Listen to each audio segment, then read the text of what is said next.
Goodbye, Soldier, written and read by Spike Milligan.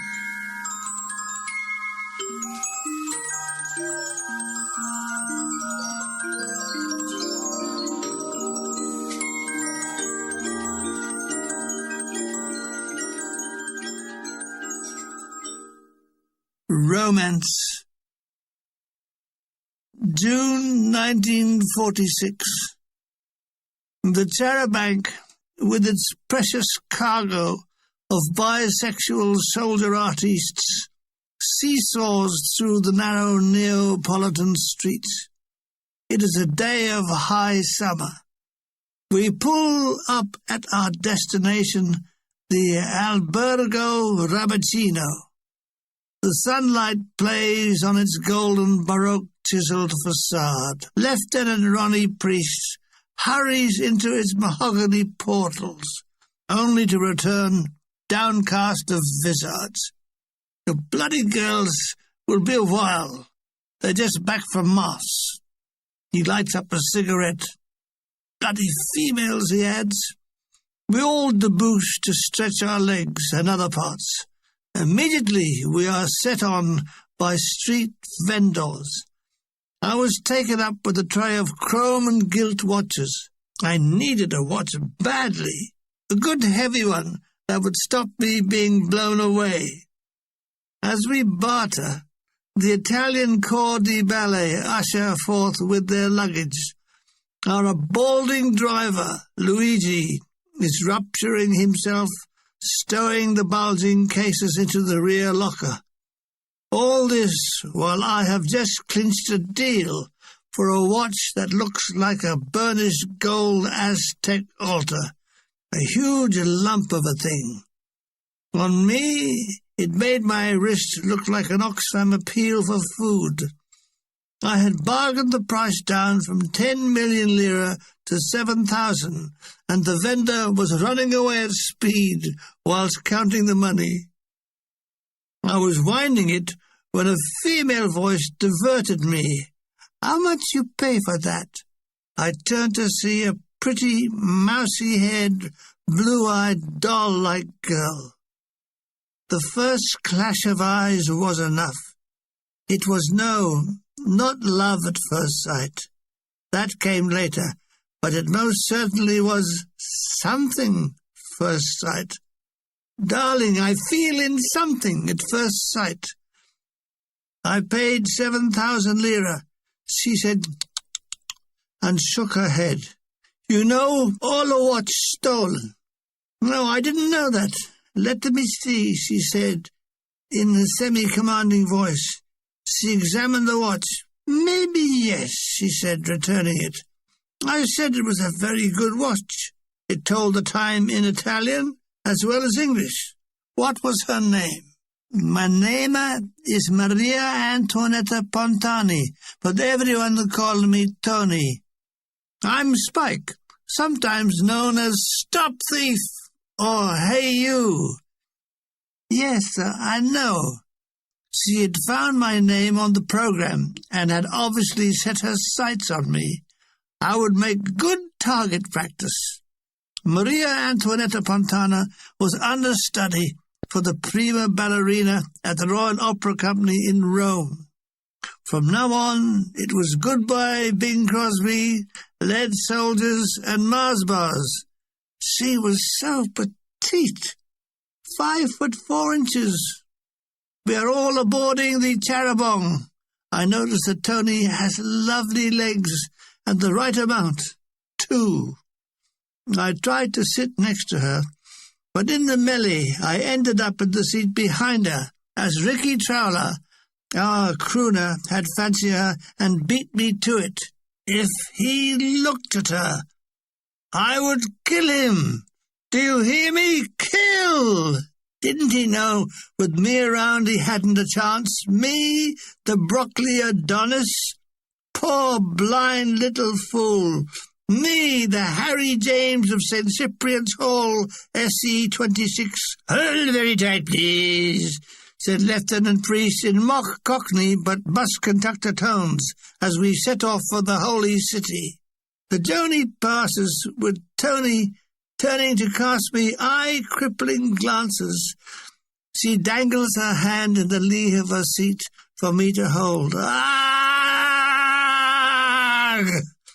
It's small, sensuous, soft and perfumed. It's giddy-making.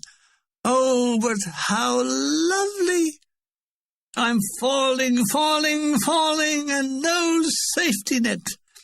Mulgrew's keen Scottish eye has noticed my new watch. He assesses it and says, "Oh, that's a sort of present a mean millionaire would buy for a blind son." He asks how much. I tell him. He bursts out laughing. Laugh he may. In a year's time, that self-same watch would save him and the Bill Hall trio from ruin. Of that more in my next book. Bill Hall is killing the boredom by playing his fiddle. I join in on the guitar, and we play some jazz and a few Neapolitan melodies. Cuore Napolitano, non scordi mi, azza. Ceprano is a halfway halt. We are taken to a large naffy, where we are given lunch. Cold collation, the most dreaded meal in the English culinary calendar. Dead chicken, dead lettuce, watery mayonnaise, the lone tomato ring. It's the sort of meal you leave in your will to your mother-in-law. "You no luck?" says Tony, who is sitting opposite. "No, I no luck." "Can I have your chicken?" she says, her head inclined to one side. I watched as the dead fowl disappears through her delectable lips. I sipped the red tannic acid-ridden tea that must have been put on to boil the day before we landed at Salerno. Tony and I saunter out to the Charabanc. The journey continues. That swine trawler assumes his seat next to my Tony, the blind fool. Hasn't he noticed her adoring glances, my matchless profile from Broccoli SE 26? Bill Hall is laughing. I've told him the price of the watch. So far, Bornheim has passed the journey immersed in the Union Jack newspaper. He walks down the Charabanc, swaying and bumping. He makes references to my new amour. "Is there something going on?" he said, nodding towards my Tony. I told him certainly there was a lot going on. I had just met her, according to my new watch, at 10:30 precisely. Yes, there was a lot going on, but as conditions improve, I'd hope for a lot coming off. He grins like a fiend. "The poor girl," he said, "you'd better not show it to her all at once." He slunk away, chuckling, the swine. This was not that kind of an affair. This was true romance. No tawdry thought entered my head, but it was entering the areas south of Rome. We lumbered through the hot, dusty villages. The grapes are heavy on the vine, and on sale are large, luscious bunches for a few lire. But I don't have eyes for the delights of the Campagna. Only Tony's glances and the squeeze of her little hand. Late evening, and the dusty, chugging Charabanc enters Rome through the Porta Maggiore. It's a Sunday evening, and the sunlight is turning to rose-petal pink. The streets are full of the populace taking their evening strolls. Elegant Romans are really elegant. They wear clothes well, but none of them are wearing sensible brown English shoes like me. More of them later. The Charabanc comes to rest outside the Albergo Universo. I'll help Tony with the luggage to her bedroom. Her mother wants her to go home, but because she wants to be near me, she lies and tells Mama The company rules insist he stays at the hotel. Ha ha! Love finds a way! I take me to my chamber, a very nice, no-nonsense double bedroom. Thank God, this time there's no screaming, chattering, farting Seacombe. No, he's in his hammock and 1,000 miles away. No, instead, I have the wino of the year, Trooper Mulgrew J., who, by just throwing his kit down, can make the room look like the Wandsworth Municipal Rubbish Tip. I hang up my civvies. Ah, this is the life, Johnny, I say. Oh, you've noticed, he said. To activate his Scottish mind, I say, I wonder what your folks in Glasgow are doing. And he says, a bank. He's looking at the ceiling. There's nothing there to tax his tartan mind. What's the time, he says, and I say, it's time you bought a watch that I can laugh at. From our floor, we take the lift. Che piano, says the aging lift attendant. La terra piano, says Mulgrew, who translated means the earth floor. The dining room is full. Another Ensa party has booked in. Among them Tony Fane, who in post-war years would become well known for his partnership with David Evans. As Fane and Evans, they did funny sporting commentaries and were used by the BBC till it had sucked them dry and discarded them. I noticed that new intake all wore their shirts outside their trousers. This struck me as amusing because, dear reader, during my boyhood days in India, we, the Raj, laughed at the Wogs for the self-same reason. What I didn't know is that this was the latest fashion from America. Suddenly, tucking shirts in was old-fashioned. I remember whenever Tony Fane passed me, there was the faint aroma of marijuana, for which he was later busted. I remember one dinner time when the smell of pot emanated from their table as I passed it on my way to bed. A pale Ensa female of some 40 summers grabbed the seat of my trousers and said, "Whoops! What-o, Monty!" and fell face downwards into the soup. A lesbian javelin thrower manageress remembers me. "Come sta, Terry?" We chatted over coffee. Had I any spare tickets for the show? Of course. How many? She would like to bring the family, 32. She buys us a bottle of wine, and we discuss post-war Italy. The political scene was very woolly, with the Christian Democrats holding the wolf of communism at bay. She loves democracy, and have we anything for sale on the black market? We repair to her private suite, where we continue drinking, and she shows me a photo album, and there she is in all her athletic glory, throwing the javelin at the All-Italia Games. In her running shorts and vest, she's a fine figure of a man. She shows me photos of Mussolini's executions. Ghastly. Then a turner for the book, a picture of Clara Petacci, looking very sexy in a net dress. A knock at the door. It's the late Bill Hall and fiddle. Can he come in? His eyes fall on the Petacci photo. Oh, who's a bird? Clara Petacci? What, the one that Mussolini was giving it to? Oh, how could they shoot her? All that lovely stuff. He was right. She would have made a lovely stuff. Bill has been out visiting a friend. This is usually some old boiler with a turkey-trot neck, 1 foot in the grave, and very grateful for anything that's going. He wants to know if it's too late for dinner. The manageress says no. What does he want? Spaghetti? We watch Bill eating it. He cuts it up with a knife and then shovels it in on a spoon. I retire to bed, first taking a luxurious bath. Mulgrew is already in bed, smoking and sipping red wine from a glass by his bedside. How did I get on with the Italian bird? Italian bird? If he meant Miss Tony Pontani, I was indeed much favoured by her, and would see her on the morrow and be immediately hypnotized by her petite beauty.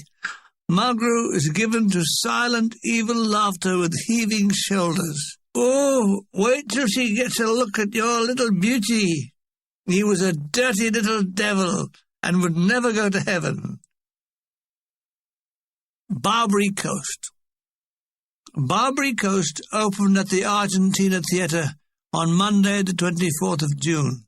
It was an immediate success, and the Bill Hall Trio gained the hit of the show. Wait till England heard about us. Rich, rich, rich! It's a busy show for me.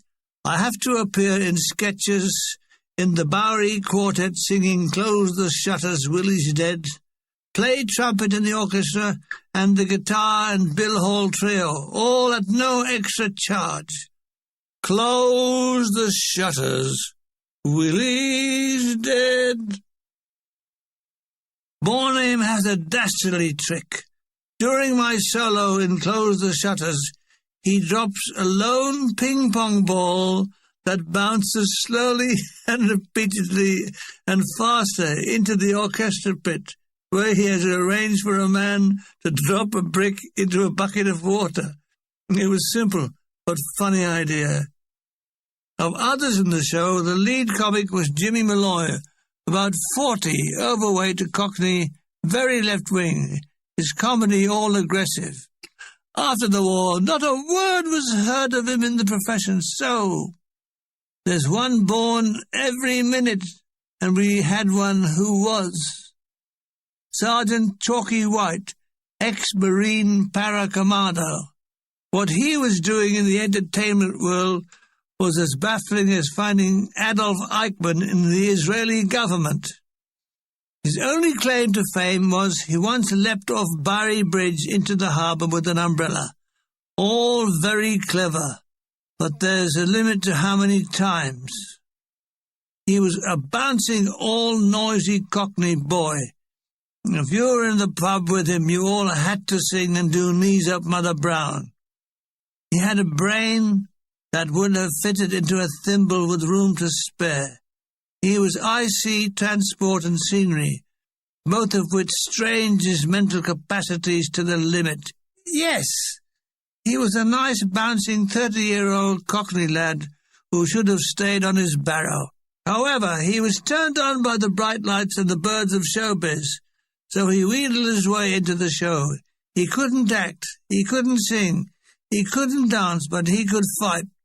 So for no reason at all, in the middle of the show, a mock fight breaks out, and we all have to pretend to be floored by Sergeant White. "Don't worry, I won't hurt you, I'll miss you by a whisker." This didn't work out. Every night he would miss time and render one of the cast unconscious. As I had boxed in the past, I rode his punches.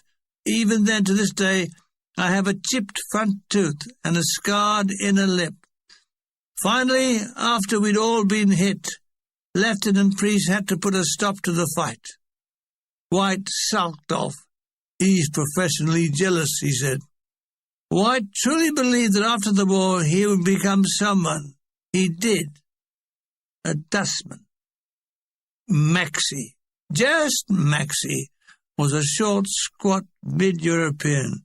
A huge head dwarfed his body, and his neck didn't exist, so much so that he couldn't turn his head, but had to revolve his whole body. He spoke very little English. His act consisted of bending iron bars on his head and shoulders, concluding with bending an iron bar on his forearm. Maxie had developed this special muscle that no living human has to develop. In this attempt, if he misses the muscle, he could break his arm, announced Malloy. There followed great grunts and thwacks as the sweating strong man beat the shit out of himself, finally holding up the now bent bar and collapsing into the wings. Romance and Tea. 27th of June, 1946. One day, she visited her mother. Tony arranged to meet me in the gardens of the Villa Borghese. There we would have tea. I was walking on air. Our budding romance was the talk of the company. "We will meet under the statue of Goethe," she had said smilingly.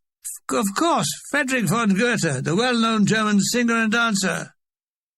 I wore my dark blue trousers, white silk shirt, satin blue tie, navy blue velvet jacket, and my sensible, strong, brown, outsized, convulsed English shoes. I took one of Rome's dying Fiat taxis. He had never heard of the statue of Friedrich von Goethe, the singer and dancer, but we kept driving till we found it. I arrived early, as I wished to choose a suitable pose to strike for when Tony arrived. I chose a Spanish oak against which I leaned like Gary Cooper and smoked a cigarette like Humphrey Bogart. By the time she arrived, I'd run out. Tony drew up in a taxi. I posed heavily as Robert Taylor. As he approached, all the juices in my metabolism started to revolve. I think I was actually vibrating. As she drew near, I would appear to her as a blur. She was dressed in a blue polka-dot dress. Her clean brown limbs glowed in the Roman sun, and I was speechless in the face of her smile. "Buongiorno, Tony," I said, light-headed, only the weight of my sensible English shoes keeping me earthbound. "Hello, Terry," she said, and held out her hand. I took it, and she led me away. "Come," she said. Through leafy glades, she led me to her tea house. We sat at a table. All the others were deserted. How perfect. The crisp, white-coated waiter, still smelling of shaving soap, attended us. "Would I like tea?" asked Tony. "Yes," I say. "What kind?" she says. What do we want kind? There's only one kind of tea. Tony orders in Italian, and the waiter speeds to her bidding. "Isn't it a lovely day?" "Yes, Tony, and I love you." "The trees are at their best at this time of year." "Yes, Tony, and I love you." The tea arrives. And Italian pastries. Good old Char. Tony watches me as I mix mine with half milk, 5 spoonfuls of sugar, and stir into a treacly goo. "What's that she drinking in a tall glass, enclosed in a silver holder? There's a lemon floating in it." "Careless waiter, shall I get it out of her?" "What? It's meant to be there?" "Russian tea?" "Oh, I'm sorry. I can't speak Russian, so how should I know?" The Italian pastries are small, multi-coloured, fiddly things. "Haven't they got any jam doughnuts or currant buns?" She pours the tea like a duchess, eats like a bird, picks up the pastries like an angel, and sits upright ballerina style. I have met a lady. I paid the bill. I must have tipped too heavily as the waiter clutches his heart and runs crying into the kitchen. "I show you nice things," said Tony, rising. "Having you ever seen Temple of Aesculapius?" "No, I'd never seen his temple. The only temple I'd seen is Shirley." We walked through the boulevard of roses, many a small fountain laughing in the sun. We talked, I know we talked, but it was all coming to me through a long tube. I was spellbound by this girl by my side. We saw the temple, and I took an amateur snapshot to enshrine the moment. "You have a temple like that in England?" "No," I say, "we only have Nat Temple and his diseased band." So we walk, talk. The walking involves my sensible brown English brogues.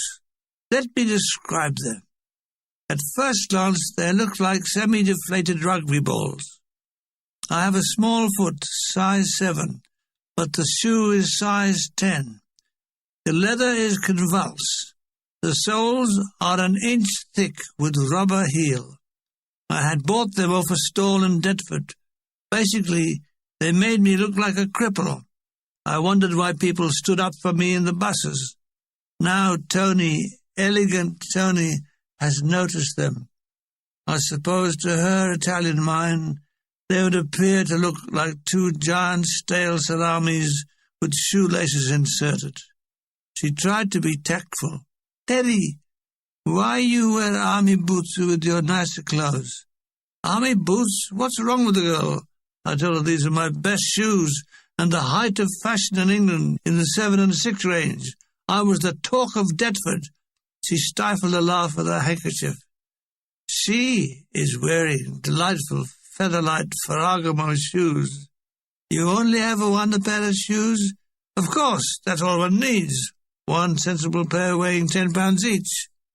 "You must buy one more best pair," she said, and we left it at that. That magic afternoon wandered on and still does. We stop at a stall and have a lemonade each. We sit sipping them through straws. Tony points at the range of cakes and confectionery. "You have like this in England?" "Oh, yes," I tell her. "We have good sweets in England. But we have spotted dick, rice and jam, plum duff, suet treacle pudding. Oh, yes, we have sweet things." I offer her a cigarette. No, she no like smoke. She thinks that smoking is dangerous to oneself. Is she mad? Smoking is lovely. All the film stars do it. Smoking never hurt anyone, I said. I smoke 60 a day, and I'm as fit as a fiddle, I said, coughing and bringing up a ton of it. We arrive at the Spanish Steps. The flower sellers fade into drabness among the urgently growing flowers. Red roses, of course. I buy Tony a small bouquet. I have never bought flowers for a girl before. I pass them to her.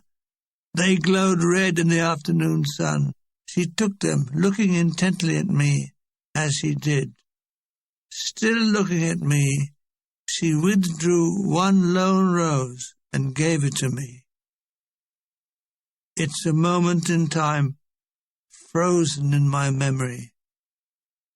I take the rose and try and put it into my buttonhole, but there isn't one, is there? So I stick it in my pocket. Tony giggles. It sounds like water splashing in a pond. My love is like a red, red rose that blooms in early spring. She smiled with her eyes. You write that? Yes, I said. If you're going to tell a lie, tell a big one. She holds her hand out, and we are off up the steps to visit the apartment of Keats overlooking the Piazza España. A bored 60-year-old guide points out the items of interest. Keats's bed, his writing table, his chair, his bow. He then holds out his hand for the Keats Fund. I tip him 50 lire. He is well pleased, and I am not. I want change. He tells us that Keats's grave can be seen in the Protestant cemetery. I say, thanks. We only visit Catholic stiffs. Time for us to part. She to home to see mother, and I to the albergo. We will meet again at the theatre that evening. The Barbary Coast show was a sellout again. Some brass hat and their females were introduced to the cast. Among them, General Chuka from the 4th Indian Div. He was delighted when I spoke to him in Hindi. Even more stunning, he knew my grandfather, Trumpet Sergeant Major H. Kettleban, and his wife, Margaret. That night, I went straight to bed and dreamed the whole day through again. Nude. Farewell, old shoes. 28th of June, 1946. Tony and I meet at the Cafe Minosco on the Via Veneto. Tony wants to get me to a shoe shop to buy a decent pair of shoes. I arrive first and order. Tea, I say. Tea à la Russe con lemon. I'm quick to learn. Suddenly, as I'm sipping the newfound concoction, she draws up beside me. She, too, has Russian tea. Tea over, she holds out her hand. I take it and follow. We walk and talk. We could have run and talked, I suppose, or rather, Tony could have run and talked while I stood and listened. God, she has lovely legs. Those lovely legs stop outside the shoe shop, and she hikes me in.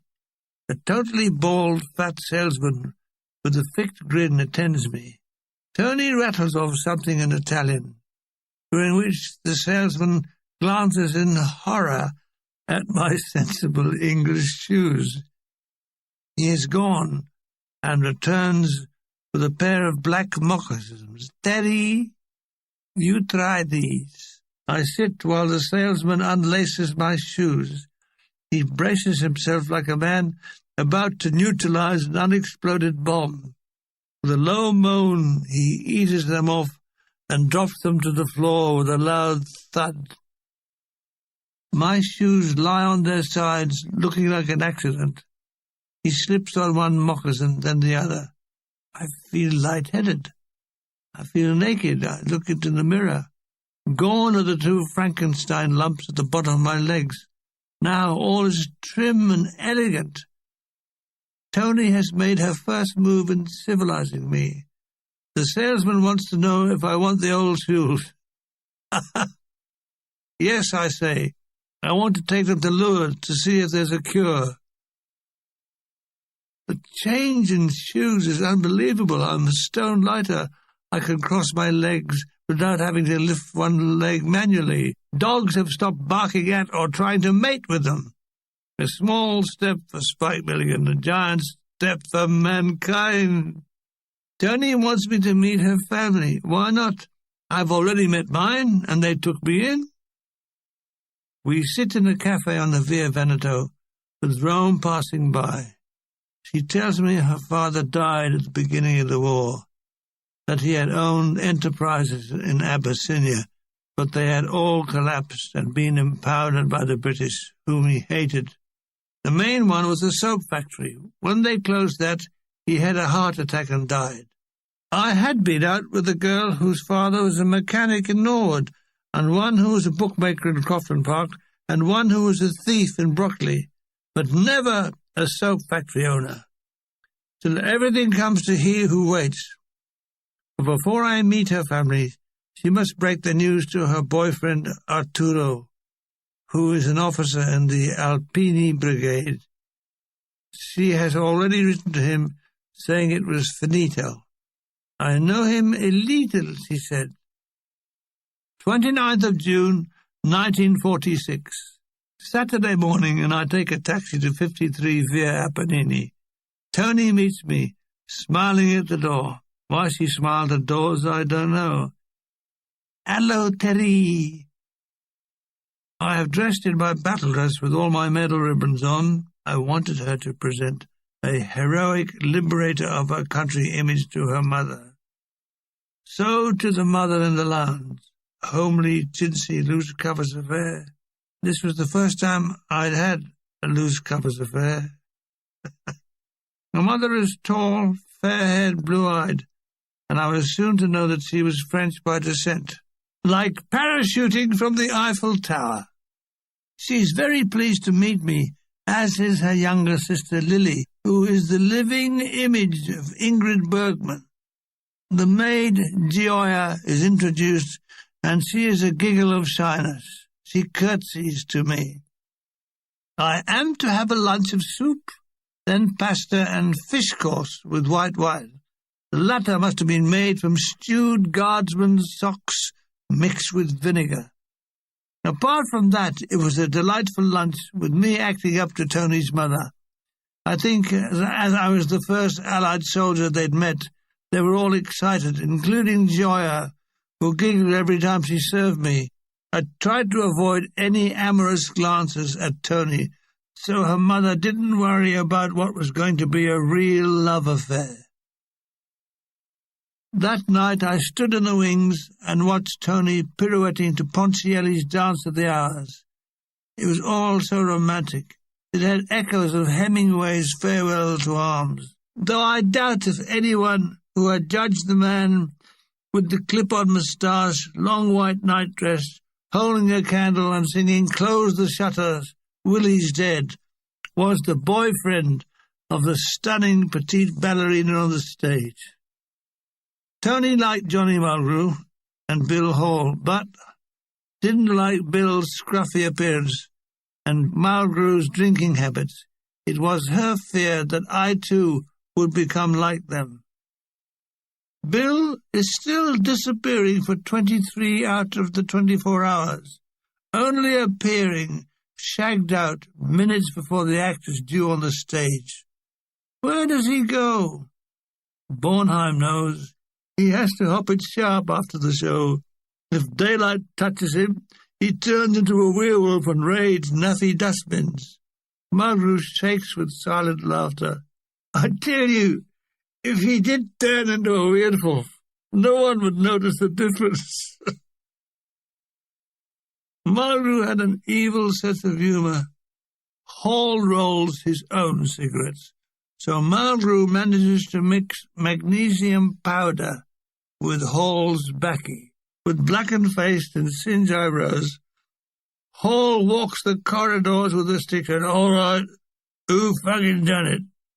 Worse to come, Mulgrew, who by dampening brown paper had made a realistic Richard, that is Richard III, a turd, and placed it in Gunner Hall's bed with the note, "The Phantom strikes again." Oh dear, Maxie has overdone it. He thinks he has fractured his arm. I watched from the wings as it happened. Maxie, for a start, looked like a Neanderthal man. His forehead was every bit of 2 inches, and his arms reached below his knees. I think in his paybook it said place of birth, tree. He's telling the audience, "Ladies and gentlemen, I make a axo. I take a diesel iron bar, and I make a the bend by heating special muscle in my arm." Then he started this terrible thwack, whack, whack on his forearm, mixed with grunts and occasional screams. This night he staggers off, clutching his arm and moaning, "Oh, fucker!" in Hungarian. He went off the show for 2 weeks. I think he convalesced in a zoo. After the show, I take Tony for a glass of wine at the trattoria next to the theatre. We sit at a table on the pavement and talk. What about? Anything. It's just lovely being with her, looking into those eyes, at that waspish smile, and listening to her small, childish voice. I'm falling head over heels in love. Padua, Sunday, 30th of June, 1946. All packed up and onto the charabanc. This time I sit next to Tony. Our destination, the ancient town of Padua. We're travelling on a Sunday morning, and families are coming or going to church. The sound of church bells hangs on the morning air. We pass several religious processions. "Oh, one thing about Catholics," said Gunner Hall, "they always play the full houses. Bornheim readers, all that free communion wine that they streak free, that gets them in. He who hasn't been inside a church since his christening day." I too have lost touch with my religion. I'd stopped going to church the moment I joined the regiment. No more could my mother nag me into God's presence. However, Tony was a practicing Catholic. Why are they always practicing? When do they become good enough not to? When I put that to Tony, she said, "I do not understand you." What are you talking about? I said I was talking about 20 words a minute. She didn't understand, but laughed and said, "I love you, beautiful eyes." That's strange. All these years in the army, and my sergeant had never said I had beautiful eyes. Beautiful eyes, front? No, it doesn't sound right. We are driving across Italy from west to east. We can't make Padua in a day. It's some 600 kilometres away. We stay that night in a hotel on the sea at Riccione. It's a large, rambling hotel built in the 30s. A square building built by squares, 4 squares. The rooms are comfortable. Strange, I've never found an uncomfortable Italian bed. We all hike ourselves off the charabanc, carrying our chattels. We are here for 3 nights. We do 2 shows starting tomorrow night. It's only 7 o'clock. A velvet starlit night is slipping overhead. I tapped at Tony's door. Would she like to go for a swim? Oh, yes, it's a warm night. Dinner is at 8, so we have time. The beach is deserted and the water soft and warm. We frolic around for a bit. All that idiotic ducking and diving between her legs. We run back to the lee of a fishing boat and dry off. Before the war, these beached very many people, she says, and it won't be long before there are twice as many people as there were then. I went back in 1965 on a nostalgia trip. You couldn't see the sea for people, and when you did see it, there was no room in it. Signs should have read, "Sorry, Adriatic full up today." We hold hands and lean against the boat, and I kiss her for the first time. There were love whispers in the all-embracing night. We returned to dinner in a nice airy room opening onto a veranda. Tony asks about the family. What do your father do? As little as possible. He's a soldier, a captain. He fight in the war? No, not this one. He's too old, vecchio. He fight in the last war. This one is an encore. And your mother? You look like her or your father? I think I like my father. Oh, he must be very handsome, she laughed. Yes, he was. Not so much now. You have sister brothers? One brother. Is he older or younger? He's younger. What he do? He's in the army in Germany. Before the war, he was studying to be an artist. Your family all artists? How you say, artistico? Yes, my mother was a trained singer and she played the piano. My father sang and danced. What kind of dance? Tap dance. Oh, like American Fred Astaire. Oh, yeah, little more like Bill Robinson. Who, Bill Robinson? Oh, dear. No.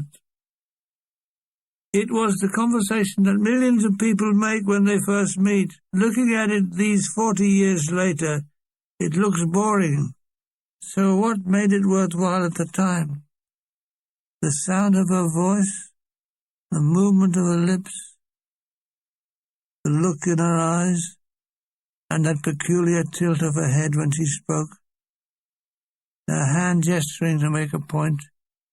Yes, I suppose all these things, and the unexplainable biological call of matching chemistry that takes charge of you and dedicates it to another person. It's pretty miraculous stuff. It does wear off, but it will always haunt you.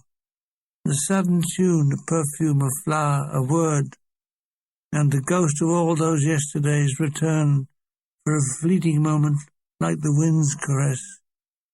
Ah, youth.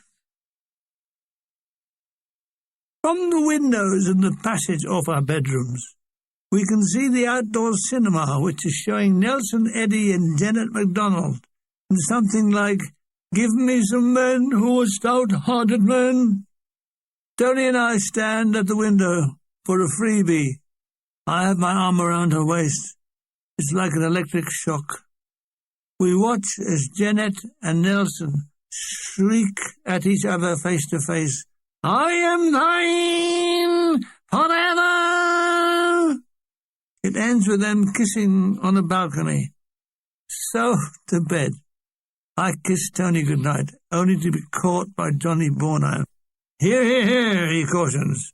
"No kissing ballerinas between 6 and midnight." He pretends to produce a notebook and pencil. "Now then, how many kisses and what time?" Tony giggles and disappears into a bedroom. "Good night, Terry." Bornheim tells me he has found a grand piano in a room. Would I like to hear it? He was a superb pianist. Of course I would. I troop down with him and he plays Puccini, Ellington, and more Ellington. By then it's midnight. I hie me to bed, my head full of flowers and Tony. Oh, those kisses. There must be a word somewhere that explains the feeling. Spazonkled. That's it. It was like being spazonkled, spazonklified. I lay in bed smoking a cigarette and steaming with love. Where will it all end? I slept late, missed breakfast, couldn't find Tony anywhere. She'd gone with the girls for a swim. I find an Italian cafe and order cafe latte and a brioche, which I wolfed down. Bornheim appears at the door. "Missed breakfast," he said. "Oh, you little Sherlock Holmes," I said. "Not with Tony?" he went on. "No, not with Tony. Very good, very observant." He settles down to a coffee. "Seen the theatre?" "No, I hadn't." "Very nice. Small, but very nice, called La Galleria." "Been for a swim yet?" "Yes, last night with Tony." "Oh, you dirty devil. Midnight swims, eh?" Bornheim doesn't understand the purity of this romance.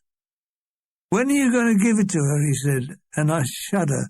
I'm above all this. I'm no longer lecherous Gunner Milligan, but nice Terry Milligan. Bill Hall thinks we need to practice and think of some new ideas. So we retire to my room for 2 hours, playing those jazz standards.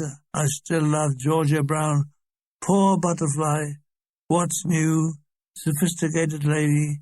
We get carried away and the practice becomes a swing session. Lovely. The show that night, as per usual, with glances between Tony and me whenever we passed as we rushed to change for the next scene.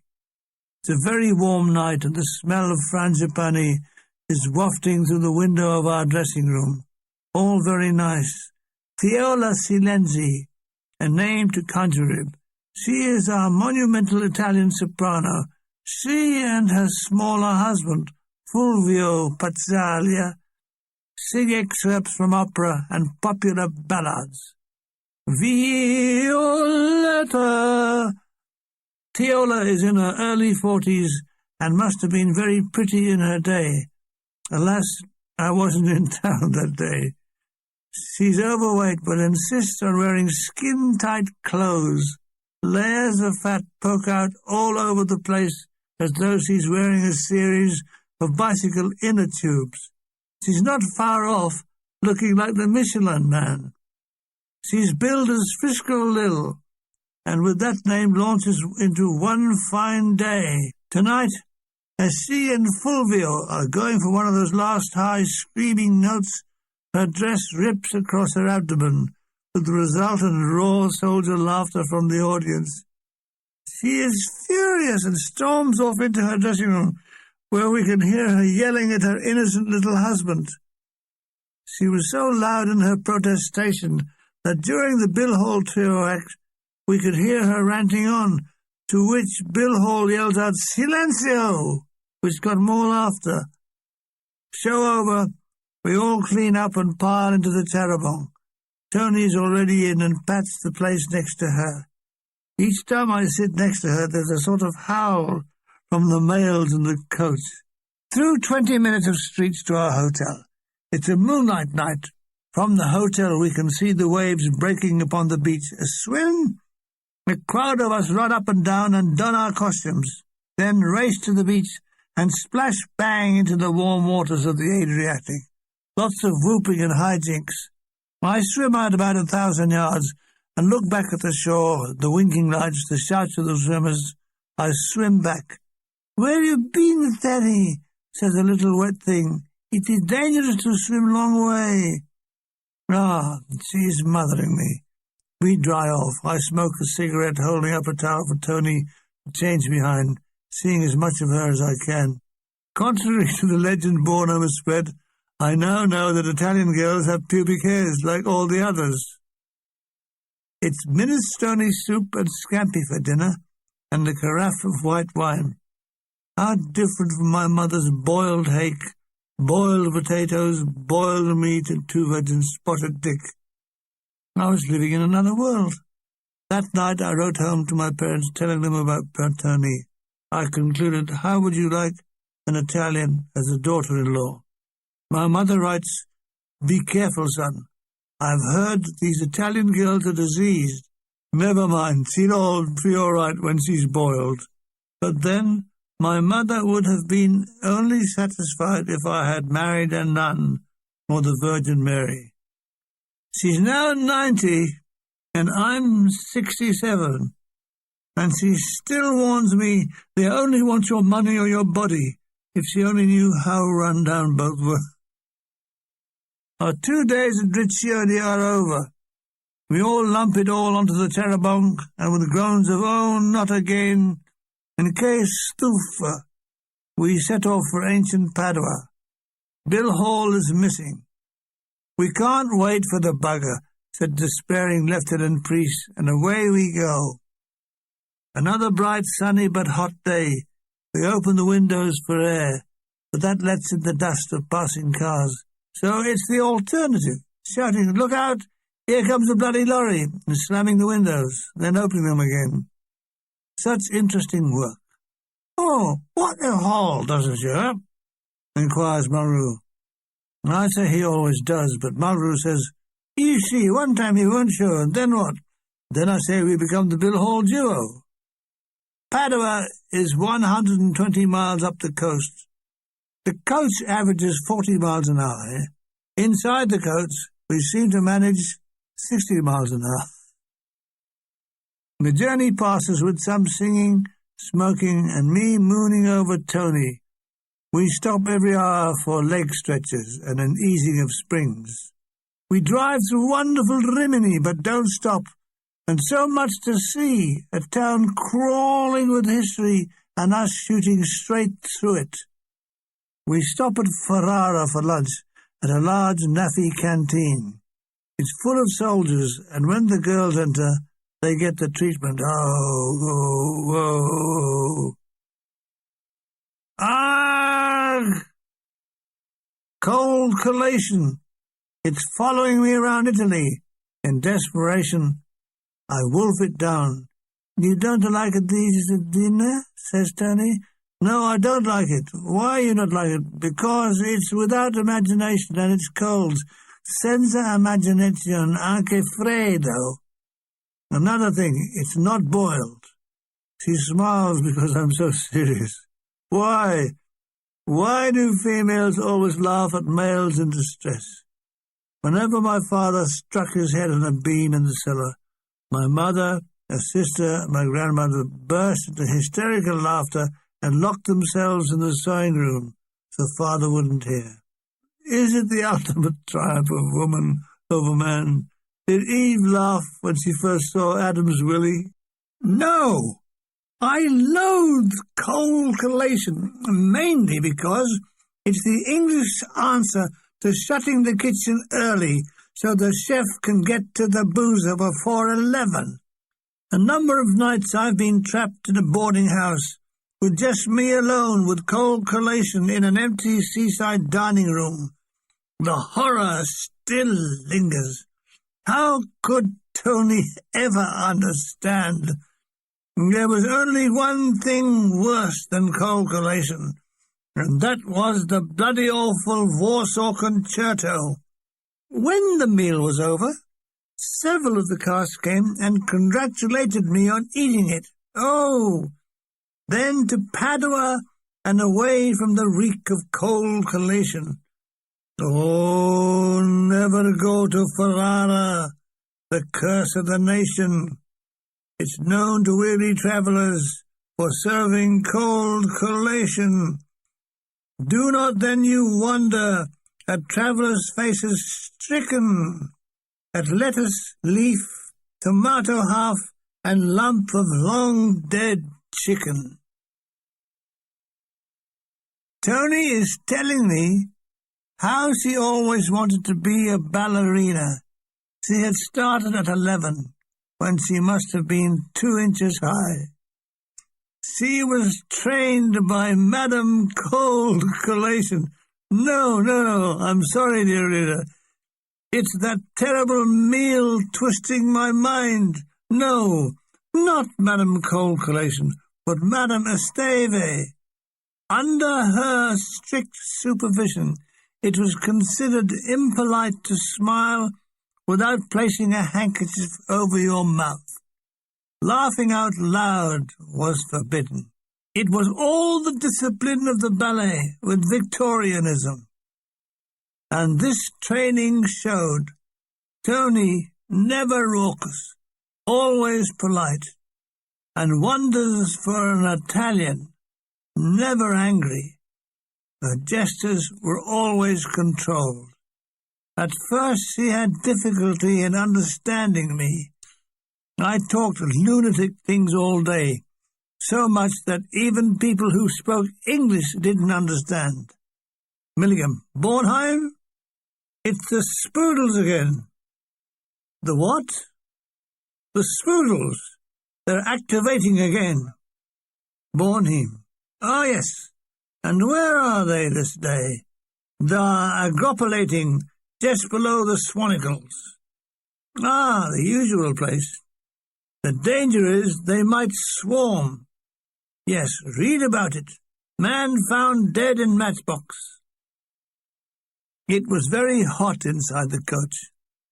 Ask the driver if he knows a cooler route, said Hall. Like Iceland, I called out. Anyone for iced Swanicles? We are crossing numerous Bailey bridges built on those destroyed in the fighting. The odd sign still says, you are crossing this river by courtesy of the 202 Royal Engineers. I reflected on how much blood was spilt in building them.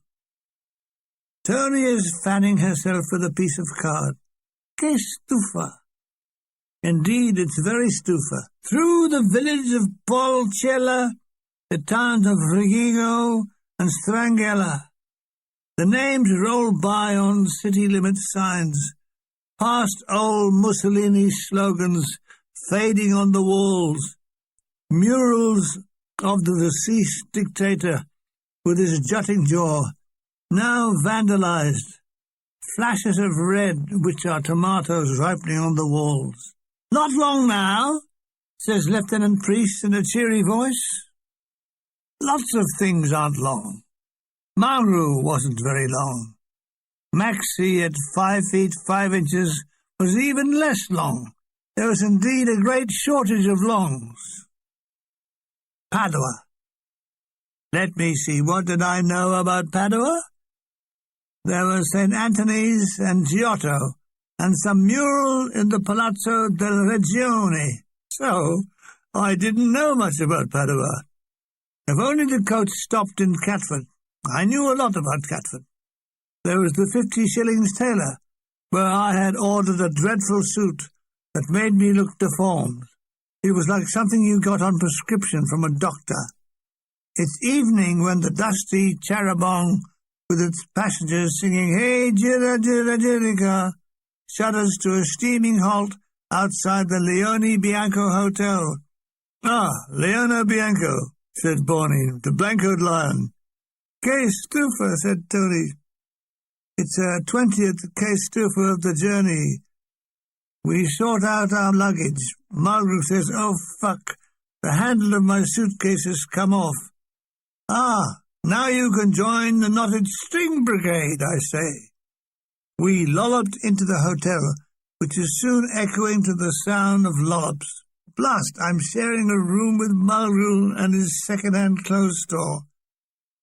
Tony's bedroom is the next floor up. Blast again. It'll never stretch that far, says Mulgrew. Will you stop making suggestive marks about me and Tony, I said. Our love is pure, I said, with hand over heart and the other raised heavenwards. A tap on the door and enter a pretty girl with a tea trolley. Signori, tea, see? Yes, please. We sipped our tea and smoked. So, Sir Mulgrew, this is New York. I unpacked. You know, Johnny, you look taller in bed. What are you suggesting? I only meet people laying down. Yeah, well, yes, you can get up for shaking hands and then lie down again. There was a silence, and Mulgrew blew smoke, sealing words. I wonder where that silly bugger Hall is. It was a worry. Hall had this horror film visage. He was lucky no one had tried to drive a stake through his heart. We were to open in Venice tomorrow. Would Hall make it? I mean, the streets are made of water. No good trying to run, said Mulgrew, scratching his groins. Is it the old trouble, I say? That was a wee smasher who brought the tea in, he said. More groin scratching. Aloud he starts to read the notice on the door. Dinner between 8 and 10:30, unless a late meal is requested. And there it is at the bottom. Ugh! Cold collation. It's followed me. There are special cold collation units that are following me. Sir, he's heading for Padua. Quick, send a dispatch rider with several cold collations and hurry. I run a bath. I undress in front of the mirror. The more clothes I remove, the more I look like a Belton victim. I immerse what is called a body in the bath. I sing merrily, adjusting the taps with my toes. I spruce up and take the lift up to see Tony, who's walking down the stairs to meet me. I go down to meet her. She comes up to meet me, and so on until we make it. A lover's stroll through the town. Being a university town, there are numerous bookshops and cafes are full of students talking excitedly. Tony stops the sweet shop and buys coloured sugar almonds. The blue ones are for your eyes. Gad, I must have been lovely then. One thing for sure, she must never see me naked. I had a body that invited burial, that and my ragged underwear. We walked and talked. Sometimes we stood and talked. That's like walking with your legs together. Back to the Blancoed Lion and dinner. Gnocchi? What's a gnocchi? Who's that knocking at my door? It was the first time I had it. It is a Roman speciality, said Tony. She asked me if I've been to Venice, and I say no, but I've seen it in a book. All city built on, how you say, piles, I said. Yes, the whole of Venice suffered from damp piles. She doesn't understand. Lieutenant Priest approaches. Is everything all right? Yes, molto buona. He tells us that Chalky White had gone forward with the scenery, which will be transported to the theatre by barge. Priest laughs at the thought. My God, he has difficulty unloading on dry land. We repair to the lounge, where most of the cast are drinking. What will you have? Said Borneem. I'll have a cognac, and Tony will have a lemonade. Well, I'm sure the barman will serve you, he laughed. The swine. Sorry, Spike, I'm broke. You'll have to lash out. You sure Borneem isn't a Jewish name? I said. So what'll you have? Of course, it's double whiskey, isn't it? Wait, what's this? Through the door, covered in dust, unshaven, with his fiddle case under his arm, is the late Gunner Bill Hall. Here. They didn't bleeding wait for me, he said. I've been catching lifts all day. My bloody thumb's nearly coming off. He wants to know if dinner is still on. I gaze at my Aztec gold watch. and holding it in a position for the whole room to see, I tell him he's just on the right side of 10:30. He departs, him and his reeking battle dress. The jacket is open from top to waist, over a crumpled shirt, off-white shirt. Because of his thin legs, he wears 2 pairs of trousers. They billow out like elephants' legs. God, what a strange man, but a genius of a musician. When he died a few years ago, I realized that a genius could die unsung. So, as the surgeon said, we're opening tonight. All excitement.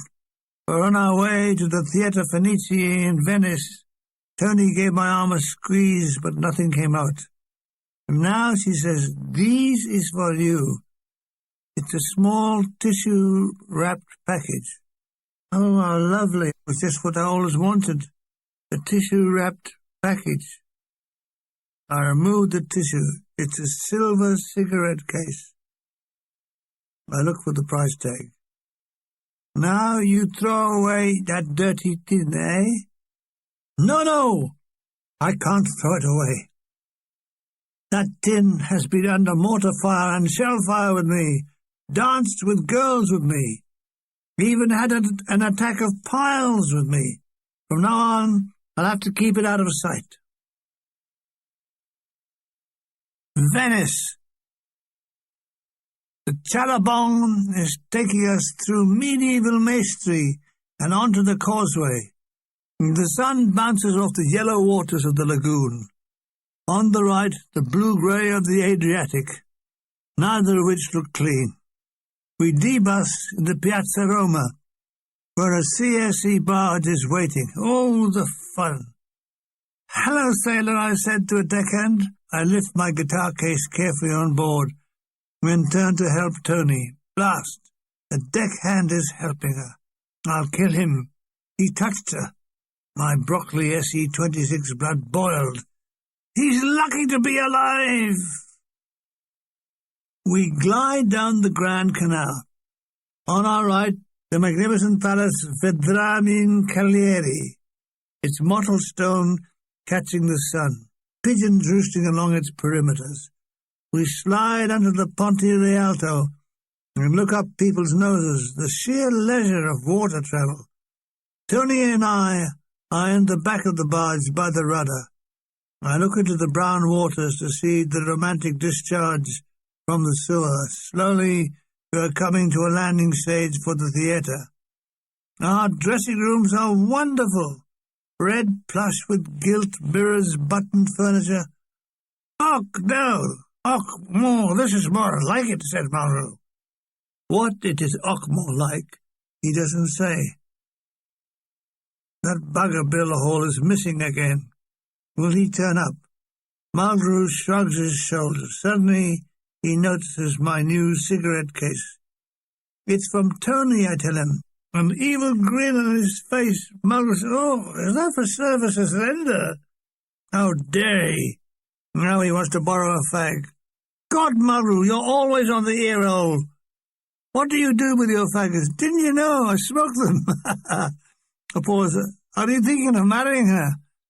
"Hardly. I mean, my worldly savings is £80. Malraux claws the air like a beggar. "Rich," he says. "Oh, rich!" I can't take Tony from all this to a steaming sink in Deptford. Why not? It's good enough for your mother. My mother's used to it. But this girl is upper middle class. They've got a maid. Then, he laughs, marry the maid. She's used to it. As he speaks, he is undressing. He's down to his vest when there's a knock on the door. "Just a minute," he says, and pulls the front of his vest between his legs. "Come in." Lieutenant Priest sticks his head around the door. "Any signs of your vagrant?" he said. "We need notice of that question," says Malraux. He releases his vest and lets his wedding tackles swing freely in the night air.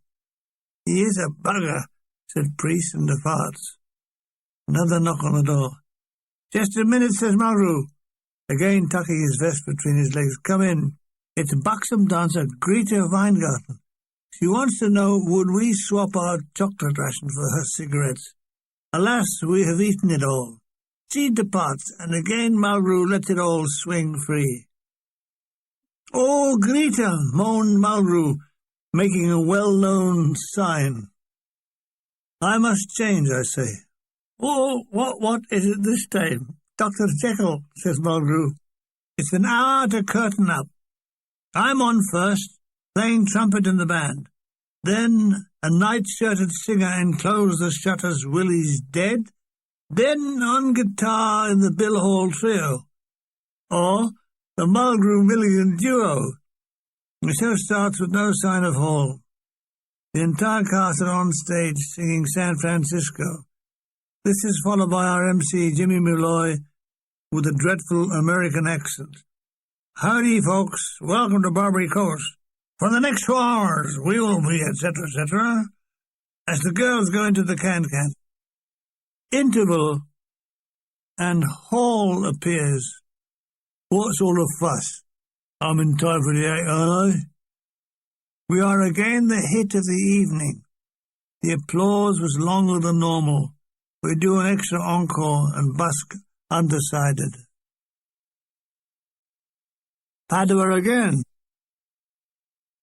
"Ah, Terry, today we go see Basilica Santa Pantani of Padua. She is a little bossy boots. Okay, Mulgrew wants to tag along. Okay.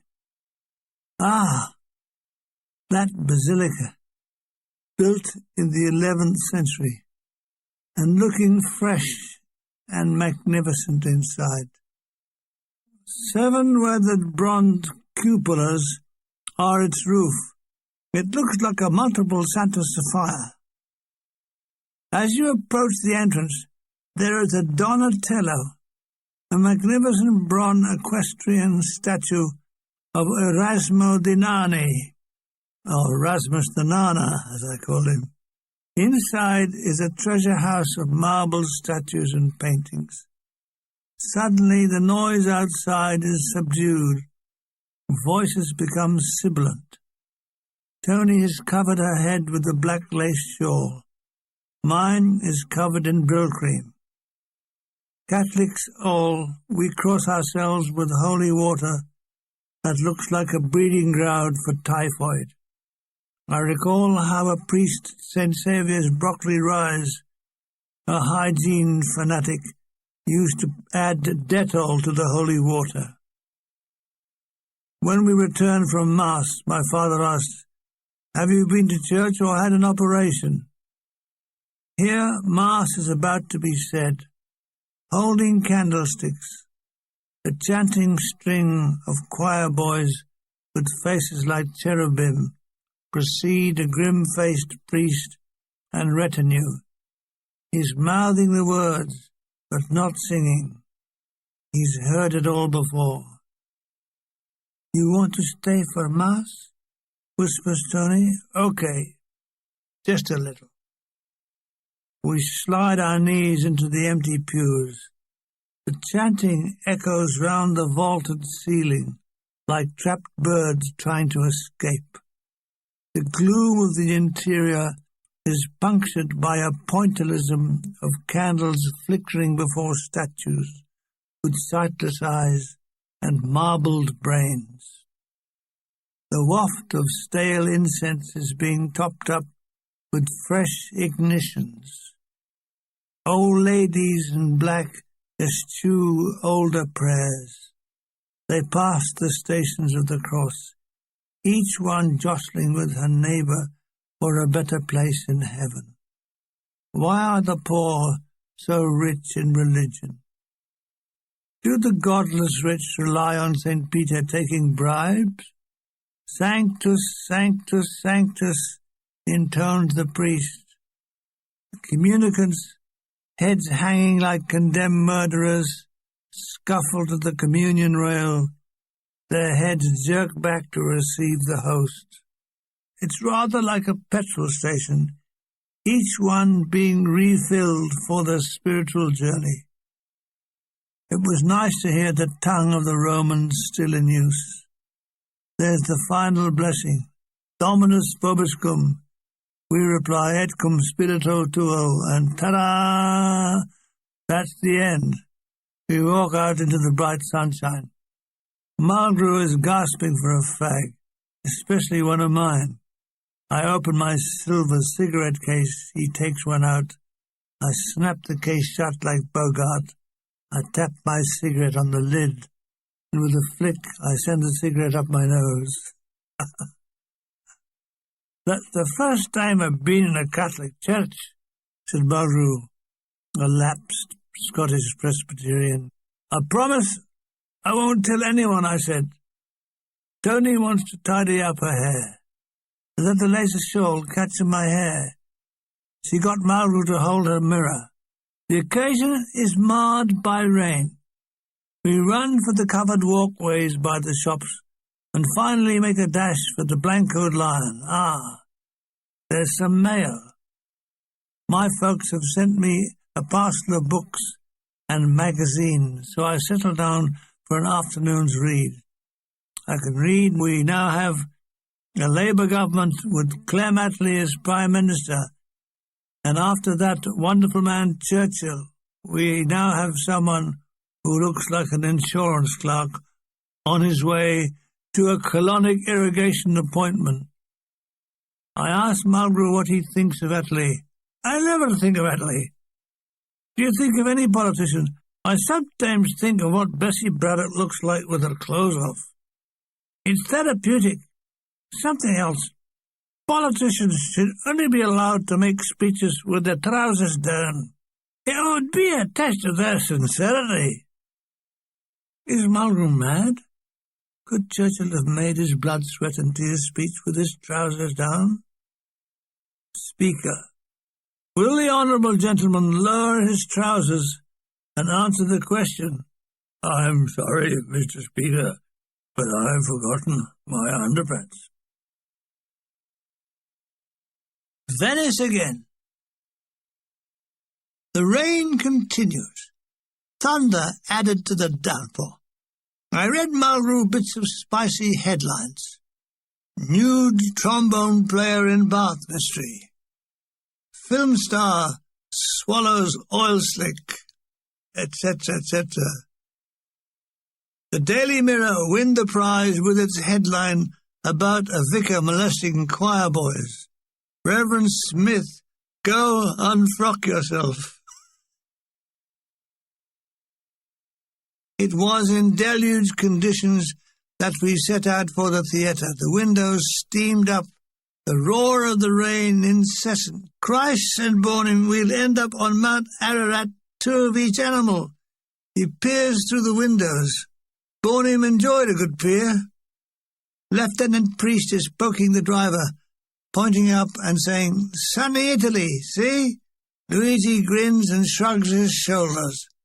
Luigi liked a good shrug. My mother, where have you been to this time of night? I've been out shrugging, Mum. Thank God the barge has put up a canvas awning. We push out into the lagoon, the spray washing over us all crouched in the back. Some people like a good crouch. My mother, have you been out shrugging again? Me, no, I've been out crouching. We arrive at the theatre damp. Bill Hall is missing again. I discover him asleep in the dressing room, covered in an army overcoat, stretched out, his feet protruding. He looked like an effigy of a very down-market crusader tomb. He tells me he missed the transport home last night. What kept him? I met this girl from the box office. Girl? She's this side of 50, wears pebble-dash glasses. Be grateful for bad eyesight, Bill, said Mulgrew. What a mess. This dressing room that once housed Caruso, Pavlova, Tibaldi, now has Hall's laundry strung across it. The show is a bit of a fiasco. Which bit, I'm not sure. The thunder drowns out most of the dialogue. This was the night when, during the mock fight, Chalky split my lip. In a rage, I shouted above the thunder, "You cunt!" The soldier audience dissolved into laughter.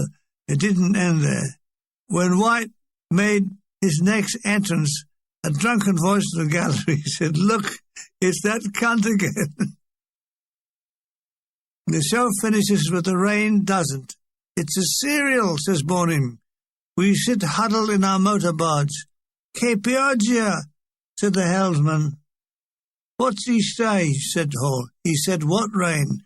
Tell him it's King George VI."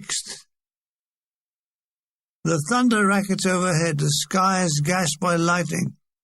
The lagoon lights up like silvery tray. The surface is a fleece of raindrops. We make the causeway soaked to the skin. I help Tony from the barge and give them a quick squeeze. "Please, Terry, you're a naughty cattiva boy." Why do men want to squeeze women's boobs? It only puts them out of shape. It's something to do with being weaned. By 11 o'clock we are back at the Blancoed Lion. We rush upstairs to dry off and rush down for dinner. I'm staring into Tony's eyes. "Waiter, waiter, a double bed, please. Would Signor like anything on it?" "Yes, Miss Spontani, with as little dressing as possible." Ah! The rain has stopped, and after dinner the trio play for dancing. We invite the waitresses to join in. "May I have the next spaghetti Napolitan with you?" The dance leads to trouble. Some of the local yobs have started to gather outside the large glass window and now start shouting threats at the girls for dancing with Allied soldiers. They make the nasty sign of cutting women's hair. We stopped the dance as they were trying to break in, so we phoned the military police. We blocked the doorway, standing shoulder to shoulder. Terry Polizzi, a Cockney Italian, was remonstrating with them. There's a lot of barging chest to chest. Maxie, our strongman, bodily picks up one of the mob and hurls him back into the crowd. It stems the tide long enough for the redcaps to arrive in a jeep and disperse what could have been a nasty situation. And so to bed. First, a tap on Tony's door to say good night and give them a squeeze. "Please, Teddy." Next day is bright and sunny. We are awakened by our nubile waitress with a tea trolley. What a luxury. She has nice legs and a wobbly bottom with the consistency of Chivers jelly. Mulgrew lights his first cigarette of the day and has a fit of coughing that sounds like a plumber unblocking a sink. With a confused face and eyes watering, he says, "Oh, lovely. The best fag of the day." He then falls back exhausted on the pillow. Tony has gone on the roof to Sunday. "I want brown all over," she says. "If you come up, you make a noise. I promise I will yodel like Tarzan." Some more mail has caught up with me, and a parcel from my mother. My mother's letter is full of warning about show business. It can ruin your health and knock yourself up. How does one knock oneself up? Instruction: take up the normal standing position. Clench fist, then start to rotate arm, getting faster and faster. When going at a good speed, thud fist under chin and travel upwards. Terry Polizzi is leaving today to beat the mob. He asks us all to have a farewell drink. So I say farewell to my drink and swallow it. I asked Terry, was it awkward being an Italian by descent, having to serve in the Allied army and fight his own people? That's the way the cookie crumbles. I'm an eye-tight Cockney. In the war, you got to be on somebody's side, so I was on somebody's side. Your relatives living here? Yeah, in Cattolica. I went to visit them. It was funny. Most of them were in the Allied army, and I thought, yeah. He started to laugh. One of them might say, "You shoot my uncle." Terry had been in the 7th Fort Mediums, the sister regiment to the 56th Heavy. They used me as an interpreter. I did well with R-type POWs. I tell them first thing they had to give up was their watches. I made a bomb on them in Tunis. "Ye Bradish is an expensive chronometer. R-type colonel," he said. He asked me for my home address and promised to contact me when I returned. He never did. In 1976, I phoned him. Is that Felici Cafe? Yeah, who is it? You wouldn't know me. I was killed in the war. Who is that? Gunner Spike. I've been meaning to write to you. 30 years she'd been meaning to write to me. We finished the booze up and Terry gets on this Naples-bound lorry. First I take a posed picture of him sorrowing at his departure. Tony, she should be nude by now. I tiptoe up the stairs with Bornheim and my camera ready to click. She must have heard us because by the time we got there, she had her petticoat on. That night, during the interval, Lieutenant Priest comes round with wages, or, as Hall called it, the dibs. We signed the dibs receipt. Hall puts his money in the rosin compartment of his violin case, and I think Mulgrew put his on a chain in a money belt in his jockstrap. After the show, I planned for Tony and me to go out to dinner. First, a trip in a gondola on a clear, starry night. The gondola man can see we are loved, so he sings, "Lay that pistol down, babe." It's midnight. Tony and I are at a corner table in the Ristorante Veneziana, alas, now defunct, possibly now the plastic pizzeria. It's all candles and Victoriana, and dusty enough without being dirty. There are chandeliers with the odd teardrop missing, and white apron-weighted, lubricated by the growing tourism, are grovelling and bowing at the going rate. The guitar and mandolin are trilling through Paolo Tosti and Puccini. I sent 100 lire with a request, "Don't play, lay that pistol tub down, babe." Tony and I, talking pre-dinner things, we watch the dancing calligraphy of the ruby and the wine on the tablecloth. We hear the waters lap as the gondolas pass the window. Please, God, let me die now. I'm seeing Tony over a bowl of nodding roses. Fallen petals tell of their demise. The sickly sweet smell courts the air. The waiter has held back to allow us our billing and cooing. He now advances with the menus as a shield. He recommends mule marinara. "Fresca stamattina, signorina." Tony orders vitello. Today I would have told her it was cruel. Then I was ignorant. This is very old restaurant. Original home of Contessa di Ricobaldi. She died in 1900. Some say she poisoned. Oh, did you eat here? Oh, Teddy, why you always talk crazy, says my love. Yes, they grita garbo. Oh, I topped up our glasses, only to have the bottle taken by the sommelier, smilingly outraged at the predation on his domain. He tells us that Valpolicella was the wine of Suetonius. I asked him, did he come here? But the joke misfired, and he says, no, you see, Suetonius morto 2 miliani fa. We were alone and eating. I looked across the roses at her, and I said what I hadn't said to a girl since 1939. I think I love you.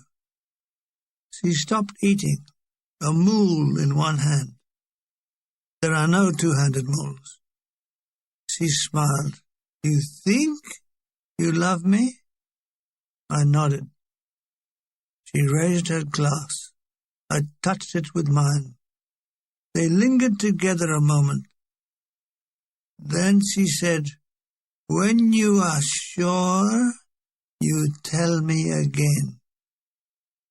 And then she elevated the glass and sipped, her eyes on me as she drank. She called the waiter and rattled off something in Italian. He hurried to the duo, which then played the Valsa di Candele, the Waltz of the Candles. That was the music from Waterloo Bridge with Robert Taylor and Vivian Lee. She hummed the tune. A few rose petals fell. God, this was different from Reg's Cafe and Broccoli. I reached out and held her hand and discovered how hard it was eating spaghetti one-handed. But what a romantic night. It was past midnight when the waiter brought the bill, and 2 minutes passed when I realized I'd left my money in the dressing room at the theatre. I explained the circumstances. He called the manager. I explained the circumstances. He called the police. I explained the circumstances. It ends up with me leaving my silver cigarette case and my watch. They were all returned the next night when I paid the bill. The manager, now all effusive with smiles. The cigarette case was empty. The bastard had smoked the lot. Like my father said, life is 6-4 against. The Carnival of Venice. Yes, tonight Venice is to have a carnival. First one since the war.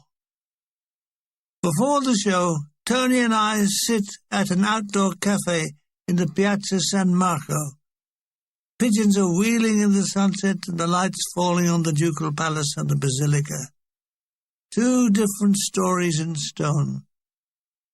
Around the square, beautiful buildings cheek by jowl, soaring up as the great bell tower, whose doleful bells are ringing out the hour of 6, sending more pigeons wheeling from their roosts. People stroll leisurely.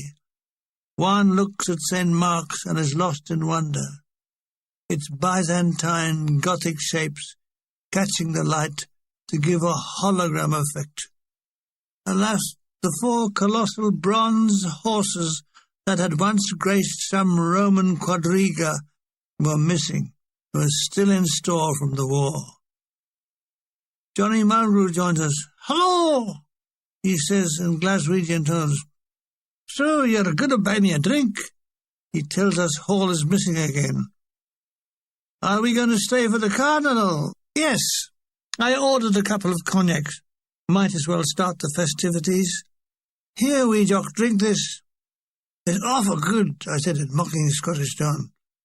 Silently, Mulgrew holds it up, then downs it in one, licks his lips, looks at us and grins.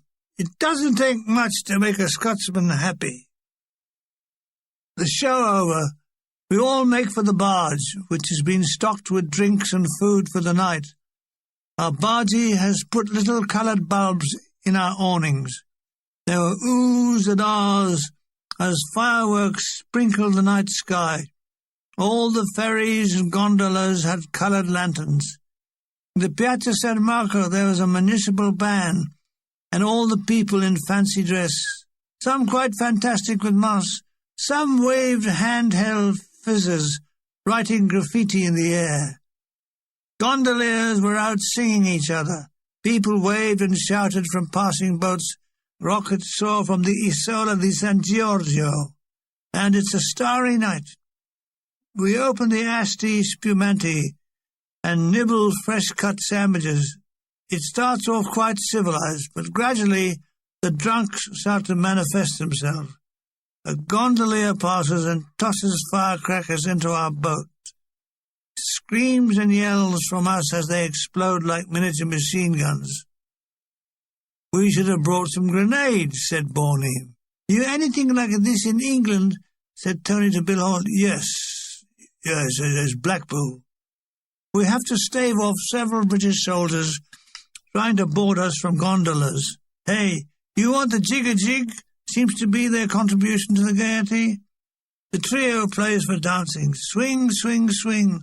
Hot jazz. Yeah, daddy. So I can dance with Tony. Bornheim relieves me on the accordion. I've never been relieved by an accordion before. Tony and I try to dance. It's a crush, but what the hell? It's just nice holding her. But now the drunks take over. Sergeant Chalky White thinks we need livening up. He's balancing a glass of beer on his forehead. Where have I seen this all before? And doing a Russian dance. Why, oh why, is it always the most untalented think that they are entertaining? I can't fucking sing, he says, and makes us all sing Knees Up, Mother Brown. A barge full of people in Venice, and its knees up Mother Brown. Then my old man said, follow the band. Splash! Ricky Trawler has fallen in the water. We haul him out. He's giggling. He needs a towel. No, I don't. I need a brandy.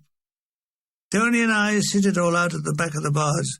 By 3 a.m., life as we know it on this planet is over.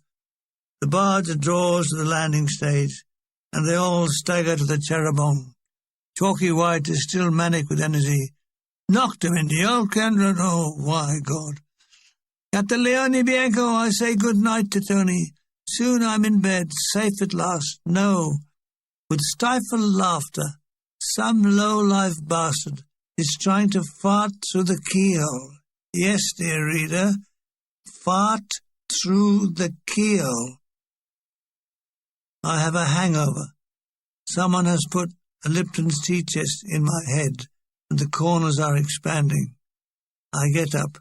Someone is revolving the Lipton's tea chest. I look in the mirror. I'm suffering a severe attack of face. My red eyes resemble sunset in Arabia. My tongue is Van Gogh yellow. I have to push it back by hand. Boredom enters. Someone's made a cock-up. Then dismantle it. Here comes the Mother Superior, I say. The hotel in Trieste is full, so we are to move to Maestri, just up the road. Someone is chopping up the Lipton's tea chest in my head. What's up? My head, yes, I know it's your head. What time is the Cherubong leaving? Chinese dentist. What? Chinese dentist. 2:30. Please leave. I take 2 aspirins and a bath. Feel a little better. I pack my suitcase with the man chopping up the Lipton's tea chest. It's nearly Chinese dentist as I lug my case to the lift. Mulgrew is in it. First floor, he says. Ladies' underwear and drunks. Maestri. It's a short 15-minute hop to Maestri and to the Albergo Savoia, a large one-time country home. It's rectangular, very roomy, with floral curtains and matching furniture. Along the back of the house are French windows which open onto what once was a garden, but is now concreted over. After a cup of tea, Tony and I sit outside in the sun. Tony wants to know if I have told my parents about her. What did they say, Daddy? My mother says I must be careful of Italian girls. For why? She thinks all Italian girls are tarts. What is a tart? Prostitute. She burst into a giggle. Me? Prostitute? No. She's just telling me to be careful. You tell her I am good girl. Yes. And what's she say? I haven't had any reply yet, but maybe in the next letter. I daren't tell her my mother thought all foreigners were ridden with disease, and you caught it off lavatory seats. If you shake hands with them, try and wear gloves.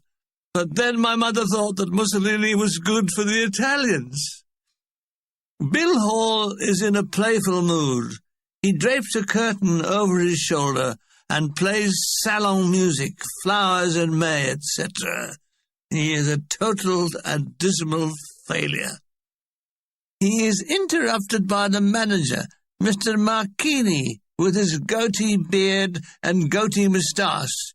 In fact, he had a goatee head and a goatee body. Bowing and nodding, he asks if we like to hear some folklore music. A chorus of eyes. He produced a mountain bagpiper. He's like a man from another age. He wears a Tyrolean hat, a red shirt with a brocade waistcoat, navy blue breeches to the knee, then leggings bound with goat hide straps. He played his bagpipes that sounded like the sweet-sounding Northumbrian, and gives us traditional tarantellas, marches, etc. It was an hour of great music, and I realized that I was watching the last of the old Italy that was to be swamped with tourists, deafened by pop music and lambrettas. Eventually, Bill Hall joined in on the violin. It was great stuff. When he finished, we had a whip round for the piper, and he departed well pleased. Mulgrew thinks he is a Scottish soldier on run, on the run from the military police. It's a perfect disguise, he says. I tell you, the hills around here are full of squaddies on the trot from the police. You see those Italian women with hairy legs? They're squaddies on the trot. We are left to fossilize in masonry while the powers that be plot our destiny. Meanwhile, we live a sybaritic life, just mooching around all day. Mother: where have you been out at to this time of night? Me: I've been out mooching, Mother. I think they've all forgotten us, says Hall. Forgotten us? Forgotten us, says Bonham. They've never heard of us. I break the boredom by trying to snog with Tony whenever the opportunity presents itself, which is only all the time, and that doesn't seem enough. Lieutenant Priest tries to find out what the score is. He phones Army Welfare Services in Naples, and this is what it sounded like. Yes, sir. Yes, sir. Maestri, sir. But, yes. Sir. Yes, yes, sir. Yes, sir. Yes. Very good, sir. He hangs up. Christ, he said, that was Colonel Ridgway. When do we go to Trieste? Says Hall. Everything is in order, says Priest.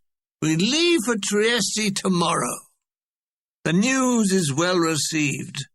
I watch fascinated as a dewdrop runs along Hall's nose and extinguishes his dog end. I suppose that someone, somewhere, loved him. Trieste. It's another bright sunny day as we board our by now dodgy charabanc. Lieutenant Priest has a quick roll call and has a heart attack when Bill Hall answers his name. Trieste is a combustible city on the Adriatic. The Allies have a large force there to deter combustible Marshal Tito, who is claiming that Trieste is Yugoslavian.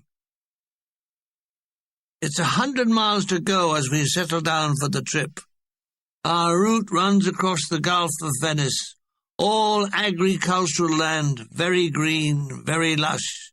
The cattle are fatter up here than their scrawny cousins in the Campania. Behind me on the bench seat, Bornheim says, "Who said, what the fuck was that?" I don't know. The Lord Mayor of Hiroshima. They should never have dropped it. What else can you do with a bomb but drop it? Can't keep it in the fridge? They asked for it. What? You mean asked for it? You'd think they phoned up Roosevelt and said, "Please, Honourable Sir, drop Honourable Atom Bomb." Okay, what would you have done to end the war? Well, something else. I think we should have dropped cold collation on them, I said. That, or watery custard. Can't you see the headlines? Cold collation destroys Hiroshima. Thousands flee custard. If they'd have got it, you can be bloody sure they'd have dropped it on us. It still wouldn't be right. What about us and Casino? What about us and Casino? We bombed it, didn't we? There were Germans in it. No, there weren't. So the argument raged. From atom bombs to wages is a big jump, but that was what they were on about next. In a sotto voce, Hall is telling Mulgrew and me that he thinks we should be on more money. Aren't you satisfied with £10 a week? No. We are the hit of the show.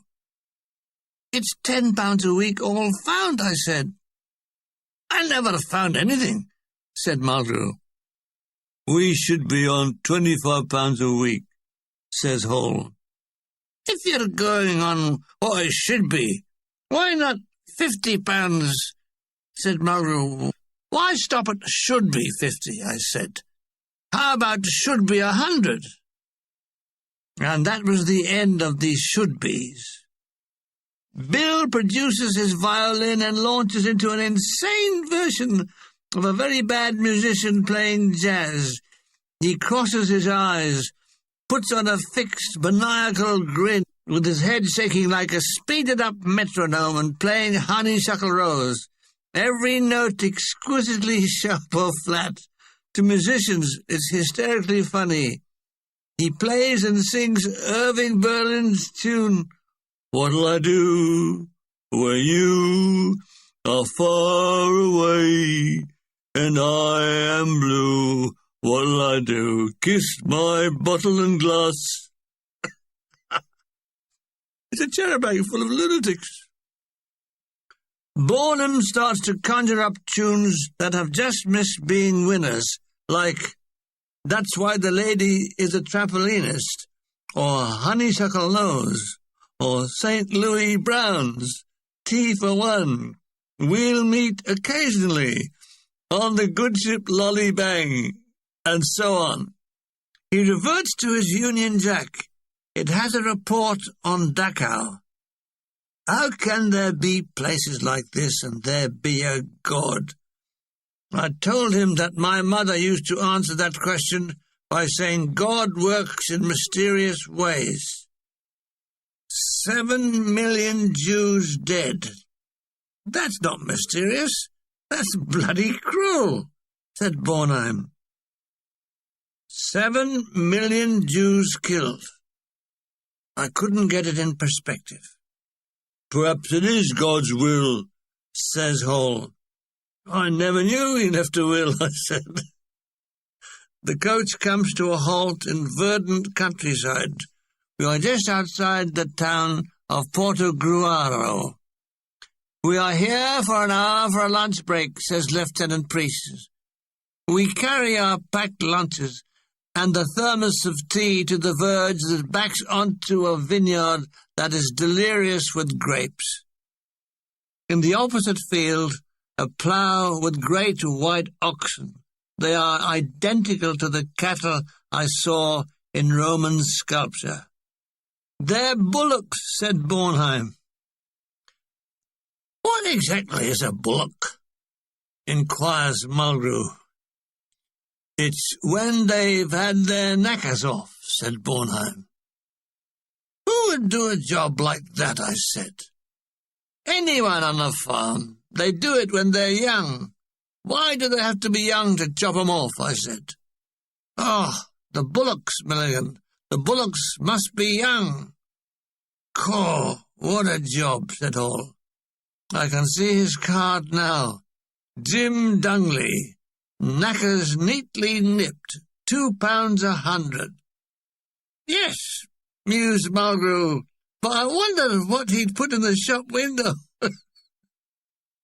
The entire cast are now deep into sandwich munching, and it's amazing how bovine they look. John Ango, our character actor and vegetarian, is trying to swap his sandwiches. Anyone swap beef for cheese and tomato, he shouts out. In those distant days, a vegetarian was looked on like a freak. Some of the cast are bleating and mooing at him. Don't worry, there's a lovely field of grass just waiting for you. Poor Ango. He specialized in makeup. He would spend up to 2 hours putting his old man makeup on. Alas, he didn't look a day older. Mulgrew has a reddish stain around his lips. He appears to be drinking from a brown paper bag. The swine has got a bottle of wine in there. What's the idea? He tells us that Harry Lauder always drank from a bottle in a paper bag. It gave him an air of respectability. They're all bloody strange in Glasgow, says Hall. As for Harry Lauder, he was a mean bugger. If he was a ghost, he'd be too mean to give you a fright. He's still top of the bill, mate, said Mulgrew. Hall disagrees. I think he's bloody awful. Well, says Mulgrew, I saw him at the Glasgow Empire in Highland Follies. He was great. The best thing I've seen him in was Woolworth's, concludes Hall. Bonin asks Mulgrew for a swig of wine. Before giving him it, Mulgrew says, You haven't got any disease of the mouth, have you? Bonin assures him that he hasn't. Well, said Mulgrew, I have.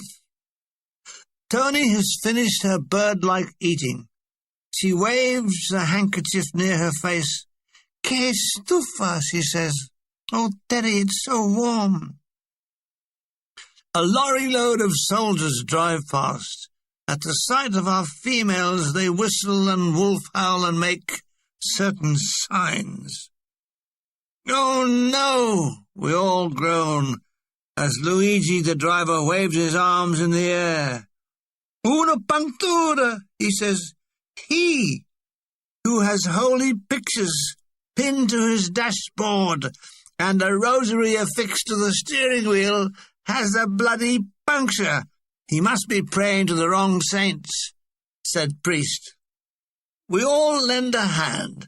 Luigi is pumping the jack, while in time the joker Bill Hall plays sea shanties. We manhandle the wheel into place, all the while singing with Hall, What shall we do with the drunken sailor? Tutto bene, says Luigi as he screws the last nut into place. All aboard for turbulent Trieste, calls Lieutenant Priest. We all troop into the Charabong, with Mulgrew, Hall and Bornheim making mooing and bleating sounds. You've all been out there too long, says Priest. The journey is starting to drag. It's hot and dusty. Oh, roll on the mob, says Bornheim. Roll on Civvy Street. Through the afternoon, there's considerable traffic of military vehicles, American and British. The American lorries ignore the speed limit. They sport an upright broom tied to their vehicles. What's that mean? I explain it means that they have swept all the opposition away. We pass a sign, Trieste, 20 chilometri. The Italian elections are coming up, and all the walls are daubed with signs, Partito Comunista or Cristiano Democrato. Wouldn't it be a bugger if the commies get in? Said Hall. What do you mean? Says Mulgrew. Well, after us fighting all the way up Italy, it would have been in vain, wouldn't it? It's like Poland. We went to bloody war for them, and now the bloody Russians have got it. Tony has fallen asleep on my shoulder, and my arm now has pins and needles. I try clenching and unclenching the fist, but she wakes up with a start. Where are we, Terry? Where are we? I told her Italy. We now have the sea on our right. A cobalt blue, looks very inviting. We passed the ill-fated Castello Miramar, where some aristocrat shot himself. His ghost is seen on the battlements. As we entered the precincts of Trieste, lots of signs, Abbasso con Tito, Trieste Italiano. There are shrines to partisans murdered by the Germans. Faded bouquets hang on bullet-ridden walls.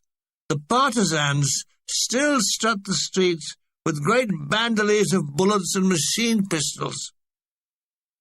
The town is shabby. The people are shabby. There was the occasional non-shabby person. There were even the mildly shabby persons, and those with just a touch of the shabbies. We are driven to the top of the town on a slight rise and stop at the Albergo Federico, or Hotel Fred. It's another 1930s Mussolini modern, but turns out to be very comfortable. From my window, the town is laid out like a carpet, with tree-lined Via d'Annunzio stretching down to the waterfront. It's good news. I have a room on my own. No Mulgrew or Hall coming in late and pissed. I strip for my bath. I look at myself in the full-length mirror and scream, "My God, I'm thin." I look like a Belsen victim. God knows I had tried hard to develop myself. I'd done weightlifting until I hurt my back. So the least I could do was to give it a bath. I'm interrupted by a tap on the door. Why people want to put taps on doors, I will never know. It's Mulgrew. He's out of fags again and gasping. "You don't know what real suffering is," he says. I gave him one of my passing cloud cigarettes that came in a parcel from my mother. "My God, you're thin," he said. "Does it hurt?" "Do you mean I'm painfully thin?" "Can't you take something for it?" "Like what? Like food?" "I've tried everything. Sanatizin, cod liver oil and malt, even Mellon's baby food." Mulgrew giggles. "Let's see your biceps." I flex my arms. He starts to laugh for two protuberances that look like golf balls. "Never mind," I said. "A good tailor can do wonders for a body like mine. There's padded shoulders for a start. With your body, you need a padded suit." I repair to the bathroom, while Mulgrew lays on my bed, blowing smoke rings. I scrub my body, all the while singing like Bing Crosby. At the same time, I am laundering my vest and underpants. I hear Mulgrew coughing his lungs up. "Don't you bring that up in here," I shout. "Oh, wah," says Mulgrew. "I'll take 4 more cigarettes. I'll pay you back on Naffy Day." I'm really into Bing Crosby now. "The bells of St. Mary, la-da-da-da-doo, la-da-da-da-doo-doo-doo," I sang, refreshed. I towel down. Next I lacquered my hair with Brill cream till it glistens like a fly trap. Now a little read before tea. Boo-boo-boo-boo-boo-doo. Oh yes, I was definitely as good as Bing Crosby. I lay abed reading a poem by Francis Thompson, "To a Snowflake." What heart could have thought you? Past our devisal. O filigree petal, fashioned so purely, fragilely, surely from what paradisal, imagineless metal, too costly for cost. I didn't understand a bloody word of it. Boo-boo-boo-boo-boo-doo-doo-doo. The bells of St. Mary. Da-da-da-doo. Yes, there's no getting away from it. I was the equal of Crosby.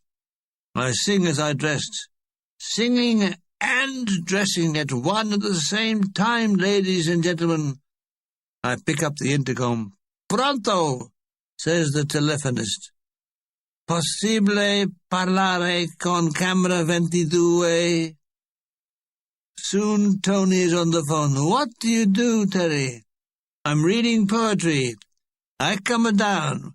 We both have a tea." "Yes, yes." And Tony, "What?" "Oh,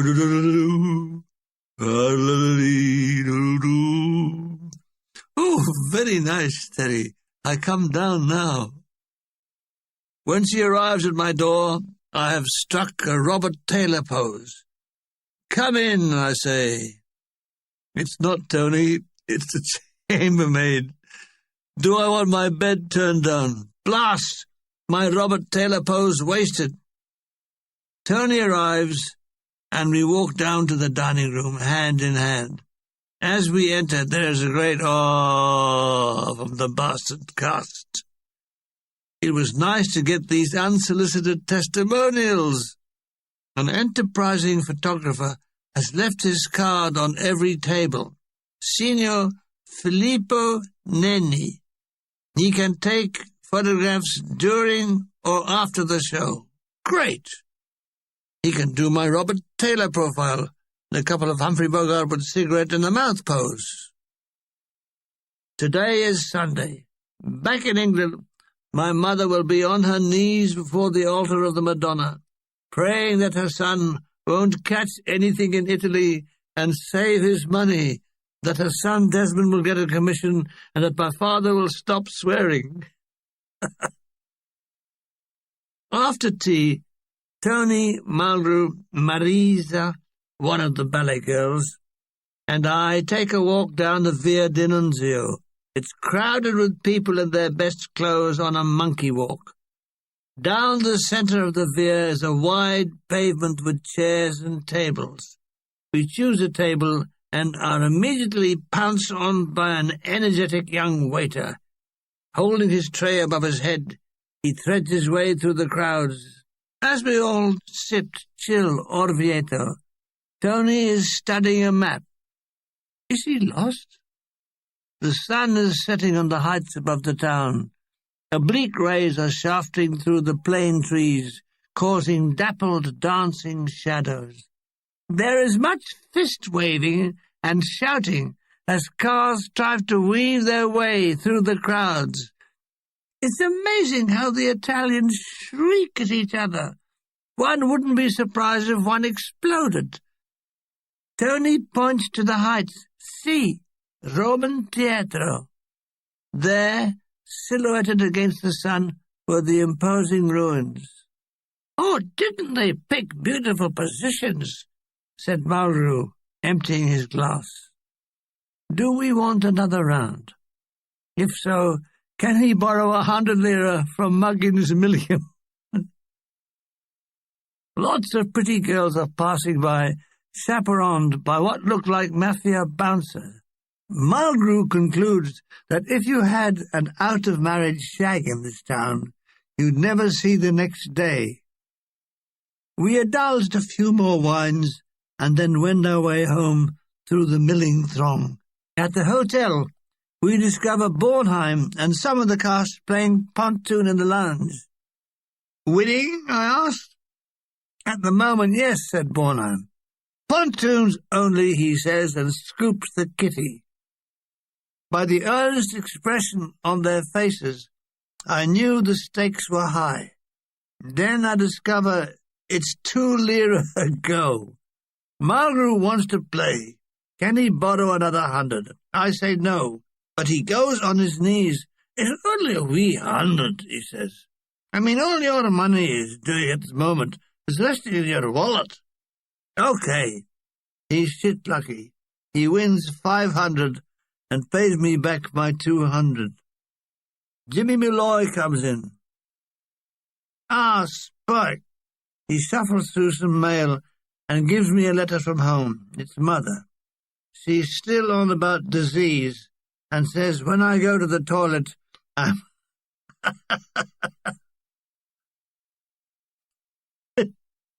I must put paper about the seat. Also that Dad is finding the journey from Reigate to Fleet Street too wearing, so they're moving to Deptford. Dad and her are really proud that I'm now a naffy star. "How come you never get an email, Bill?" I said to Hall. "It's simple.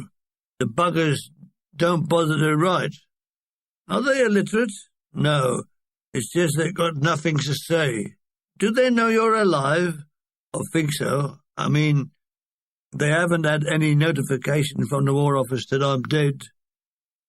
I have dinner with Tony. What did my mother say about her in the letter? I told another word about her, but a warning about lavatory seats. Do you think that if I write that, it would be good? Yes, I think so. Most important is you say you are a Roman Catholic. Dinner over. Tony says she is tired. She's going to bed. I accompany her in the lift and kiss her good night in the door. Can I come in? She says no. Blast! I return to my room. Boo, boo, boo, boo, doo, doo, doo, da, da, da, dee. It's love in bloom. Yes, definitely as good as Bing Crosby. There is a general cast called 11 o'clock. So into the Terrible. En route, Italians keep banging angrily on the side. By looking out the window, I could see that some silly bugger had chalked Viva Tito on the side of the bus. It was Mulgrew and his Scottish Highland sense of humour. I told him we could all be bloody killed. He says that was the general idea.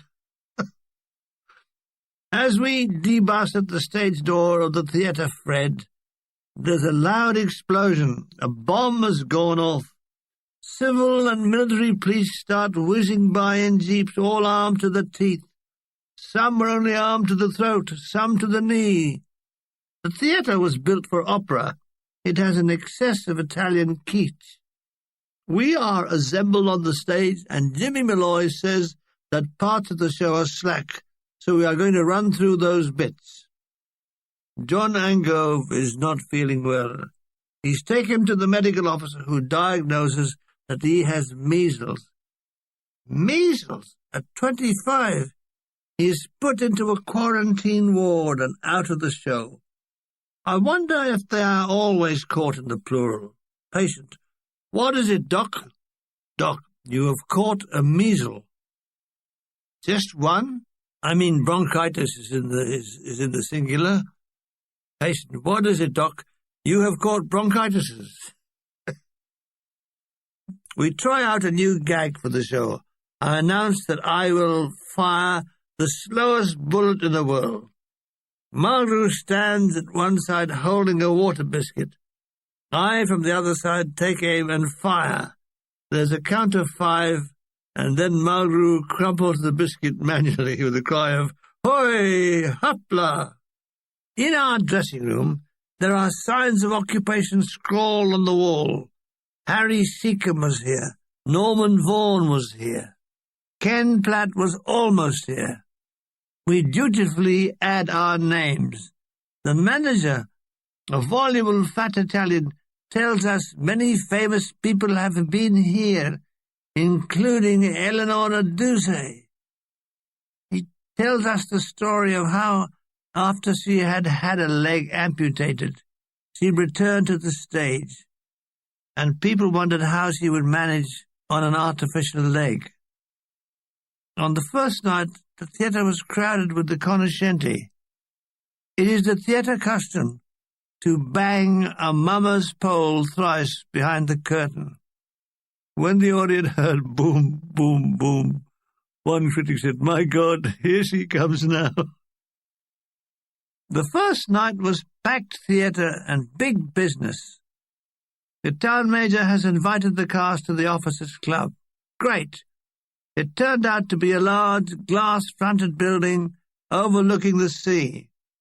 Italian waiters move among us distributing drinks. An Italian quintet on a small rostrum is playing background music. I thought I had escaped it, but sure enough, they played "Lay That Piss Tub Down, Babe." All the girl dancers are being pounced on by young officers. Lieutenant Johnny Lee fancied Tony. He engaged her in conversation, and even though I was standing next to her, he ignored me. I was furious. My skinny body trembled with jealousy. Fool of a man! How could he compete with me? Boo, boo, boo, boo, boo, boo. Boo, boo, boo, boo, boo. And there was more where that came from. The swine has taken her onto the floor for a dance. Not for a moment did he realize that I was once the winner of the Velita concert at the Lady Florence Institute, Deptford. and the best crooner with the New Era Rhythm Boys at the New Cross Paladie Dance. If he wanted credentials, I had them. She'd come begging for me to take her back, you'd see. The evening wears out, and we are all on the charbon back to the Hotel Fred. "He want to see me again," said Tony. "Oh, yes," I said, as near to Humphrey Bogart as possible. "Yes, I told him no. Of course you told him no." There was no other answer. I mean, I was £10 a week man with the great backup of underwear. It's late. We are flagged down by military police. Who are we? Where are our papers? Lieutenant Priest explains that we are the untouchable and are left to go on our way. It's 1 o'clock as I stand snogging outside her bedroom. "Can I come in?" "No, can't." "Blast!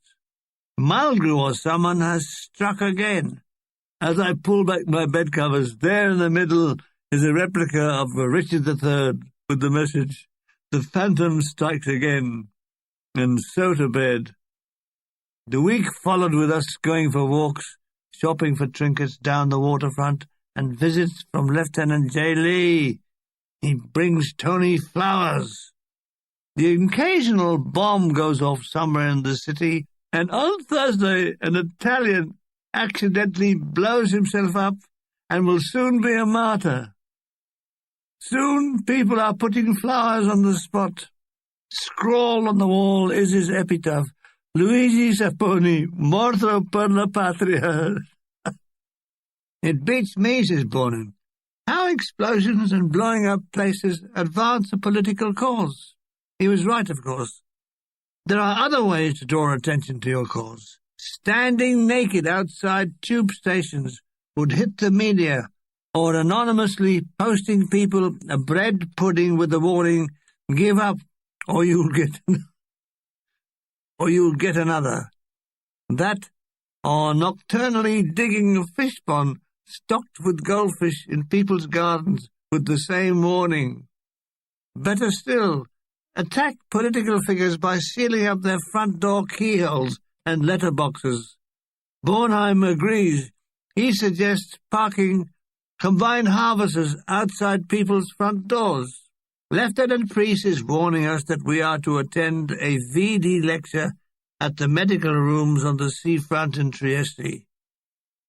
You've all got to attend. It's an order to all parties about to enter Austria. Came the occasion, we were shown into a room of a requisition warehouse where chairs were arranged before a projector screen. A medical orderly is putting pamphlets on all the chairs. They warn of the horrors of VD and its related ailments. "Eyes front," says Lieutenant Priest as an MO enters.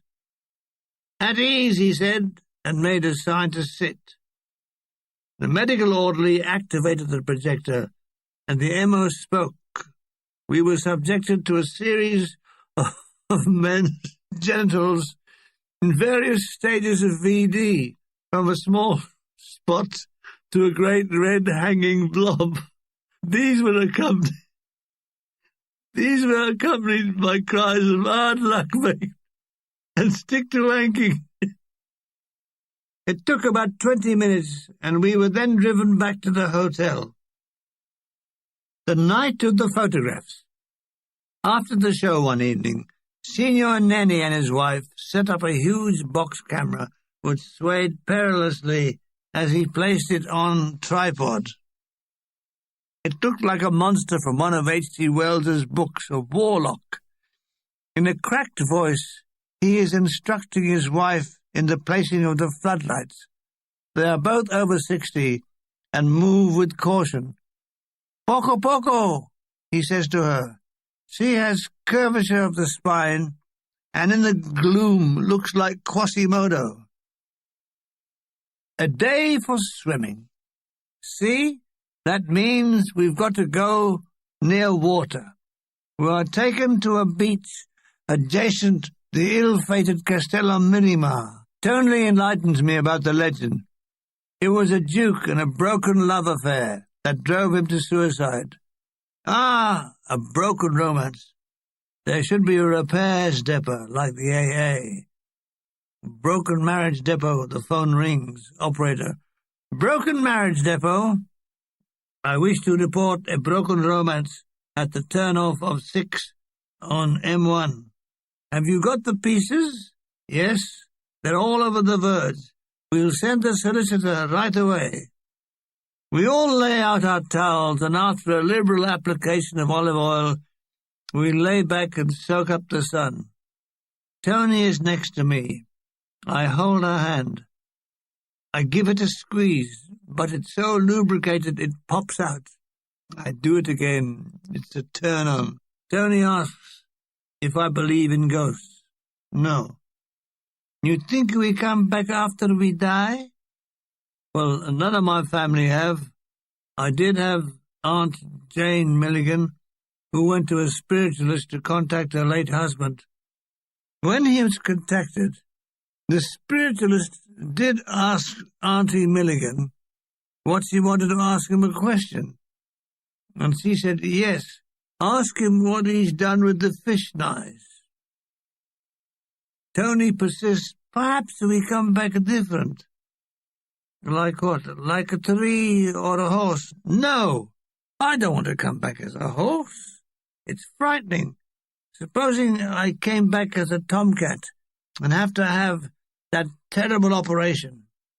Oh, no. Tony giggles. Suppose you come back as a woman. What do you do? I told her I'd go for a walk and see what happened. I started to burn, so I plunged into the waters of the Adriatic. Mulgrew was standing waist-deep. Are there any sharks in the Adriatic? I assured him that there are sharks in all warm waters. Oh, Christ, he says. Greta Weingarten, our German, starts to swim out. I follow her. We got out about a fifth of a mile. She turns and says, you are a good swimmer. How a German girl got into our show is a mystery. A forced labor camp in Russia. Hitler is shoveling shit and salt. It is not a mystery. She is there as mine personal representative of the Third Reich. She always radiated a sense of aloofness. I suppose after the macho attitude of wartime Germany, she found this collection of musicians and puffs a letdown, except that, she was going around with our chief puff. All very strange. Who did what to whom and how? We race each other back to the shore, and I just beat her. Bill Hall greets me. You put the shits up, Johnny, telling him there's sharks in here. Tony asked me, what is this shits up? I rolled over laughing, hearing this innocent voice. What is the shits? She says again. I explain, you know in French, merde? She does. So, is it rude? Yes. The afternoon is one of running up and down the beach and splashing in the shallows, then lazing in the sun. At 4 o'clock, we open our packed lunches, sit in the sun and masticate our sandwiches, as eaten by the Earl of Sandwich. But who invented eating? Was it Tom Eating? What a breakthrough. Until then, people kept dying of starvation, and then Tom Eating discovered food. At first the superstitious said, nay, eating food is the devil's work. Many eaters died for their beliefs, but in the end food won through, and Tom Eating was beatified and became Saint Eating, patron saint of food. So ended a lovely day. The night just after the show, boom! A bomb explodes near the theatre. We all rush out, some of us still in costume. A crowd have gathered, their angry shouts. They suspect Yugoslavian extremists. Tony says to me, did that give you the shit stuff? She knows it's rude and laughs. It's not as exciting as it should be. There's no blood, no dismembered bodies. An Italian partisan, smothered in bullets and a machine pistol, stands on one of the bomb-shattered tables, and with veins standing out like whipcords, making an impassioned speech. He said, "No Yugoslav is going to take Trieste as long as he has breath in his body." The table collapsed, and he is pitched, still shouting, into the crowd. The American police arrive, the Italian police arrive, and true to form, last is the British police. They start to ask questions and are highly suspicious of all of us in costumes. Lieutenant Priest explains that we are travelling mummers and all is well. For all his patriotic utterances, the partisan is taken into custody and is driven away in a jeep, still declaiming that Trieste is Italian. It had been quite a day, but there was still the night, and with it, Bill Hall's nocturnal desires. Somewhere in Trieste, some old boiler of a woman will get his attention. "Listen, everybody," said Lieutenant Priest. "Tomorrow is a day off. The Charabanc is going to Grado at 10 for swimming. We give him a cheer. This night, Tony says I can come into her bedroom. Aha! We start snogging on the bed. So far, our affair has been quite innocent, but this time it starts to get serious. She pushes my fumbling hands away. "You give me the shits," she says. It doubles me up with laughter. But we are getting serious. All those little biological bugs inside are egging us on. Help! I'm on course to severely seduce Miss Pontani. Grado. Next day, we are all in the Charabanc, looking forward to the day at Grado. We are singing, "Why Are We Waiting?" In this instance, it's Bill Hall. He finally appears, blinking in the unaccustomed sunlight. Luigi lets the clutch in, and we are on our way. Grado is a spit of land, accessible by a causeway. It's apparently a fisherman's paradise. Not so much a paradise for us. The beach is brown, and so is the water. It's all due to a muddy bottom, of which I've seen a few. However, it's a clear blue sky and hot. Tony and I hire a boatman who rows us to where the sea turns blue. We dive over the side. It's like swimming in champagne. You can see the bottom. We sun ourselves and take a few snaps. We sat in silence, holding hands, watching the wake of the boat. The boatman smiles. He knows we're in love. "Buona, eh?" he smiles. Plimping, yes. Plimping on the sea are fishing boats, small two-men affairs. And let's face it, these days, two-men affairs are not that frequent. It was all very stimulating. The salt water drying on our body, the tranquility and being in love. Our time is up. The boatman heads for the shore. Malgru greets us. "Ahoy there! Welcome to Grado." "You're welcome to it too," I said. Malgru has buried Bill Hall in the sand and shaped it like a woman's body with huge boobs. Alas, I lost the photo. "How much was the boat ride?" he says. I tell him 100 lira for half an hour. 100 lira! He says, his Scotch face wincing with pain. "Why, you can get 3 bottles of wine for that." I agreed, but I said they wouldn't float as good as a boat. There's a sort of beach cafe with straw-matted roof. Tony and I sit on high stools, sipping fresh orange juice. Margaret has a lemon juice. "It's got more vitamins in." "What is a vitamin?" said Tony. "Oh, you know, vitamins, A, B, C, D. That's a funny way to spell vitamins. Marisa is coming out of the water saying, "Aiuto, aiuto." She's been stung on her bum by a jellyfish, who seemed to know what he was doing. From then on, no one would venture into the water. Tony and I walked along the beach about a mile, stopping at rock pools and looking at fish trapped by the tide. Sometimes we'd splash our feet in the shallows. It was like being a child again. The sun is setting on the sea as it lowers itself into the Adriatic. Dancing waves catch the deflective light, and semaphore in silver and scarlet flashes. It's been a wonderful day. The beach cafe wants to know, do we want dinner? If so, they can make us sardines and rice. We asked the all-in price, and Lieutenant Priest thinks it's reasonable, so okay. We sit eating as a new moon, like a lemon slice, appears in the eastern sky, and there's the sound of Bill Hall's violin, and soon the Italians are singing Vaccina mare, vaccina amore. In the half-light, I lean over and kiss Tony on the shoulder.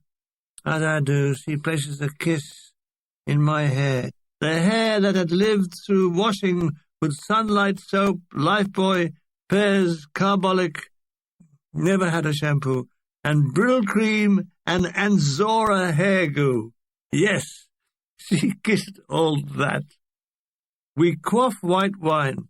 Some of the boys collect driftwood and make a fire. We sit in a circle, watching our dreams burn into the embers. The tide rises and washes away our footprints in the sand. Sand from a shore that neither of us would see again. Already that sand was running out. Wow, good writing. It was 11 when we drove back to the hotel, pleasantly tired. Tomorrow? Who cared about tomorrow? The forced labor camp in Siberia. Hitler is shoveling shit and salt. I cared about tomorrow. You see, von Rundstedt and the 10th Panzer Army will break through and rescue me. The thought of Hitler shoveling shit and salt. I kissed Tony goodnight. Buonanotte, e domani. So passed the week in Trieste. This morning we all embark for Austria. Austria, land of Strauss and the naughty waltz. Men and women dancing face to face. Land of Franz Joseph, the hussars, the woods, and the liver sausage. I massage my clothes into my suitcase. I sit on it and finally lock it. It looks pregnant. I've got half an hour to get breakfast. I dash down to the dining room. Tony and the girls are at the table laughing and giggling. Oh, Teddy, you're late. You must hurry. I wolf down marmalade and toast and a cup of lemon tea. Krumpendorf. Yeah. Oh, Teddy, says Tony, you choke yourself. What a headline. Man strangled by marmalade. Lieutenant Priest is rounding up the latecomers. Come on, we haven't got all day, he fusses. Aboard the Cherubong, everybody is excited by the thought of Austria, especially Greta Weingarten. Now I will be able to speak in my own language, she says with an air of superiority. Tony is in her drab khaki clothes, her hair in a bandana. She looks shapeless, but aha, I know what lies underneath. She says, in Vienna, we see Russian soldiers? Yes, my dear, but what's this Lieutenant Priest is saying? Before Vienna, we have to play Krumpendorf. Krumpendorf? Isn't that a disease of the groin? He goes on, then we play Graz, and then Vienna. Have you been in Austria before, Terry? No, I've travelled extensively in Catford, Lewisham and Brockley, but somehow never Austria. The trams don't go that far. Oh, no, the coach engine is faltering. We pull over, and Luigi raises the bonnet. He's joined by Ricky Trowler, who's a whiz kid at engines. He tells Lieutenant Priest, "It's the distributor." "Wait till I see the bastard," said Priest. Trawler does some minor adjustments, and we are on our way again. It's another sunny day with a few mares' tails in the sky. Where did they get such a name for clouds? Like mackerel. Mackerel sky, not long wet, not long dry. To pass the time, we play noughts and crosses. I showed Tony how to play noughts and crosses for idiots. We are heading north and gradually climbing. On looking, we can see Trieste spread out below us, with the Yugoslav coast disappearing in the morning haze. On one side, we have a sheer drop. On the other, vine terraces looking like giant steps. It reminds me of Daumier's drawings from Dante's Paradise Lost. But then anything makes me think of Paradise Lost. I remember in Lewisham, where I was paying some money into my post office savings account, I was served by an old dear of 60 with huge, ill-fitting false teeth, and I thought, Paradise Lost. Another time, I saw a mongrel sniffing a lamppost, and I thought, Paradise Lost. What a good headline! Paradise Lost. Police and army in search. We crossed the border at Thal. There is no customs barrier. We just motor straight through. "Ladies and gentlemen," says Priest in mock German tones, "we are now in Austria," and gives the Nazi salute.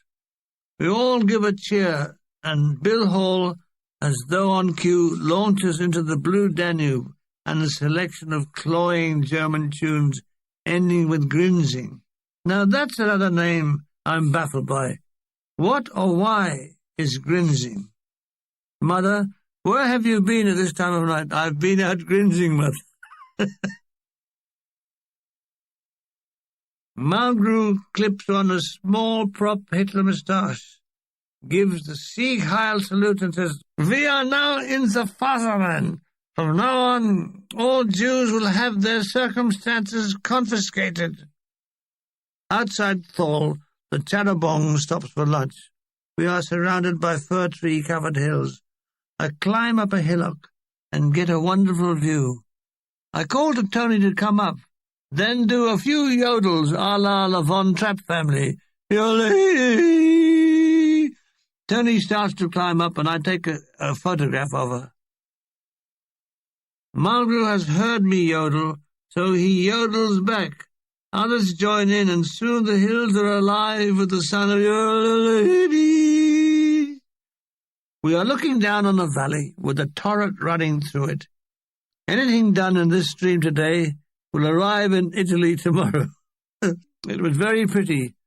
Tony and I stood enjoying the view. Help! They are breaking out the lunch rations. If we don't get down, the bloody lot will be gone. They see us running down the hill, and they're eating as fast as they can. But we manage to intercept some cheese and pickle sandwiches. Lunch over, Lieutenant Priest herds us onto the Chadabong, all bleating and mooing. The Chadabong lurches off with the promise of more distributor trouble. But it doesn't materialize, and the engine settles down as Luigi crosses himself with relief. Now we are seeing Austrians. Some diehards are wearing lederhosen. Greta Weingarter points them out, saying, "Yeah, it's good, yeah?" "I bet they're all bloody ex-Nazis," said Bill, rolling a cigarette. "They are not all bloody Nazis, assures Greta. Many people not like the Nazis." A forced labor camp in Siberia. Hitler is shoveling shit and salt. Hitler, "All lies! Everybody loves the Nazis." We are trying to work out who the most disliked person in the cast is. "It must be Chalky White," says Hall. "That's so. Why do people take an instant dislike to him?" "It saves time," I said. We are passing through Villach, and see lots of British troops en route marches. We give them all a cheer. Bloody hell, says all. Still marching? Don't you know the bloody war's over? I tell him wars are never over. What you saying, said Hill. They only have intervals, and this is one of them, I said. So take your partners for World War III. I tell you why we have wars, said Bornheim, looking up from his Union Jack newspaper. Because men like it. Ah, look, Terry, says Tony, and points to the beautiful Lake Vertisea with its bobbing boats and background of snow-capped mountains. Priest is standing at the front, peering out the window. He liked a good peer. Ah, this is it, folks, he says, as the Tarabong pulls right off the road in front of a large guest house surrounded by chalets. We troop into reception, where a fierce German lady by the name of Frau Hitz welcomes us with penetrating blue eyes and a big nose. Welcome to the Krumpfendorf guest house, she says. Your rooms are all ready for you. Wonder where the gas chamber is, said Mulgrew, his shoulders heaving with silent mirth. She's a dead ringer for Bill Hall, he says. We all check in. Hall, Mulgrew, and myself have a chalet to ourselves. We dash to it to get the best bed. Fleet-of-foot Milligan gets in first and bags the bed near the window, which overlooks a rose garden. It's very simple furnishing, but very comfortable. No show tonight, so we relax. Tony has a room in the main guest house. Blast! There go my knee tremblers again. From now on, it's goodbye Italian cuisine and hello German. No more pasta, but meat and veg and dumpling and stodgy puddings. For dinner that night we had Wiener Schnitzel with the sauerkraut, and it was delicious. A Siberian salt mine. Hitler is shoveling shit and salt. You see, Russian fools, they are already starting to like back us Germans. Soon they will come begging to me for the recipe. Our Italian cast don't like the food. Tony says it's all too heavy. She says no wonder they lost the war with food like this. You could lose everything, especially your appetite. She comforts herself with lots of German cheeses. We find the Austrian wines delicious and light. After dinner, we take our wine and sit overlooking what had been a lovely garden, now a little overgrown. It's just twilight. Small things are bumbling and buzzing in the late evening light. Wallop! Next to me, Bornheim has flattened a midge on his arm. What did he do that for? It wasn't doing you any harm. Another second and it would have bit me, he said, and wallop, he exterminates another. Why not have pity and just shoo them off? Oh, no. It's not so much fun as flattening them, he said, with a grin. There's a grand piano in the lounge, he said. Wallop! And another midge dies. It's a Bechstein. Like to hear it? We follow him into the lounge, which is deserted. We sit on the couch and listen to him playing I Got It Bad, and That Ain't Good. Summertime. Sophisticated lady. Can't get started. Have you met Miss Jones? And more. All songs that will remain fresh over the years. Do you know Catelby's bells across the meadows? Yes, he said, good. Bring them in, they're getting rusty. Tony is tired and wants an early night. No, I can't come in. Blast. We say good night, and I retire to the chalet, where I find Mulgrew in bed reading with a bottle of red wine. I undress and ease myself between the sheets. Ah, bed. Soon I'm in the land of Nod. I'm awakened at about 1 a.m. by Hall tiptoeing into the room. I sit up. "Oh," he says, "you still awake?" "No, I always sleep sitting up. I've been to the Garrison Theatre. I saw a Charles Boyer film where he drives his wife mad." "Oh, Gaslight?" "Yeah, Gaslight and Coke, something like that." "Well, good night." "Good night." From Mulgrew comes a low, "Thank fuck." I had one of the strangest dreams. It's Oxford Circus in the rush hour, and a man with knicker-warden on his shoulders is holding a long stick with a mirror on it, and he's looking up women's skirts and only lets them cross when they're wearing knickers. I suppose Freud would have said something like it meant I wasn't getting enough carrots. Next day is another fine one, the cloudless sky. After breakfast, Tony and I take a walk to the Wörthersee. I climb a tree to take a photograph of the landscape and another of Tony. I'm not saying that you have to climb trees to take photographs, but it does make you look taller. The lake is heavily overgrown with bulrushes, and it is difficult to get access to the water. "Ahoy there, young lovers! It's Mulgrew and Ango, and this should be fun. They have a fishing rod."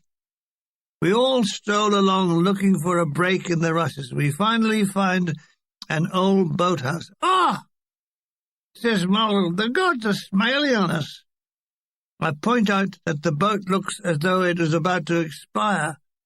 They heed the warning not.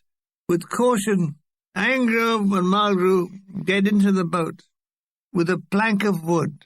Mulgrew propels the boat to the edge of the rushes and throws out their line. It remained thrown out for an hour, while Tony and I sat on the verge. "Caught anything yet?" I called. "Sweet F.A., said Mulgrew. "Here, let me try," says Angrove. Very wobbly, they stand and change places. There is a shout, and Mulgrew goes through the bottom of the boat. It sinks immediately, and Angrove joins Mulgrew up to their waist in water. They issue forth from the water with a mixture of swearing and laughter, with mud up to their knees and great cakes of mud on their feet. "The gods have stopped smiling," I said. "Oh, Christ," said Mulgrew. "We better get back and get this lot off." Alone again, Tony wants to sunbathe. She strips down to her bathing costume. I get her to do a camp pose against the skyline. "You no sunbathe?" said Tony. "No, I'm still sunburnt from Grado. Apart from which, I was not wearing a bathing costume, and the thought of stripping down to my underpants filled me with terror." Tony wants to know more about England. I suppose it's on the assumption that one day I might marry her. "Tell me, Terry, you have what you call frog?" "Frog? Oh, you mean fog. All time?" "No, it just seems that way. No, we only get it in the winter." "It is always cold?" "No, in summer it's very nice." The morning passes. We are totally alone, almost like the last people left on earth. We snog in the warm grass. Time is meaningless. In the passionate embrace, Tony suddenly says, "It is the time for lunch." I swore I would never get that hungry. Tony dresses and we walk back to the guest house. Chalky White is in the lounge holding a housey game. I get a card and play a few games. Italians and Austrians alike are baffled by the language. Number 9, doctor's orders, legs 11. All the sixes, clearly click, Kelly's eye. I don't win a thing, so we go to lunch. A beaming fat bald Austrian in an ill-fitting suit greets us and shows us to our table. He introduced himself. "I am Ludwig, the Herr Ober." We order a couple of salads. "Thank you," he says. He smells distantly of cod liver oil. He keeps checking the diners. All is good, he said, and nods approval. After lunch, it's weekly naffy ration. In Jimmy Malloy's room, there's a lot of bartering, swapping sweets and chocolates for cigarettes. There are also toothpaste and bootlaces for sale. I don't see the connection. Why not toothpaste and potted shrimps, or toothpaste and tinned carrots? Old debts are repaid, but only after reminders. Come on, Mulgrew, you owe me 6 cigarettes. Oh, I only borrowed 5. It's with interest. I have no interest, he said, and gave me 5 cigarettes. We carry all our goodies back to the chalet, where lovely Bill Hall is washing his socks in the sink. Naffy up, I tell him. He drops the socks and hurries from the chalet. Mulgrew sits by the window and writes letters. How do you spell sophisticated, he said. I don't. I only say it. I spend the afternoon reading Edgar Allan Poe's mystery stories, then have a doze. I wake at tea time and meet Tony in the dining room. Hello, Teddy, you like my hair? She revolves to show a new hairstyle. Very nice, I say. It's a good thing to say to women. Cream buns and tea, lovely. These make you fat, Terry. If only they would. Oh, for a few ounces of fat on my emaciated Belson body. That night the show passed uneventfully, except for a string on my guitar, breaking in the middle of the act. Manfully, I played on with the remaining 5 strings. After dinner, we sit in the lounge drinking coffee and listening to Bornheim play the piano. I'm looking at Tony. Tony's looking at me. It's like electricity. What do you think? She said. I think I love you. Love? I'm besotted with her. Bornheim stops playing. Get this, he announces. To the tune of The Girl That I Marry, he sings, the child that I carry will have to be dumped on the steps of a nunnery. The man I call my own has turned into a poofter and smells of cologne. He polishes his fingernails, tints his hair. He's known in the dilly as Old Doris Hare. Instead of flitting, he sits knitting for a sailor who comes from Tenditton. I once had a lover, he loves my brother, not me.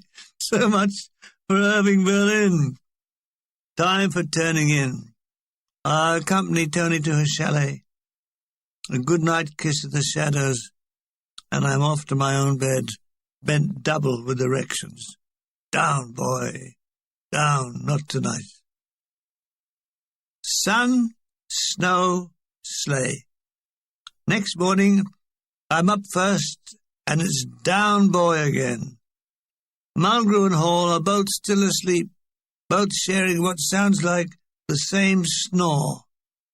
Hall's laundered socks, now stiff as boards, swing gently in the breeze from the window. Ah, the poetry of an Austrian morning. I take a vigorous shower, singing boo-boo-doo-doo-doo, da-da-da-dee. Oh, yes, as good as Crosby. Spike, it's Mulgrew. You're trying to sleep. What? I said, how dare you try and sleep when I'm singing? I'm looking forward to breakfast and backward to sleep. Eh? I leave the slumbering duo and make for Tony's chalet. I tapped on the door. It's me, Tony. I'm coming in. There are shrieks of no, no. I push the door ajar and see Tony and her companions clutching towels to hide their nudity. Look, I come very quickly, she giggles. Breakfast is very British. Egg and bacon. Tony joins me halfway through. You are a naughty boy, she says, drawing to the table. She must have a coffee. She can't start the day without one. Tony sips it with a look of ecstasy on her face. What shall we do today? Today, She can't see me. She has lots of washing and letters to write. My problems are solved.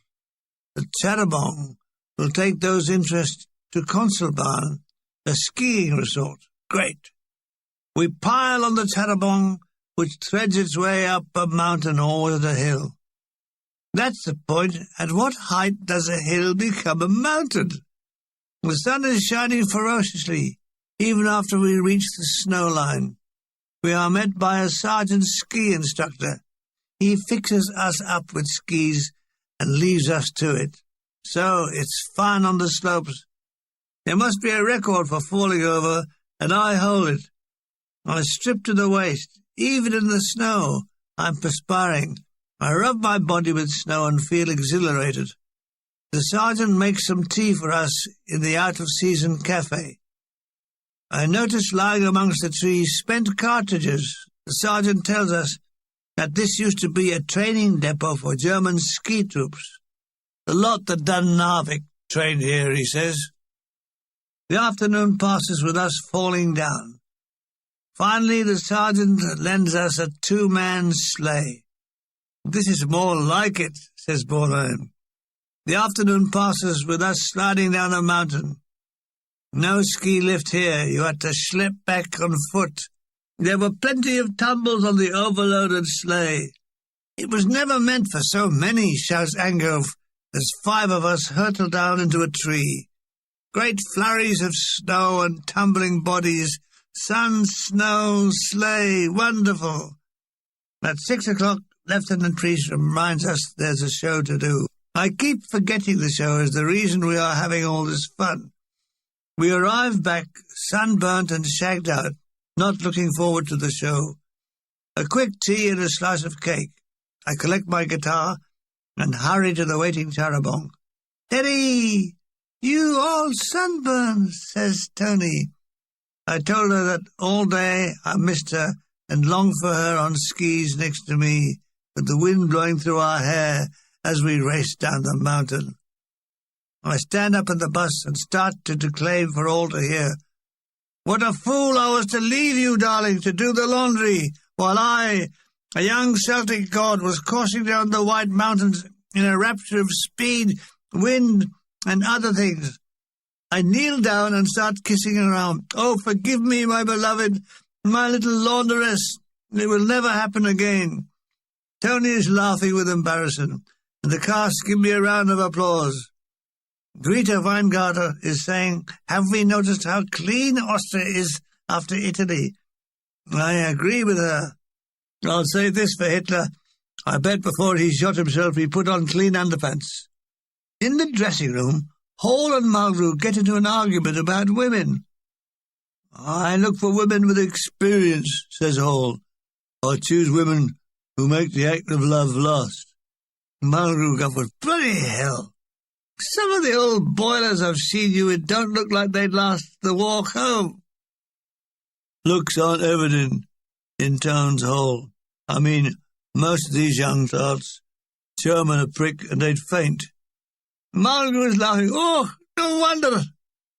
When I saw yours, I nearly fainted. For a start, it's got a bend." "It's not a bend. It's a slight curve," says Hall. "Curve? It nearly goes around corners." I was crying with laughter. Barrack room humour. There's nothing quite like it.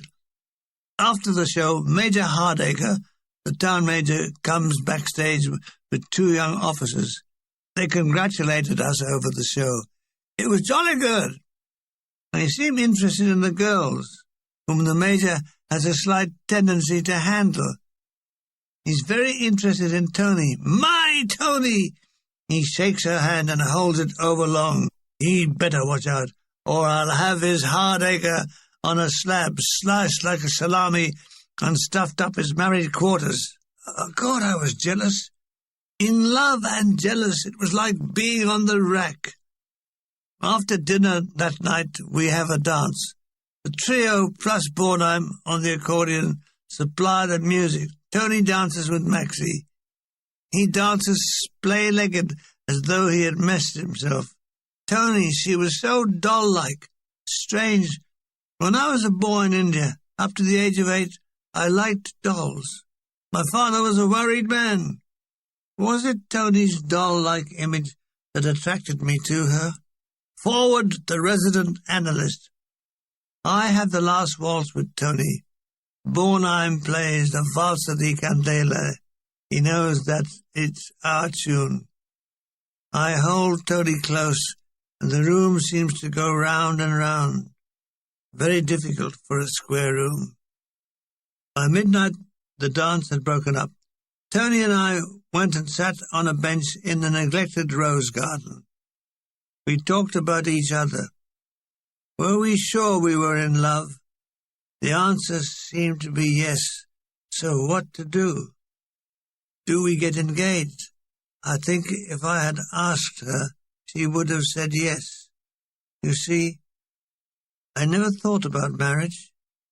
I was a day-by-day person. If at the end of a day everything was okay, then we were set fair for tomorrow. Why ruin it by planning, say, 6 months ahead? I'll tell you, whoever planned my head should have got 6 months. I was a woolly thinker. Tony and I would go on forever. There would be no end to the tour. We would ride in the charabanc eternally and never grow old. Bloody awful. Next day, after breakfast, it's a real hot day. I tell Tony we must try and get a swim in the Wörthersee. We take our costumes and make for the lake. But everywhere it's reeds, reeds, reeds, and where there is excess, it's mud, mud, mud. So we settle for a sunbathe. Oh, the heat. Tony so close, covered in oil, almost frying her. Terry, some more oil on my back, please. Oh, Terry obliges, taking his time to rub the oil on her satin skin. Oh, the heat. Oh, the oil. God, we all need a button on us that says sex on, off. Right now, I'm fumbling for the off switch. Through the lazy afternoon, we talk with our eyes closed. Sweet nothings that would bore anyone but us.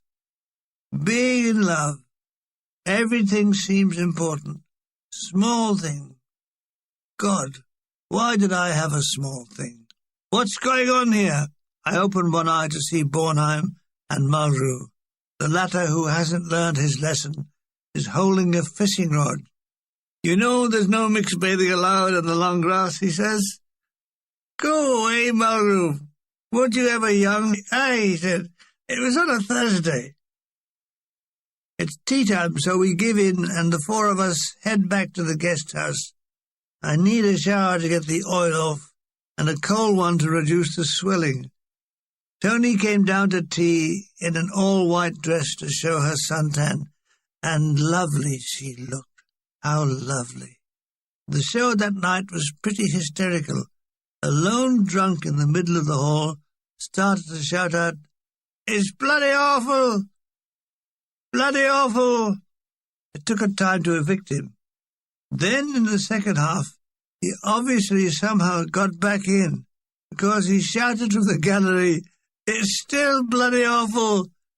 Bloody awful!" Again he was thrown out, only to reappear through a front-row fire exit direct from the street. "It's bloody awful from here as well," he shouted before doing a bunk. It caused great laughter in the audience from the cast. It wasn't the last of him, my God. As we were about to drive back to the billets, he was thumping on the sides of the charabanc. "You're all bloody awful! You're all bloody awful!" Bill Hall rolled down a window and blew a thunderous saliva-draped raspberry at him, causing howls of glee in the truck. "Perhaps we are bloody awful," said Bornheim. "I mean, how many of us would a West End audience come to see? I mean, they'd pay to see Bill Hall Trio, but the rest of us..." This started a real row till we got to the hotel. Everybody was suddenly in a star class. Of course, the West End audiences would pay to see Chalky White hitting people. There was a lot of laughter as each artist defended himself against the bloody awful label. The fact is, none of them were ever heard of again. At dinner, the argument breaks out again when Bornheim plays the piano. A shout, "Bloody awful," goes up. From then on, no one could make a move without a shout, "Here comes bloody awful." The Italian artists couldn't get the gist of it, but when they did, they took up the cry. Tony asked me with a perfectly straight face, "Tell me, Terry, we are bloody awful, yes?" The next morning broke sunny and warm. Across the road from us was a little Austrian beer house, so at lunchtime Bornheim and I toddled over and sat outside. We ordered a bottle of white wine and some cheese, then another bottle of white wine. Two Austrians in lederhosen with over-muscled legs and blue staring eyes asked us to join them for the drink of the schnapps. My God, we got pie-eyed. We wobbled back to our chalets. I was sick and crashed out groaning onto the bed. Tony is horrified. I've never been drunk before. She sees the drunken wretch and says, "Terry, Terry, you bloody awful," bursts into tears and runs out. I stumbled after her and crashed to the floor, where I was sick yet again. I now looked like a walking Irish stew on legs. By evening I was coming to and drank a lot of black coffee, brought to me by Mulgrew, who knew drunkenness. That night on the stage, I was bloody awful. I muffed the announcements, got the wrong intros, and generally buggered up the act, but we still went down well. "Just bloody luck," said Bill Hall. "What did you get pissed for?" said Lieutenant Priest. "About 30 shillings, I said. We're very economical." The weather stays divine. Up the road, at the Vertasea Riviera, Tony and I hire a rowboat and take a packed lunch. I row to the middle of the lake. It's one of those boats with a lounging double seat in the stern, so we snog while the boat drifts and drifts and drifts. Let it drift forever, for we are lovers, and the hands of the clock stopped at the moment we met. We live in a time capsule called now. We can only think of each other. It is young and true love. The waters lapped at the sides. Lake birds flew hither and thither to their secret places, and the day lay on us like a diaphanous dream. "Wake up! Wake up! The boat is leaking! Blast, yes, there's 3 inches of water in the bottom." So I row the love wagon back to the boathouse and point out to the Austrian man what has happened. He just laughed and gave us half our money back. We walked back down the dusty road and arrived home for tea. Tony is giggling because somehow I have managed to wet the seat of my trousers, which looked like a giant ink stain. I hang my shirt out to cover it, but that's wet as well. The hell with it. Wild poppies grow by the wayside. I pick some for Tony. Alas, the poor things start to die within a few minutes. Why can't we leave nature alone? Tony takes a photo of me. She wants me to turn my back to the camera. I've no idea why. I refuse. Lieutenant Priest seeks me out. Tomorrow Bill Hall and I are to report to Villac de Mob Camp to be issued with civilian clothes. How exciting! Next morning a 1,500-weight truck takes us to the depot. Giant sheds loaded with military gear. We hand in our papers and discharge sheets. Then we are given the choice of 3 suits: a grey double-breasted pinstripe suit, a dark blue ditto, or a sports jacket and flannels. I had chosen clothes 3 times too large for me, and Hall had chosen some 3 sizes too small. The distributing sergeant was pretty baffled. We duly signed our names and walked out. England's heroes were now free men. No more yes sir, no sir, no more parade. Back at the guest house, we have our first meal as civilians. As I remember, it was spaghetti. Not many people go round remembering spaghetti. For some people, it's totally forgotten. We had one more demob appointment. That was the Army MO. This turns out to be a watery-eyed, red-nosed lout who was to medicine what Giotto was to fruit bottling. It's got you down here as B1, he says. That's right. I was downgraded at the medical board. It says battle fatigue. Yes, battle fatigue. Anxiety state chronic. Yes, but you're over it now, aren't you? No, I still feel tired. So I'll put you down as A1. Not unless I'm upgraded by a medical board. Oh, all right, B1 then.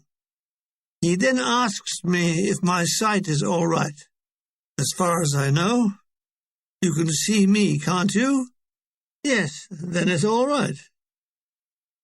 It ended with him signing a couple of sheets of paper and showing me the door. Why didn't he show me the window? It was a very nice view. That was it. I was a civilian and B1. Ah, Sunday, day of rest and something. On Monday, we will travel to Graz and do the show. In the morning, I lie abed smoking. What's it feel like to be a civvy? Said Mulgrew. Well, I felt myself, and I felt fine. A lucky bugger.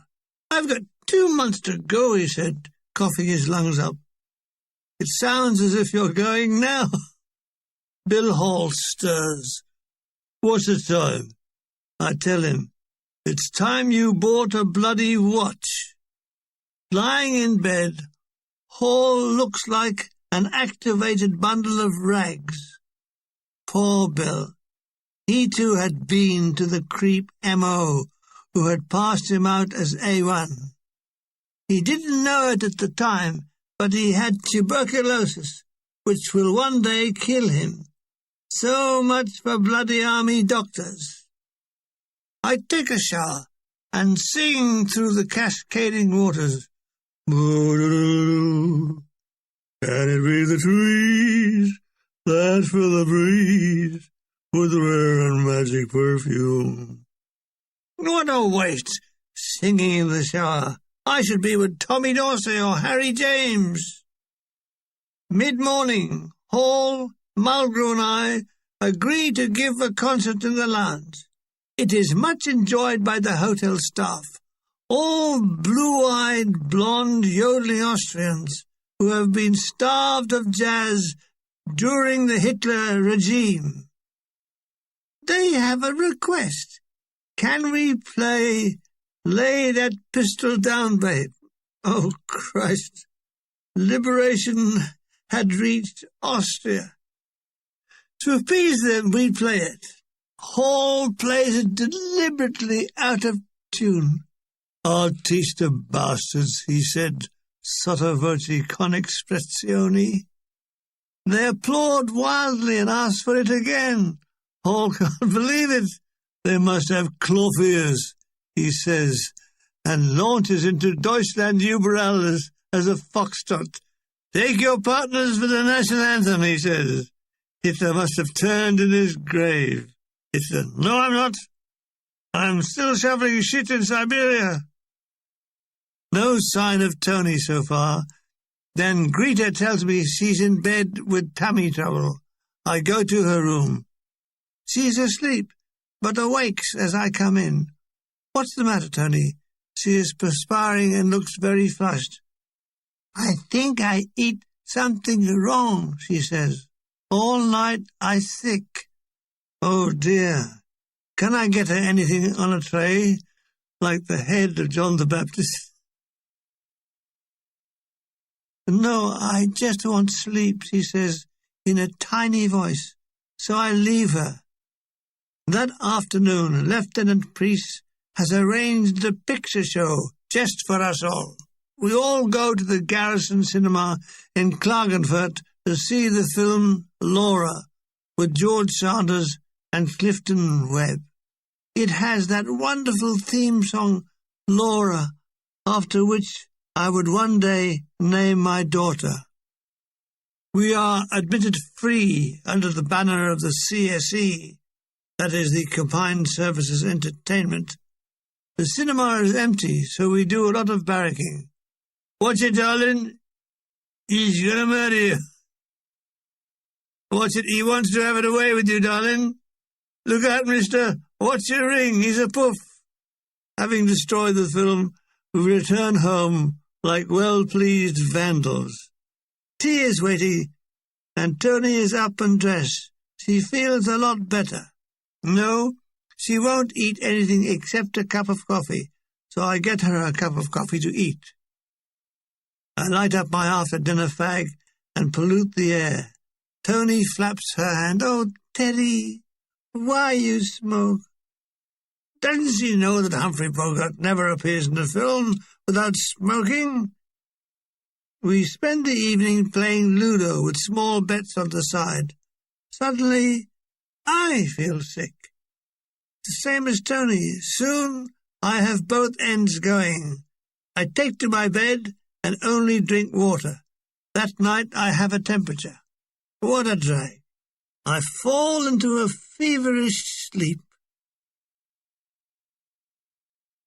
Graz. Next morning, I'm still discharging both ends.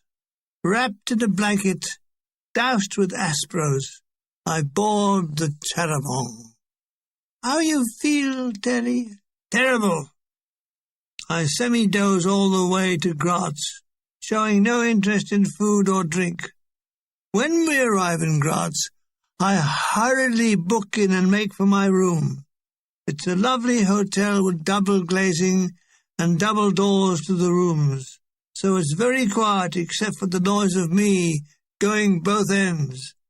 I take a hot bath and take to my sick bed. I get visits from everyone.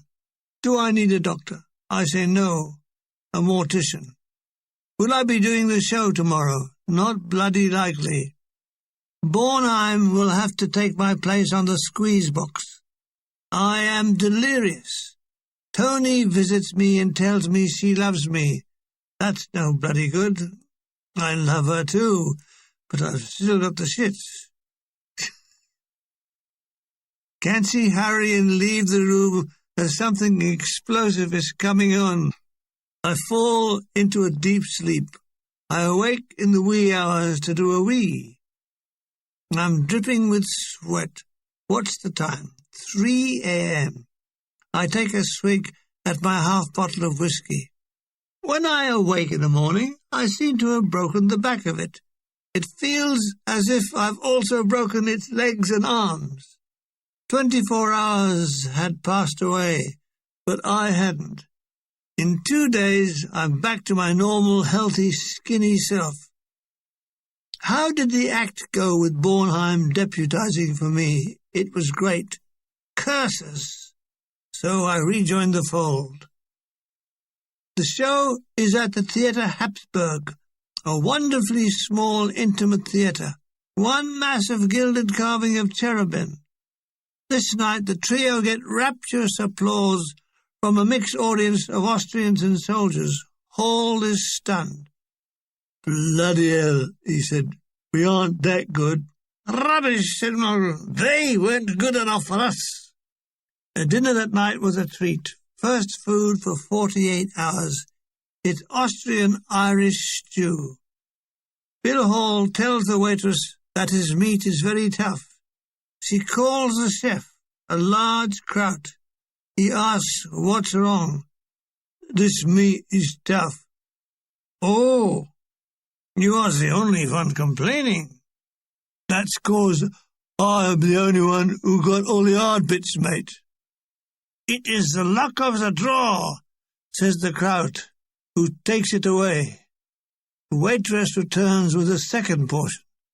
"Ah, this is better," says Hall. The excitement is unbearable. I'm convalescing, so I have an early to bed. I'm reading Elizabeth Gaskell's The Life of Charlotte Bronte. First, I'm delighted to find that the father was Irish. The interesting figure in the story is Bramwell Bronte, the piss artist. He's amazing. He writes reams of poetry, can paint, and also write with both hands at once. How's that for starter? Yet he was the failure of the family. My eyelids are getting heavy. I lay the book aside and sleep peacefully until the morning, when there's a bird-like tapping at my door. Oh, it's morning fresh Tony. She kisses my eyes. "You very lazy. Hurry up. Breakfast nearly finished." She will see me after breakfast in the hall. We go for a nice walk. It's cold but sunny. We are quite high up here. I have a quick shave and shampoo. I just make breakfast. I ask the waiter if I could have a boiled egg and toast. He looks at his watch. Is he going to time it? With an expression on his face as though his balls are being crushed in a vice, he says, "Okay." Tony is waiting in the foyer. She is wearing a tweed coat with a fur collar and looks very pretty. We start our walk by strolling along the bank of the River Mur. Mur? How did it get a name like that? Our walk is lined with silver birch trees. We cross the Mur Bridge, and I wonder how it got that name. Mur. Through a large iron gates into a park built on the side of a hill called Das Murgarten, and I wondered how it got that name. Mur. We walk up a slight gradient, flanked by rose beds. It was then we did what must be timeless in the calendar of lovers. We carved our names on a tree, inside our hearts. We carved our hearts on a tree in Graz, and the hands of the clock stood still. Tony had found 2 heart-shaped leaves, stitched them together with a twig and scratched "I love you, Terry" on them. They still lie crumbling in the leaves of my diary. Ah, yesterday, where did you go? I lean over and pick a rose, only to get a shout, "Oi, nicht gut," from the gardener. We climb higher to a lookout platform overlooking the Mur. How did it get that name, Mur? From here, we walk into the Fabelstrasse, the Bond Street of Graz. As we cross the Mur Bridge, each of us tosses a coin into the water. "That mean we come back," said Tony. We never did. We never will. We window-gazed. Why are women transfixed by jewellers, handbag, and shoe shops? The moment Tony stops at a jeweller's, I feel that I should buy her a trinket. "Isn't that beautiful?" she says, pointing to something like the crown jewels, priced thousands of shillings. "Yes," I said weakly, knowing that as I stood, my entire worldly value, including ragged underwear, was £90. The torture didn't stop there. She points, "Oh, look, Terry, a fur coat valued at millions of shillings." "Yes," I said weakly, feeling like Scrooge. "What a lovely handbag," she enthuses. "Yes," I say. "Don't weaken, Milligan. As long as you can say yes, you are safe from bankruptcy." "Look, Tony, isn't that beautiful?" I say, pointing to a small bar of chocolate for 50 pfennigs. How did it get that name? So, nibbling 50 pfennig chocolate, we walk back to the hotel. During the night show, Fulvio Pazzalia and Teola Silenzi had a row. Trained singers, their voices projecting, can be heard on the stage. She empties a jug of red wine over Fulvio and his nice white jacket. Hurriedly, he borrows one that is miles too big. His jacket was huge. It was halfway down his thighs. When he appears on the stage, he looks like an amputee. On the way back in the charabanc, the row continues. She does all the shouting. He sits meekly in silence. It's something to do with money. She spends it and he objects when he can get a word in. We all sit in silence listening to the tirade.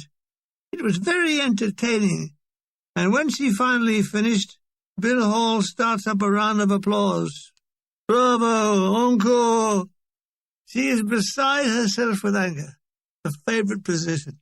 It was one unforgettable night in Graz that Tony and I consummated our love.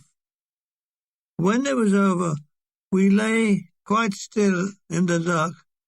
Neither of us spoke. I can hear her breathing. Then she started to cry. "What's the matter, Tony?" "I am different now. I'm not a girl anymore." "Are you sorry?" "No." With one act, everything was changed. We had made an invisible bond. Only time will test its strength. I lay watching her dress in the half-light. Every move was etched in my mind. I can still see it quite clearly.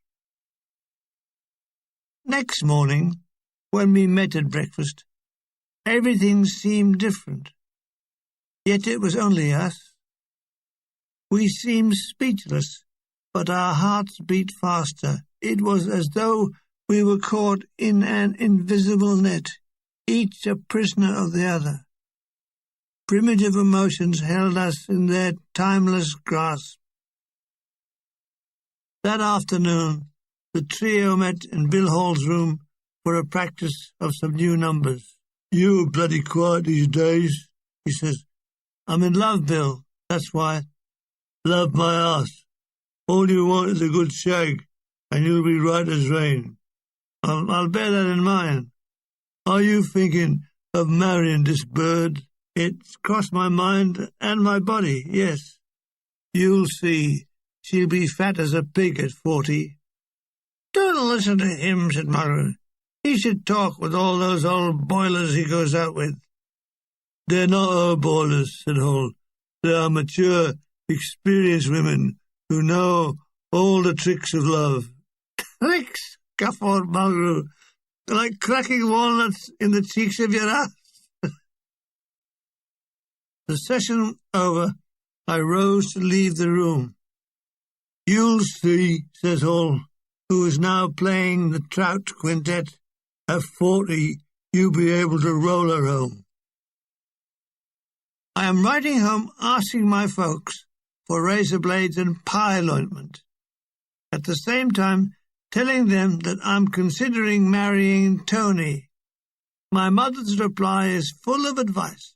I mustn't marry till I have a decent job and have settled down, whatever that means. Two can't live as cheaply as one. She knows. She's tried it. Even one can't live as cheaply as one. My £90 savings won't go far. I don't know, though. It got as far as the post office in Lewisham. My mother said, "Talk. In the days of the British Raj, her father was dead set against her marrying my father. He chased my father through the Pune cantonments on a bicycle, my father escaping in a tonga. Like all long-running shows, we are getting sloppy again. Lieutenant Priest assembles us all in the lounge. Look, he says, it's getting to be like a private joke. It may be funny to us, but not the audience. We're going to have a full dress rehearsal tomorrow morning. He is right, of course. We are all taking liberties. For instance, when Ricky Trowler is singing Let the Rest of the World Go By, he is barracked from the wings with raspberries and shouts of drink up. In Close the Shutters, Willie's Dead, numerous ping-pong balls are bounced on the stage from each side. I think it's funny. Priest doesn't. Bill Hall plays disturbing obligatos behind the curtain during the singer's spot, causing them to corpse. It's a night with a hunter's moon. After dinner, Tony and I go for a stroll down by the Mur. How did it get that name, Mur? We talked. The scenery drifted past unnoticed. We are now willing prisoners of each other. It has taken us by surprise. We are still in a state of amazement. Everything came through a rainbow-filtered haze. Tony was so childlike. I had a burning desire to look after her, to protect her. From what? God knows. Elephants? This is like a storybook, she said. We make it up as we go along. Yes, one day the show would stop, but we would go on forever. This is how the story would go. The Bill Hall trio would go back to the UK and become rich.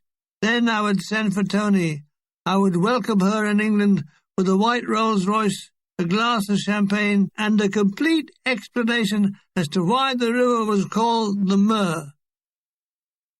We are finished in Graz, and now to the dream city of Vienna. Call, call, Vienna mine, sing night and day with your songs divine. Vienna! Ah, yes, Vienna. Tales of Vienna woods. Were they true, or were they just gossip? The Blue Danube, now called the Brown. The Emperor Franz Joseph. Freud. It's a crisp, misty, sunny morning as we board the Charabanc in a state of great excitement. Luigi crosses himself and starts the engine and crosses himself again when it starts. Bill Hall is on form and plays a terrible version of Blue Danube Waltz. If only tape recorders had been invented. It was a masterpiece of bad intonation. I borrow Bornheim's Union Jack to see what's going on in the outside world. Where is the Mufti of Jerusalem, says the headline. What is a Mufti? Another headline. Princess Nadija Berganka has thrown herself from the third floor of a London hospital. Well, it's cheaper than paying the bill. What else? General Mihailovich is on trial for war crimes. His lawyer is claiming that his client is ill and mad. Mihailovich says he isn't, which, says his lawyer, proves that he is. The mist is lifting, giving way to sunshine. We are passing strange names. Nutkraken, that must be agony. Glognitz, Splatspats, and Potty End. The Austrian countryside is neater than the Italian. The precise Teutonic mind has everything neat and tidy. Just after the village of Merzelschlag, how did it get that name? We pull up alongside a daisy-spattled field, complete with fat cows. We sit in the long grass, dotted with scarlet poppies, lusting for the sun. We are overlooking a valley that looks like a set for Walt Disney's Snow White. Que carino, says Tony. This wet grass gives you piles, says Chalky White. Que killing the ambience of the moment, stone dead. Bornheim is going to prove a theory. If you lay down in a field, cows will come up and lick you. That's our balls, says the learned White. So Bornheim duly lies down.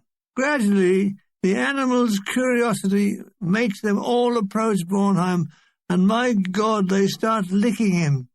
"All right, clever Dick," he says to White. "How did you know that?" said White. "I read it in a book." We're all munching our way through cheese and tomato sandwiches, and Lieutenant Priest wanders among us to see if we are all satisfied with the ration. It's very peaceful, very little traffic on the road, save the occasional military vehicle. "Watch, Tony," I say. I pluck a dandelion that has gone to seed. I blow the seed, and like little parachutes they float away. "You have to make a wish," says Tony. I make a secret wish that I'll become rich. It must have been a faulty dandelion. This is 40 years on, and I'm still not rich. Lunch over, I lie back, light the cigarette, and watch the smoke curl heavenwards. What is up there in that blue vault? I'm looking into infinity, and it's empty. What is it all about? What are we all about? Well, I was about 29. Chalky White has gone to the middle of the field to repeat Bornham's experiment. It works, except White has unwittingly lain in a cowpat, most of which stuck to his back. "That's lucky," says Bornheim. "What's lucky about cow shit?" moans White. "It's lucky I didn't get it." "All right, let's be having you," said Priest, mustering us back to the charabanc. We all give off our customary bleating and mooing, only to be answered by the cows. "I wonder," says Looney Bornheim, "do they moo in German?" The journey passes uneventfully. Hall and I occasionally break the monotony by playing some jazz and lead a few sing-songs. Towards the late evening, we reach the outskirts of Vienna. It's rush hour in Vienna. The streets are crammed with commuters all hurrying home. The city is unfolding itself. It is a bounty of grand and stately buildings, palaces and fountains. We pass in the shadow of St. Stephen's. I tell Tony this is where Bach played the organ. She doesn't like Bach too much. He too, how you say, mathematica. She likes the dolce music like Puccini. "You like Bach?" she said. "I don't know. I've never met him," I said. Street lights are coming on. It's fun to see trams again. There is evidence of quadrilateral occupation. American jeeps and the green-grey of Russian lorries with po-faced Russian soldiers. We pass the giant Ferris wheel that has survived the war. There had been a move to dismantle it, as it was a focal point for bombers. On we trundle through busy streets. We get lost several times, but no one notices the difference. We stop, and Lieutenant Priest flags down a British military police patrol, which turns out to be lost itself. "We are looking for the Franz Joseph Hotel in Gustavstrasse. We're bloody lost," moans Hall. "No, we're not," said Priest. "I know exactly where we are." "Where?" says Hall. "Here," said Priest with a chuckle. More by luck than by judgment, we finally arrive, at which there is a dull cheer. But wait, uniformed porters are coming out to carry our luggage. There's Bill Hall's bulging cardboard suitcase with knotted string. We trail behind them and are shown into a wooden-panelled reception hall, all very, very chic. The receptionists are super polite. There's lots of heel clicking and yowls. They are all wearing gold-trimmed uniforms. I bet they're all ex-bloody Nazis, says Hall. It's a culture shock to see the small porter carrying Hall's grotty luggage, followed by an even grottier Hall. Tony is excited by the magnificence of the place. A beautiful Terry, che eleganza.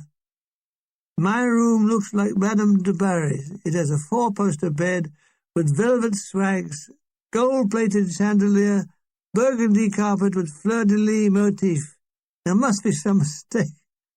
My phone is buzzing. It's Tony. She is in raptures over her room. She says she loves me, and you beautiful eyes. Bornheim visits me. He, too, is stunned by the opulence of his room and has to tell someone. Well, enjoy it, Bornheim, because the day is not far off when you'll be back in Naples in a bare barrack room. He says it's all a plot to lift you up and wallop, bring you down. We sit and smoke a cigarette and talk of the strange existence we are experiencing. Everyone is working for a living. In England, Mr. Attlee is exhorting the nation to work harder, while we are in cloud cuckoo land without a care in the world. We'll never have it as easy as this again.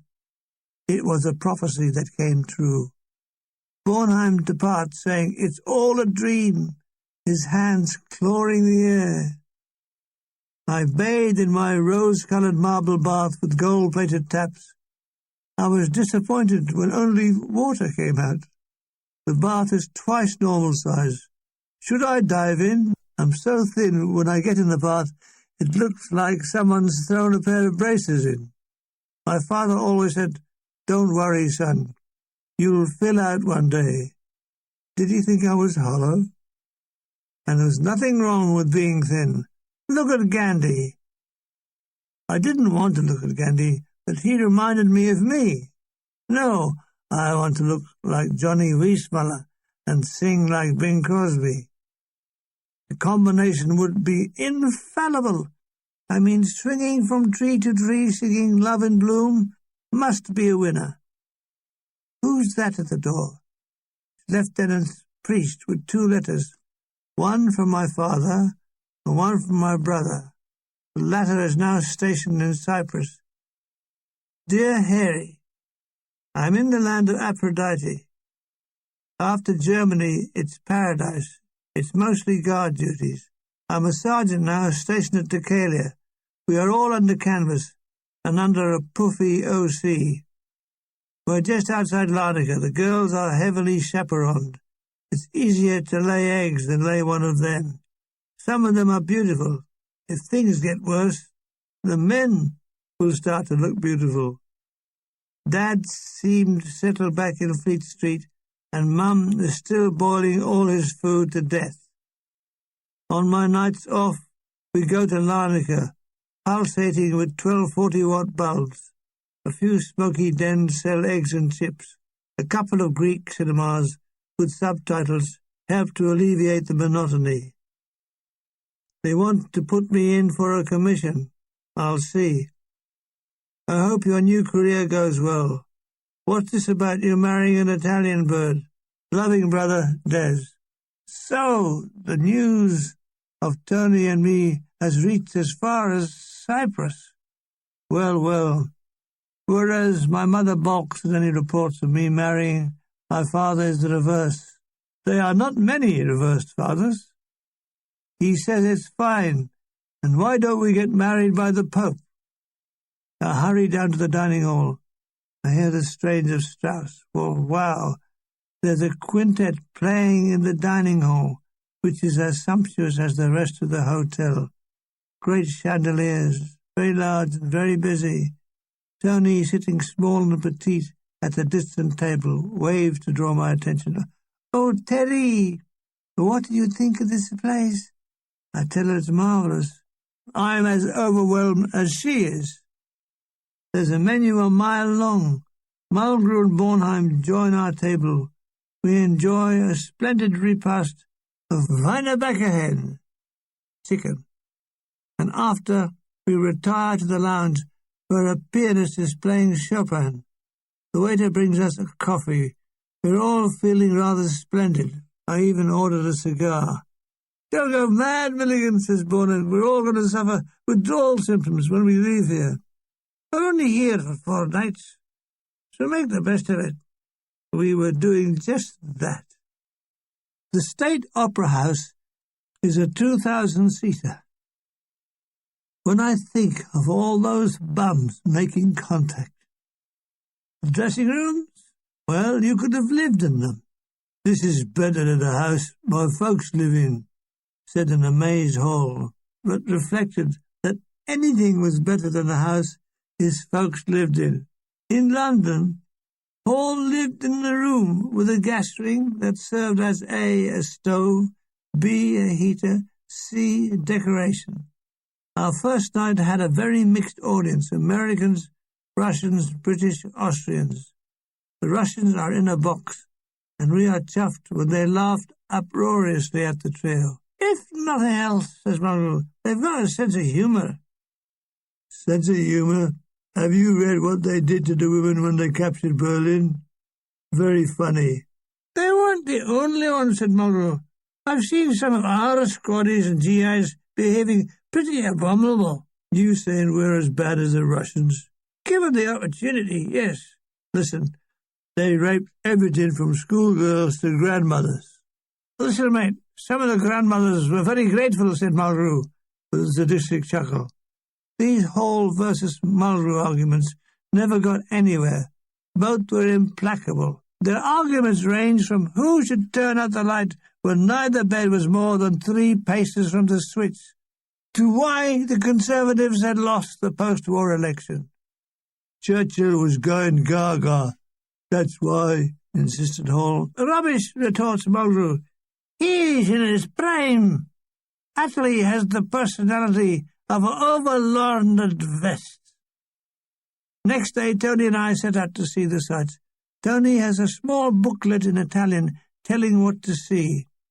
Under her guidance, we visit Krasnerstrasse. Help! It's the most expensive shopping centre in Austria, and me down to my last few shillings. Help! She stops at the window with a magnificent tulle wedding dress. "Oh, Terry, look how beautiful." "I couldn't wear it," I said. "It's the wrong colour." It was another one of my jokes that didn't register. If there was a graveyard for failed jokes, it would be overflowing with mine. Seen a joke mortician shop, me. "I've come to bury a joke." Mortician: "I'm sorry, sir. The graveyard is full. It's been a good year." Me: "What do you suggest?" "Cremation, sir. You can have the ashes of your favourite joke in an urn. In moments of depression, you can take the lid off and have a good laugh." After miles of shops, we repair to a coffee house. "Zwei Tass Kaffee bitte," I said in badly spelt German. The place is crowded with people leaning forward and speaking in hushed tones, looking like trainee Balkan assassins. "I like very much, Vienna," says Tony. "I'm very happy." The coffee arrives along with the cake only the Austrians can make, called Schackertort. Light as a feather, full of pure cream and caster sugar, topped with milk chocolate. With a balletic thumb and forefinger, Tony eats one with mincing mouth movements. I've crammed 2, 3 into my mouth. "You like Vienna, Terry?" "Yes. Any time is dancing time with you. But for the drongles on the knees, we'd be waltzing now." "I no understand." Mortician: "I'm sorry, sir. I told you the graveyard is full." Next stop, the Spanish riding school. I've always wanted to see Spaniards riding, something that's very hard to come by in Broccoli SE26. In a moment of transportation madness, I decided we should take a horse-drawn landau. I tell the driver, "Mein Herr, Spanish riding school. Verstehen? He's not very verstehen. I demonstrate and mime 7 well-known dressage movements. I prance back and forth. He still doesn't verstehen. Small crowd gathers, thinking it's a street entertainment. Then I remember. Like Paul on the road to Damascus. I see the light. I remember the breed of the white horses. Lipinzana, verstehen? A smile of recognition lights up his face that is nearly falling off. Ja, verstehen, he says, and we are on our way. Clip-clop, clip-clop, clip-clop. Driving through Vienna and Orlando. How romantic, and how unromantic when the horse starts letting off. I'm embarrassed. Tony is less self-conscious. She starts to giggle. How can she? We are downwind and getting the lot. Thank God it's only a short distance. We paid the entrance fee and entered the famous place. Very impressive with its white viewing galleries and 46 columns. When did the horses come? When we are old we will remember this. Yes, where are the Lipzana horses? Sorry, meine, sorry. Lipzanas do not appear in August. So sorry. God, this was like early closing in Catford. It's time to go home. I flag down a well-worn Mercedes taxi. We flop in and Tony says, I'm so tired. She slips off her shoes. I slide my arms round her and explode in a long, hot, passionate kiss.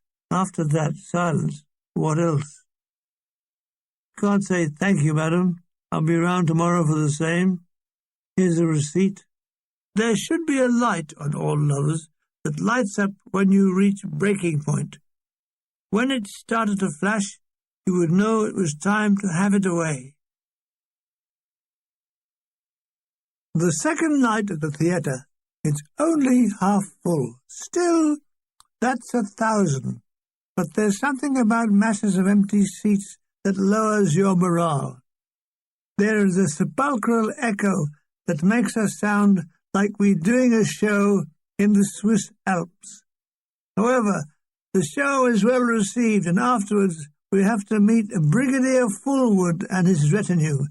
He pumps my hand. Jolly good show. What part did you play? I was in the Bill Hall trio. Oh, yes, you played the banjo. Yes, I played the banjo. Are you a serving soldier? No, now I'm a serving civilian. One of his subalterns invites us to his party. Just round the corner from here, he says. Tony doesn't want to come. I'm tired, she says. The party is in the top floor of a block of prestige flats. This subaltern has made it, has got the lot, including a lovely Austrian mistress. I'd love to be in her class, said Bornheim, making an appropriate sign. There's plenty to eat and drink. I am chatted up by a blonde Marlene Dietrich.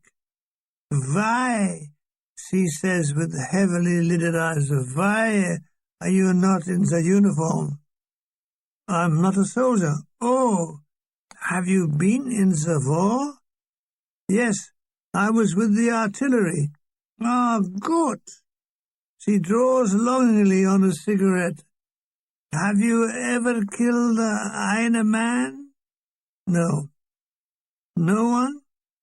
Well, I didn't fire the gun. I only gave the orders, I suppose. Okay, yes, maybe I have killed some men. This seemed to cheer her up. So you have drawn blood, yeah?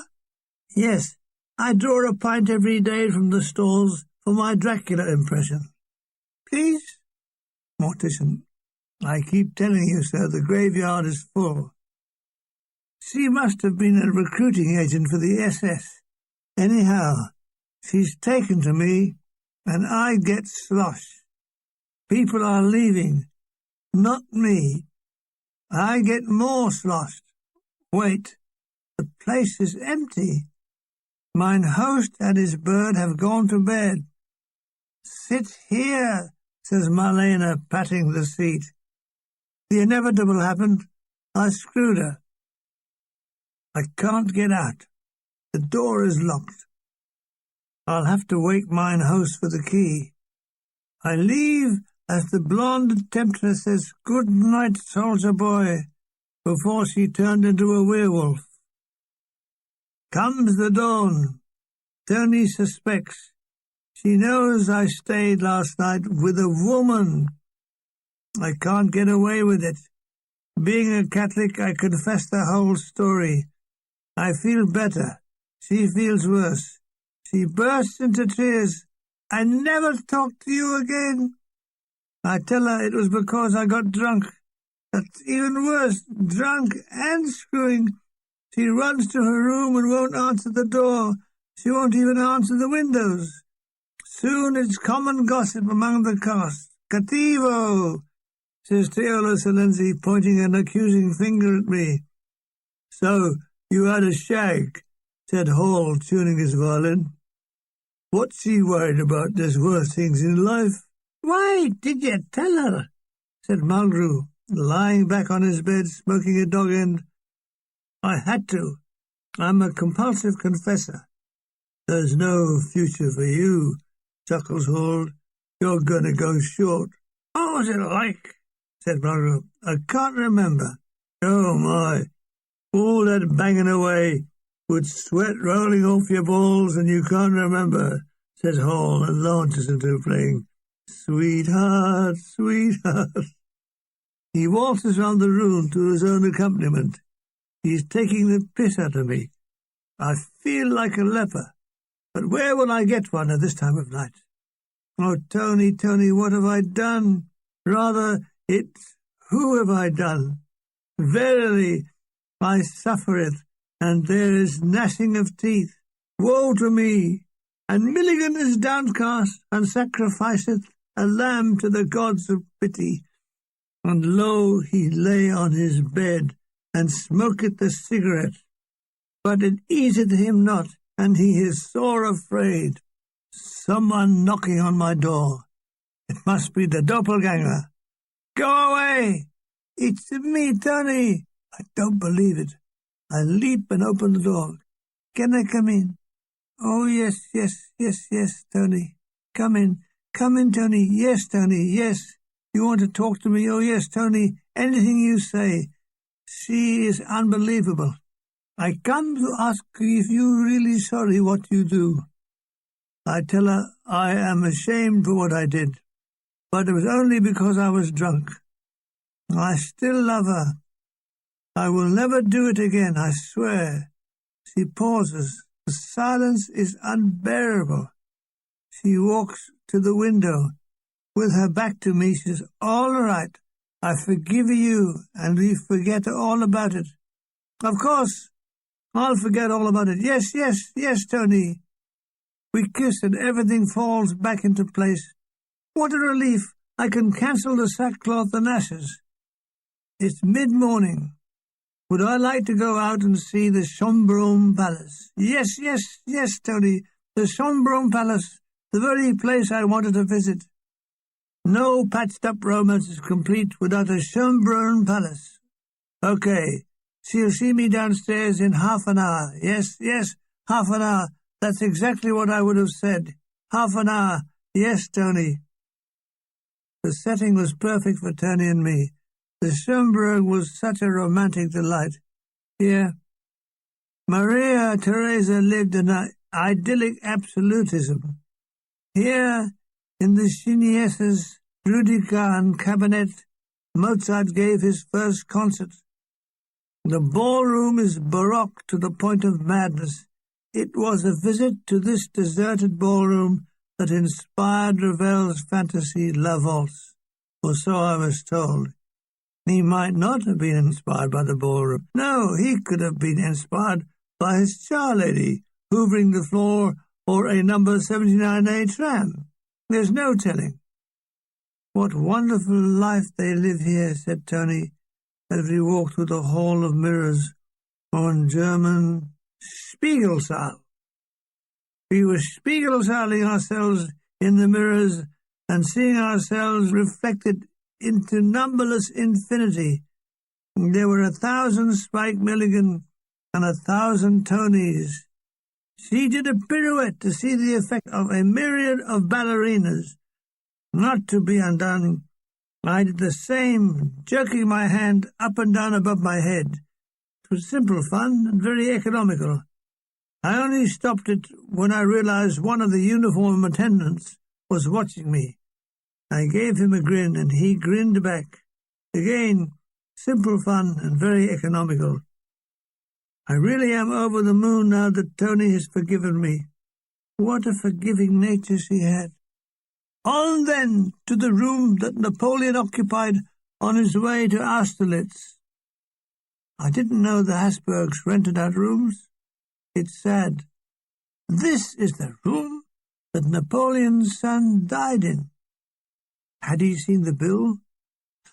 The room contains his death mask and a stuffed pet bird. It has a pained expression, as though it was stuffed before death.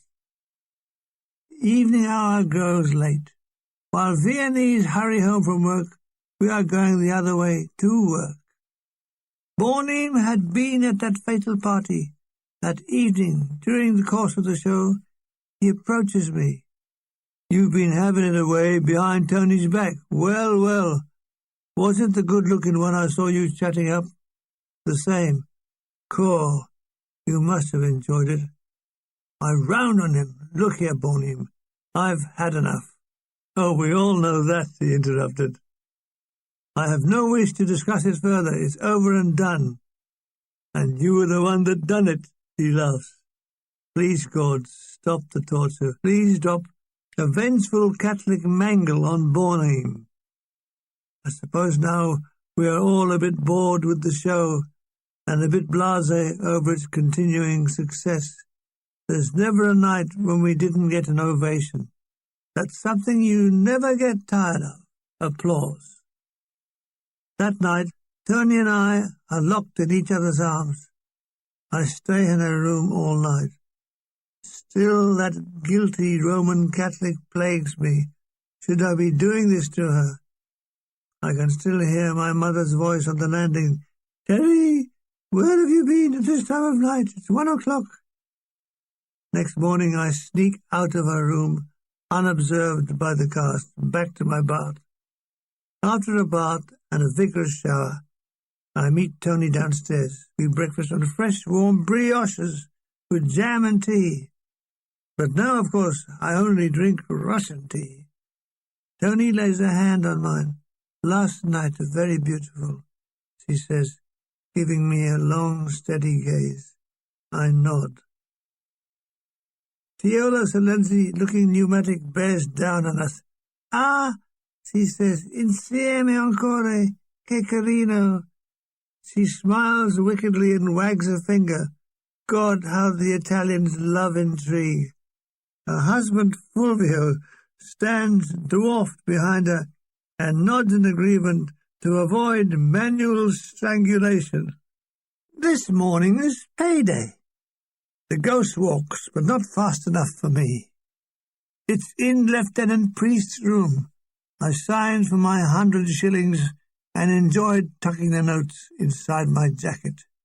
Today, Tony and I will ride the giant Ferris wheel. It's a short taxi ride.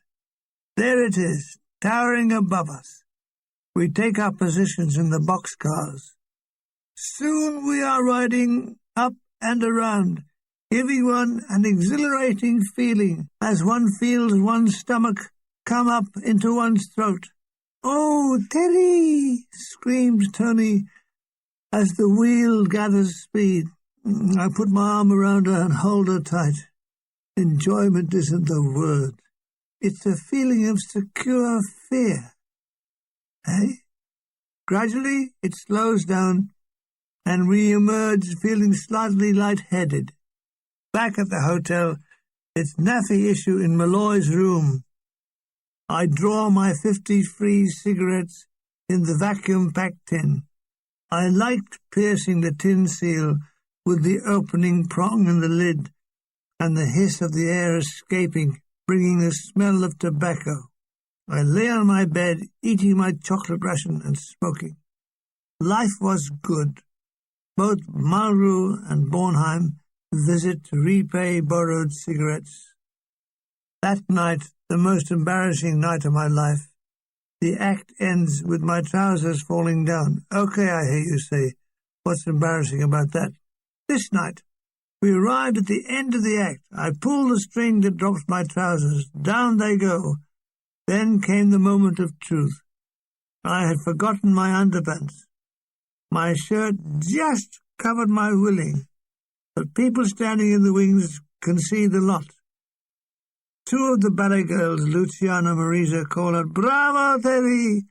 Che bellino! Well done! What a beauty!" And who was I to disagree with experts? However, it was a near-run thing. That night, Tony, Malraux, Bornheim and I dined together. It's Bornheim's birthday. He splashes out a bottle of champagne. It's Austrian, called Schlocknacht, which sounds like the part of a diesel engine and almost tastes like it. "Don't you like it?" he inquires. "Not much. It's too dry for me. It almost sucked my cheeks together." "How old is he now?" "Can we guess?" He gets a selection. 29, 26, 27. No. Oh. One more guess. 60? Silly bugger, Milligan. No. I am this day 25. We wish him bon voyage on his journey through life as a farrier in Leeds. What more can a man want of life than being a farrier in Leeds? We eat our dinner to the accompaniment of the quintet, who are playing as usual waltzes. Bornheim orders another bottle of diesel oil, then another, and I notice that Tony is getting squiffy. She's giggling into her food and missing her mouth. Enough is enough. I beg Bornheim not to give her any more. Just because you're falling behind, there's no need to persecute the poor girl. Don't listen to him, Tony, says Malraux, who himself is starting to slur his words. The evening ended with me helping her to her room, a giggling female who was unsteady on her feet. I retire to my room when I'm suddenly awakened from a deep sleep by Malraux and Bornheim. Both are smashed out of their mind. Spike, Quinn, first, have a drink, says Malraux, trying to make me drink from his glass. Just have, hey, little sheepy poos, said Bornheim, standing or rather swaying behind him. I have to get up and gradually push the unintelligible lunatics out into the corridor, where I hear them stumbling along, talking gibberish. What made it amazing was they seemed to understand each other. How I envied them in that blissful state. Next morning, Bornheim and Malraux are missing. They appear at midday in an Austrian police wagon. They had been found wandering the streets of Vienna and have spent the night pissed in a police cell. Lieutenant Priest has to sign for them to be released from police custody. They are unshaven, bleary-eyed, and on their release both take to their beds to sleep it off. Tony, too, doesn't appear until midday. Oh, Terry, I had to go bang, bang. It's her own fault. I warned her. I had tried to stop her. I'm very sorry, he said. We sit in the lounge and have a coffee. Why, I drink champagne. It's too late now, my dear. And remember, in your condition, I could have taken advantage of you and had a quickie.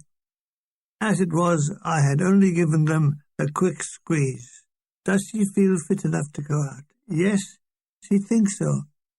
I want to see St. Stephen's. We go again by horse-drawn landau, known here as a fiacre.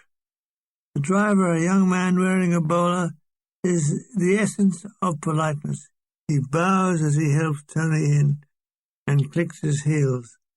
The building dominates the skyline, as yet unsullied by tall buildings. Its Romanesque western facade and Gothic tower loom above us. Fool, I've left my money behind. Never mind. Tony has some. She opened her handbag, stuffed with shillings. The little miser! The building is a marvellous example of Viennese genius for harmonious compromise. We slog up the steps to the North Tower and are rewarded with what feels like a heart attack and a wonderful view of the city, as well as the huge Pomeranian bell cast from melted-down Turkish cannons captured in the Great Siege of 1683. It would take pages to describe. Let's say it was a masterpiece of Gothic creativity. We have nothing like it in all Broccoli, except St. Cyprian's breeze-block church hall. That visit over, we found a very upmarket coffee house, Das Café Spirl, where the inevitable string trio are playing Viennese salon music. They sell a range of coffees. I glanced down the bill of fare. Eine Einspanner. This is a coffee with a touch of perversion, whipped cream. Tony has eine kleine Mocha, like Joe Louis, strong, pungent, and black. Tony, Avis-like, is sipping the scalding drink. I'm looking at her, and I'm thinking, does she belong to me? This petite creature, is she really mine or on loan? Why you look like that, she says. Tu sei mi amore, I say in my best Italian. She smiled. It's quite lovely. Even lovelier, Tony paid the bill. Danke, meine Herr, said the Herr Ober with a slight stiff bow. How courteous they all were. Not at all like English waiters who pick their noses when taking your order. It's late afternoon when our fiacre drops us back at the hotel. Tony wants to lie down. Can I lie with her? No. She wants to sleep. I tell her I won't wake her up. She won't even know it's happened. No, I'm very naughty. Never mind, I can hold out. While I'm holding it out, time is passing. I press on with Mrs. Gaskell's book on the Brontes. I'm up to where Bramwell Bronte, on his last night alive, is in a drugged state, laudanum. He's having dinner with a friend at his favourite piss-up pub, the Black Bull. He turns up, wild-eyed and drugged, and demanded brandy. Next day, Bramwell dies, something that the whole family specialised in, one by one, until only the Reverend Patrick Bronte survives. How lonely must have been his last years. Immersed in the book, I forget the time. There's a thunderous lieutenant priest. Come on, we're all on the bloody Cherubonk. Don't tell me you're getting Hall's disease. I grab my guitar case and follow him to the waiting vehicle. The new Bill Hall, announces priest as I board. Where you been, Teddy? I explained her. Bronte's sisters. I know, I read in Italian book, very sad story. Borny walks up and leans over us. What you do today? I told him. What did he do?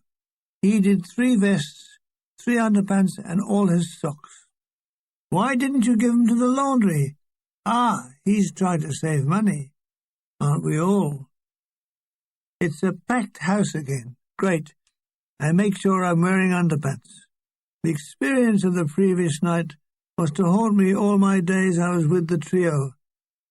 Some girls stood hopefully in the wings, hoping for an encore. My God, in the front row, it's that Marlena Dietrich that I had screwed. After the show, she comes looking for me. She comes to the dressing room. They hide me in the shower. I hear her saying this is her telephone number. Will I phone? Help, thank God Tony isn't around. Marlena isn't easily put off. Bornheim comes in and tells us that she's waiting outside the stage door. I smuggle myself out to the front of the theatre and get a taxi back to the hotel. How do I explain this to Tony? When I arrive, everyone is at dinner.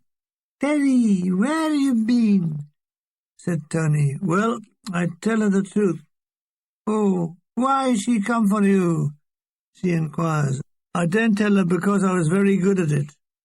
I say I don't know. "You tell the truth?" "Yes, Tony." She left it at that, but the atmosphere was distinctly cool.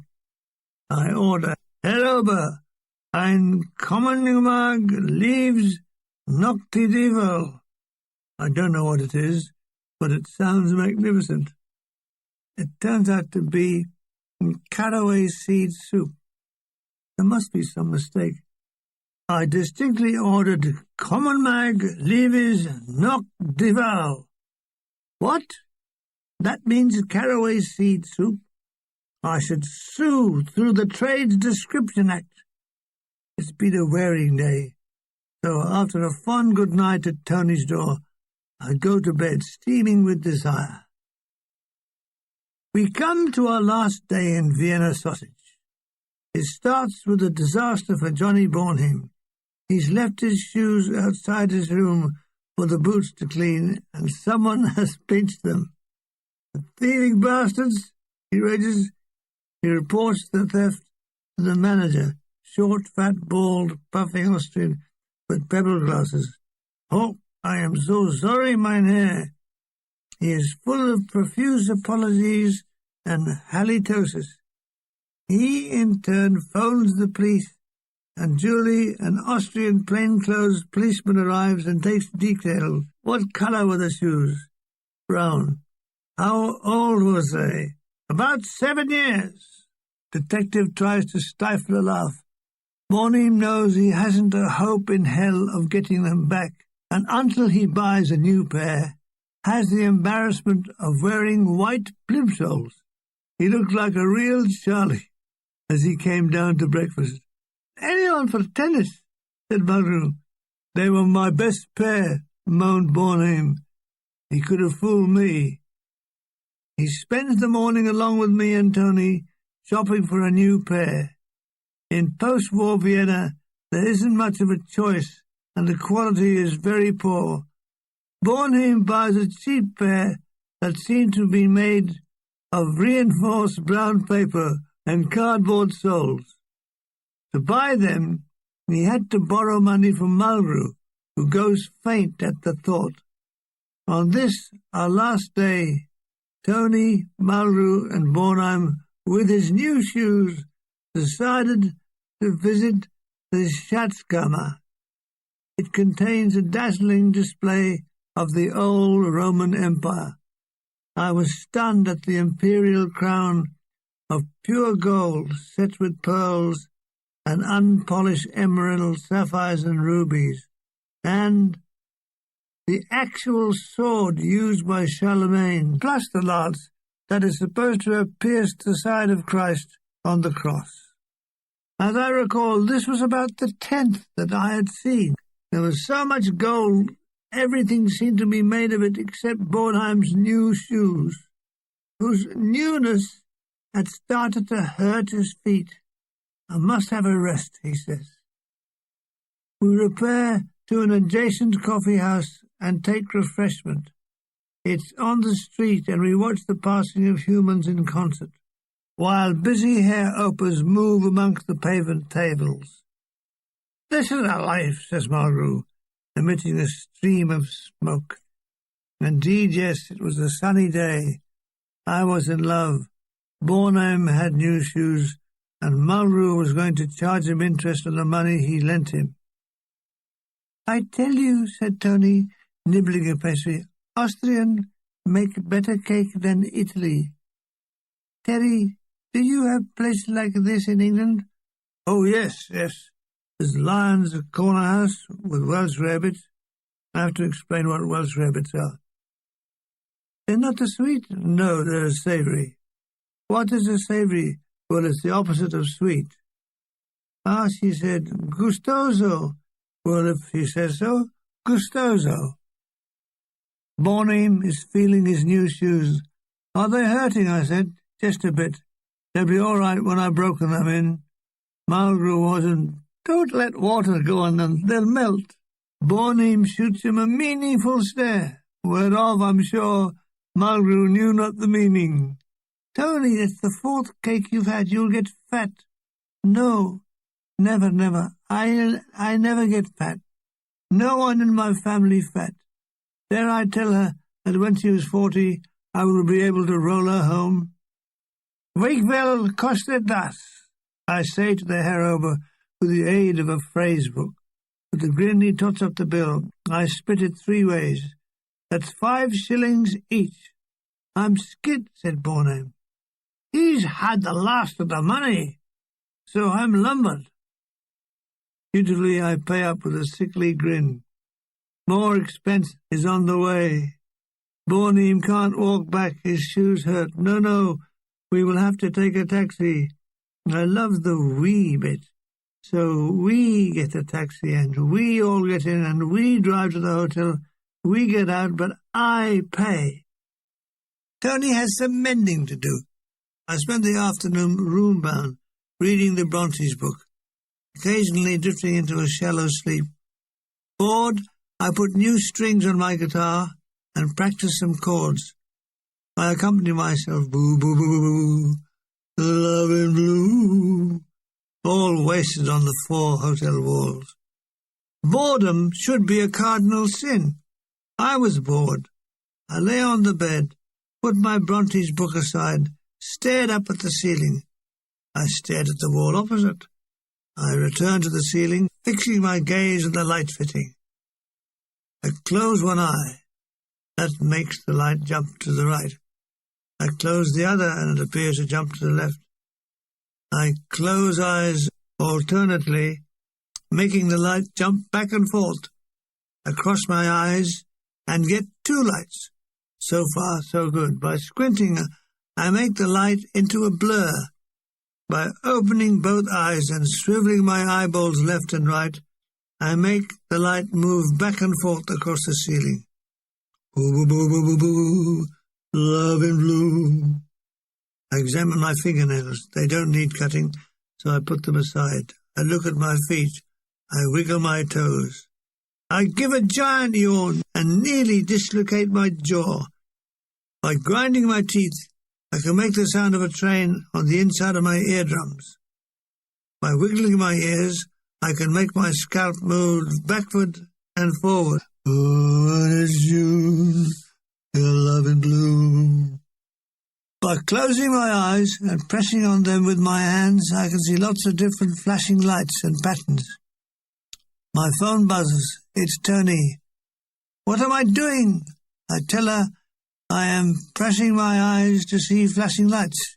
She doesn't understand. I tell her not to worry. Neither can I. Do I want to come up and order tea in her room?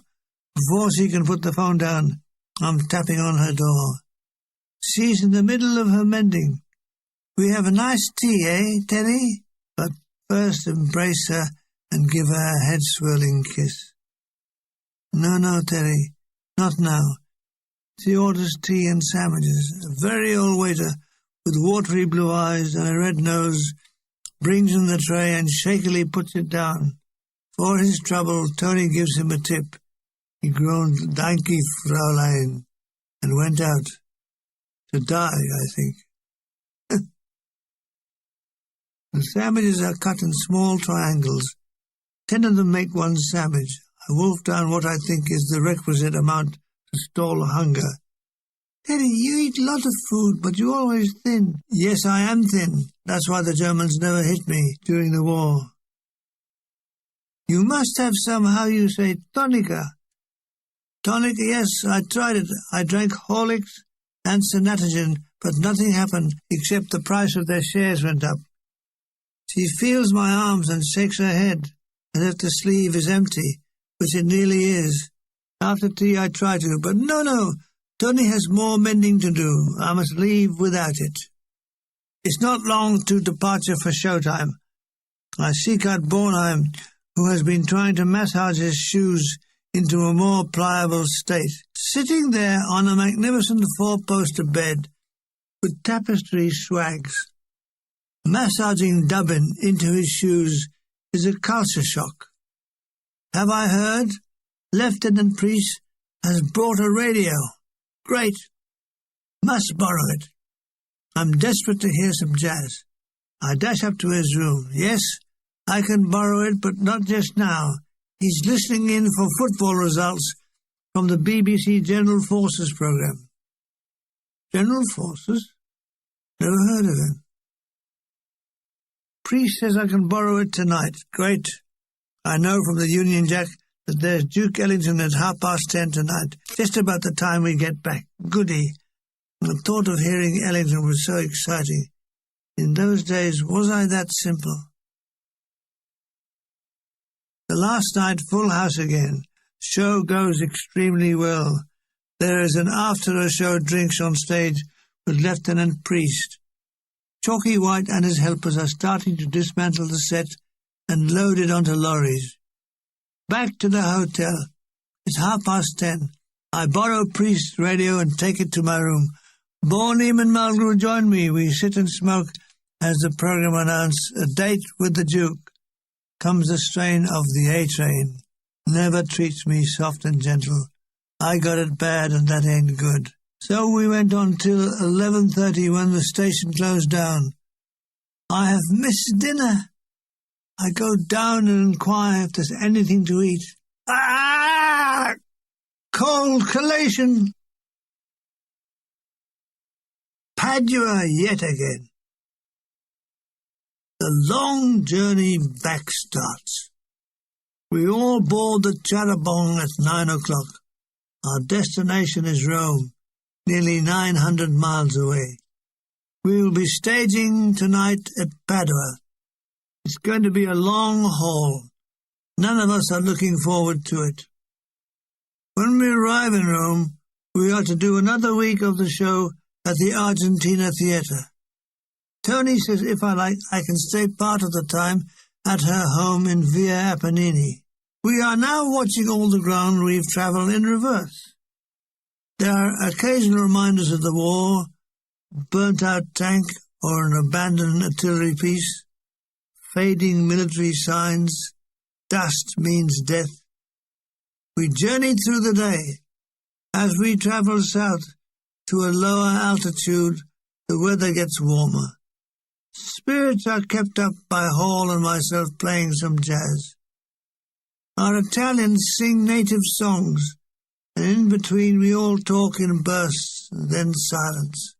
Some doze. By 1 o'clock we are on the outskirts of Trieste. We pull over to the verge near a ruined castle. The sandwiches are distributed, made back at the hotel. There are still these tiny triangular things. Lunch over, I and Tony explore the castle. Built of monumental stone blocks, it's very haunting. Near the keep is a hole in the ground that I recognize as an oubliette. What is an oubliette, Terry? I explain it means forget or forgotten. This is where they drop the prisoners that were to be forgotten. Nasty. I wonder when archers last stood at these cruciform slits in the wall. All life here would have been feasting, romance, battles, intrigue. What happened? Who was the last person to leave this place and why? So many questions and no answers. Oi! Priest is calling us from below. You two lovebirds, come on down, we're leaving. We scramble back into the charabanc and take our customary seats. What you two been doing up the castle? Said Bilal, full of innuendo. And I think, shit. We drive off into the city of Trieste. It's still got partisans walking around the streets. We see one or two agitators addressing a crowd. They're red in the face and gesticulating wildly. I don't know what they see in communism, says Hall. After all these bloody long-faced Russians we saw in Vienna, who wants to be a commie? Ah, says Mulgrew, but they did laugh at us, our act. Oh, yeah, but they were generals. They can bloody well afford to laugh. Off they go on the merits of communism. Both retire unbowed, with communism still safe in Russia. Oh, Terry, it takes so long, complains Tony about the journey. It's hot and dusty, and I'm bloody bored as well. I give her hand a squeeze and give her an understanding smile, which is a lot of bloody help. Tony has fallen asleep on my shoulder. All the morning exuberance is gone. Window gazing. I take in the Italian countryside. I wonder what happened to my battery. It is, I know, somewhere in Holland. I wonder if they think of me. Do Harry Edgington, Alf Files and Doug Kitchell still play together? I wonder. I miss them. I miss playing in the band. I miss my pre-war days. What a convulsion in my life Hitler had caused. Mind you, it seemed to be for the better. Only time would tell. Oh, crushed. Oh, this is all we need. We are slowing down as the radiator is boiling. We stop. With a rag, Luigi gingerly removes the radiator cap, lets forth a great gusher of steam. It was something I wished I could do when I got steamed up about Tony. Priest assures us it's not serious. We just have to wait till it cools down. Meanwhile, Luigi has run across the road to some peasant houses and borrowed a bucket of water which he proceeds to pour over the radiator. He is obliterated in clouds of steam. For his next trick, says Bornham, he will appear as Ben-Hur. We take the opportunity to get out and stretch our legs. It's now evening and much cooler. A rough calculation tells us we have another 4 hours to Padua. Luigi continues to pour buckets of cold water over the radiator. After about half an hour, what seemed like an eternity, we are off again. Keep your fingers crossed, said Lieutenant Priest, as we start. The long journey continues with a fresh burst of energy from the Italians, who give off with a few Italian marching songs, including the band Giovinezza, the fascist hymn, Giovinezza, Giovinezza, prima via degli amor, per Benito Mussolini, so on. Then Bill thinks he'll respond with an English song. What is a dildo, Daddy? Says my little daughter, age 9. A dildo on my chick is a property brick, 6 times the size of mine. Your mother brought one for Christmas, straight off the Christmas tree.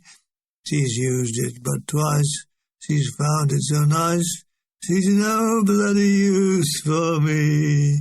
All together, those of us who knew it gave it another chorus. Not for a moment do the Italians know what we are on about. I was on about £10 a week.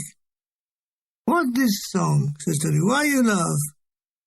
I have not the courage to tell her. She says, cattivo, eh? Una cosa cattivo. Yes, it's molto cattivo. This last effort, however, was the last effort during the trip. It's dark now, and we are lapsing into silence. A great full moon appears on the skyline, looking at this level, very big and the colour of custard.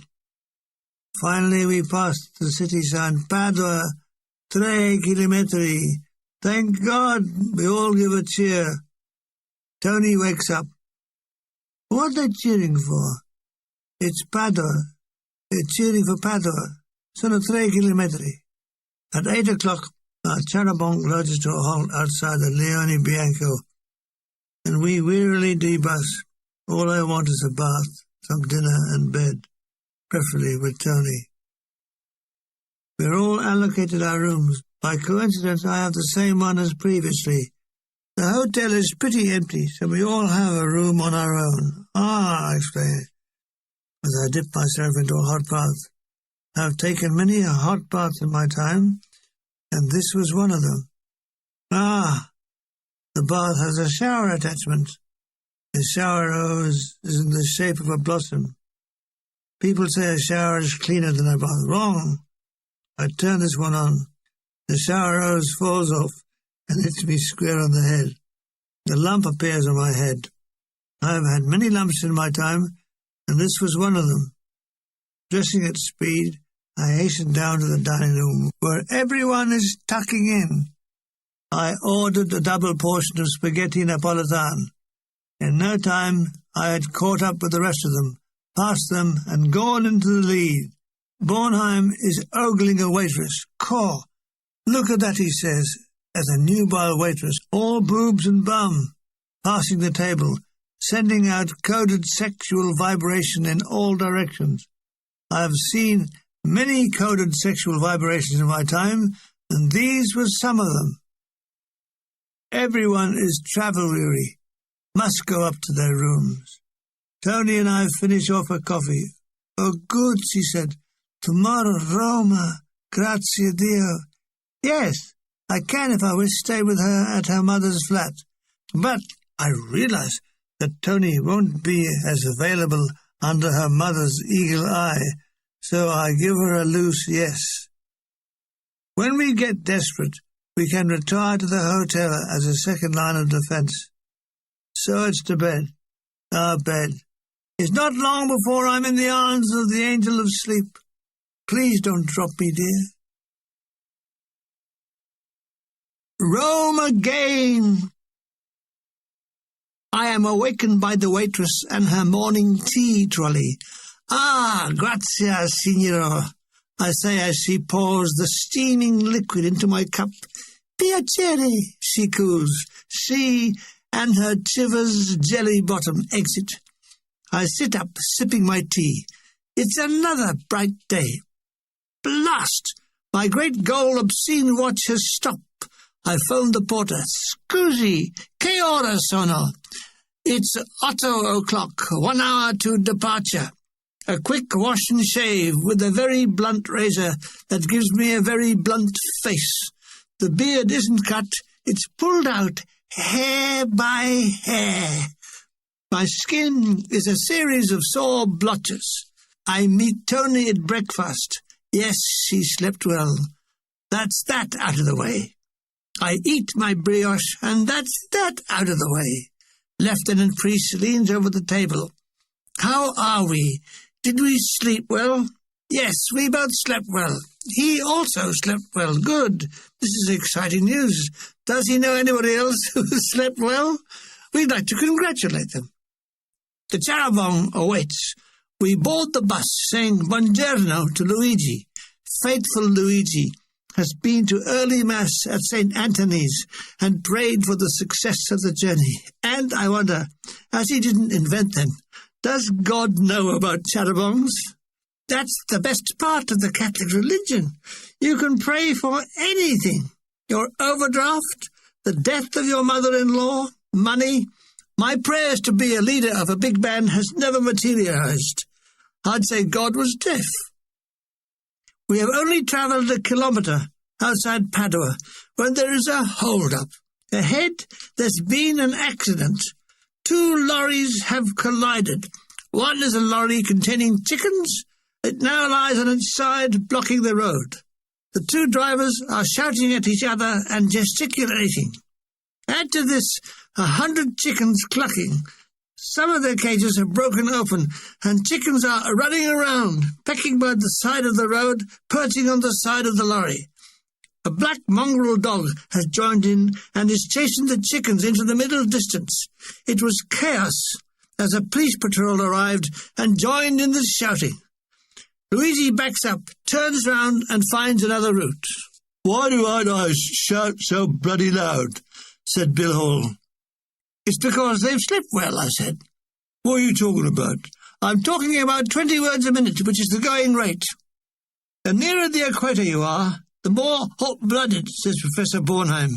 "In fact, people living on the equator actually explode."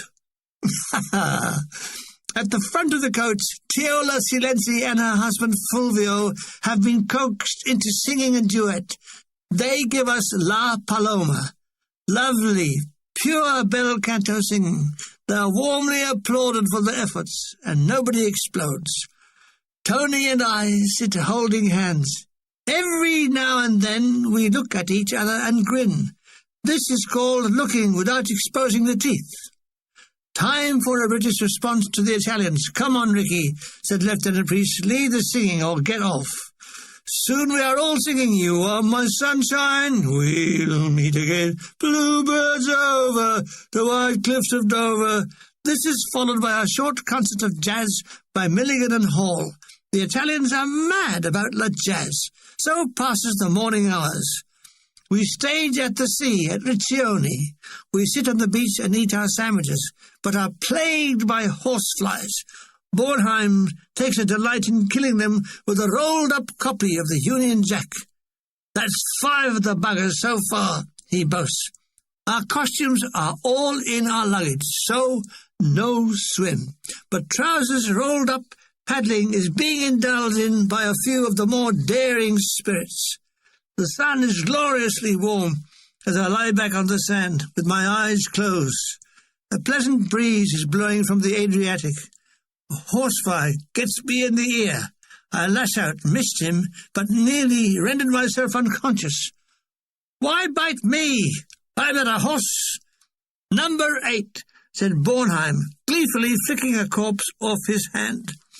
Mulgrew was up to his shins in the sea, occasionally throwing flat pebbles which skim the shining surface. What is it about the sea? It calls us all. Is it a prehistoric instinct? Were we once creatures from the sea? If you put a baby on the beach, it will instinctively crawl toward the water. Strange, eh? On to Rome. We heave ourselves free of the beach and board the now very dusty Charabanc. As we drive, Hall, Mulgrew and Bornheim play a game. Each one, in turn, has to sleep with the next living thing they see on the road. Hall gets a pretty village girl. Mulgrew gets a toothless old deer, and Bornheim gets a horse. They soon tire of this, and Hall produces his violin and plays Italian melodies. The Italians join in. I know this all may sound repetitive, but that's how it was. We were all very repetitive. We are now in Tuscany. On our left the sea. On our right, numerous vineyards, all looking uniform, neat and tidy, all heavy with grapes awaiting the gathering. I was reminded of Omar Khayyam's, I wonder what the vintner buys with stuff half as precious as that which they sell. In another life, I would like to have been a vintner. We are climbing into hilly country. It's getting overcast, and so are we, so it starts to rain. This will do the garden good, said Bornheim. I borrow his Union Jack newspaper. What was happening in the world apart from this tour? Herbert Morrison promises full employment for many years ahead. Spanish frontier seal. Russia asks America for big loan. Nuremberg defense opening delayed. Here's the best one. Hitler's ex-secretary arrested, the copy reads. She is said to have lost none of her fanaticism for the Nazi cause and praised nightly beneath a picture of Hitler, who, like God, appears to be deaf. A funny one. A blood donor in Australia has so much alcohol in his blood that the recipient got pissed. So, all this is going on in the world. What a jolly place it is. The rain leaves off. Throughout the afternoon, we are getting travel numb, and I might say traveller's bum. There's a limit to how long a bum can be sat on. After 3 hours, there are cries of distress. People want to relieve themselves. Luigi pulls over by a wooden verge. The ladies disappear into the trees to the left and the men to the right, and never the twain shall meet. I think that I shall never see, said Bornheim, a poem lovely as a tree. So saying, he lets go against one. The floodgates are opened, and we all return with satisfied smirks. Are your smirks satisfied, dear reader? At Fano, we leave the sea and travel inland.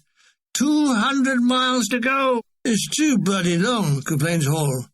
We should have stayed at Riccione for the night. For once we all agree with Hall. What a strange man he was. He looked permanently unshaven. He was 6 foot tall and even thinner than me. If anyone has seen an illustration of Paganini, this man had the same deep-set burning eyes. I think he also had bad burning arms and legs. He was the epitome of the English eccentric. Why wouldn't he ever send his underpants and socks to the laundry? He would never say. "I tell you why," said Mulgrew. "If he sent them to the laundry, they'd send them to a solicitor." "Anyone like a sweet?" says Lieutenant Priest, handing around a bag of bullseyes. "Ah, my childhood favourite, black with thin white stripes. I used to wonder how they made the stripes. To this day I don't know." "Ah, Luigi is slowing down. He's stopping for petrol. God, how exciting. We need this to keep up our morale. Some of us get off. The petrol station sells bits and pieces. I buy a packet of nuts of unknown origin. I give some to Tony. They taste like almond-flavoured cardboard. Que brutos, he says, spitting them out. So, did anybody want to buy a packet of cardboard nuts? Only eaten once, must sell, owner going abroad. Tony wants to sleep. I put my arm round her and she drops off. I stick it until my arm goes numb. Wake up, Tony, it's arm back time. My circulation is worse than Blackwood's magazine. We are travelling through great vistas of farming land. They are still ploughing it with the great white oxen like the cattle we see on Roman statues. It seems a timeless land. At places there are no signs of the 20th century except our charabanc. It's like a journey through a time capsule. I light up a cigarette, number umpteen. "Aha," said Mulgrew, "don't put them back." He takes one with a sweet, forced smile. "You're not out of them again, I say." "'Tis better to receive," he says, making the sign on a visible cross. Poor Johnny. One day this appalling habit would kill him. John Angove, seated at the front, wobbles to the back of the coach. "Anything exciting happening this end?" he said. "No," said Bornheim. "Try the middle." Angove shrugged his shoulders. "I'm bored to death." "It's no good you coming up here and moaning about being bored to death," I said. "If you must know, at this end, we've been bored to death," I said, "and if you must know, at the end, we've been bored to death and then bored back to life again." Putting on the Groucho Marx demeanour, I added, "So think yourself just lucky, my man. When I was your age, I was 7. Another thing. Goodbye." Tony had never heard of Groucho Marx, but then she's never heard of broccoli, SC26. I have to explain what the Marx brothers are like. It wasn't easy. It was like trying to convince Quasimodo that he ought to enter for the pole vault. I'd explained that Groucho always walks with his knees bent. "Why?" says Tony. "Why?" "For no reason, that's all. That's why. I'll say this." She tried to understand. So we rumble on. By 8 that night, we enter the northern suburbs of Rome, down the Via Flamania. We all give a groan of relief. The Italians bravely strike up a song, and Luigi pulls up outside the Albergo Universo. It's not over yet. There's the unloading of the baggage by 2 little porters, and we all register at reception. And there is the lesbian manageress. "Ah, Teddy," she says, and seems genuinely pleased to see me. "Before we all break up," announces Priest, "the show is tomorrow at 7:30. Coach leaves at 6 o'clock prompt. Bill Hall, please note." I'm in a room with Mulgrew again. He dumps his kit on the floor and hurries out for a drink in the Vino bar next door. Would I like to join him? As he hasn't any money, swine. Okay. I'll be down when I've settled in. I lay out my clean pyjamas, laundered in Vienna, on the bed, then a quick wash, then to the Vino bar to meet Mulgrew, who was ahead of me by a couple of glasses. "You're just in time," he says. "I've run out of money. Wine is cheap. Few lira a glass. So Mulgrew and I down about 4 each, and we go back for dinner. Tony and Marisa are at a table when we join them. Tony doesn't like me drinking. She waves a finger at Mulgrew. "You teach a Terry drinker like you. You cattivo, Johnny," she says like a schoolma'am. Mulgrew is totally bemused. "Oh, just hark at her," he says. I'm hungry. I'm looking forward to my dinner and backwards to the trip, eh? Minestrone, then lasagna washed down with Chianti. Great. That's better. I feel strong enough to go to sleep on my own. Tomorrow, Tony wants to take me to have lunch at her mother's flat. Fine. Okay, I take Tony up to her room. Curses, she's sharing with Luciana. So it's a kiss goodnight and back to bed. Malraux has gone back to the vino bar, having borrowed money off me. Still, he always pays me back. You have to take him by the throat, but he always pays back. So I can enjoy the luxury of clean pyjamas, I take a quick bath and then don them. I love the smell of freshly laundered clothes. I read my Bronte book for a while and then dropped off to sleep. At some time I distantly hear Malraux come in and racket around the room. He's humming a tune broken only by a smoker's cough. There's very little difference between the two of him. Morning comes bright and sunny. Malraux and I lie in bed smoking. "What are you doing today?" he says. I tell him I think I'm having lunch with Tony and her mother. "Getting your feet under that table, eh?" It's not like that. I have been genuinely accepted into the family. I am a persona grata. At this he guffaws. There's no winning with him. I must look my best for lunch. I put aside my khaki travelling clothes and lay out my blue ensemble. I borrow a fresh razor from Malraux. It's strange, in those days people lent freely, soap, cigarettes, money. What happened then?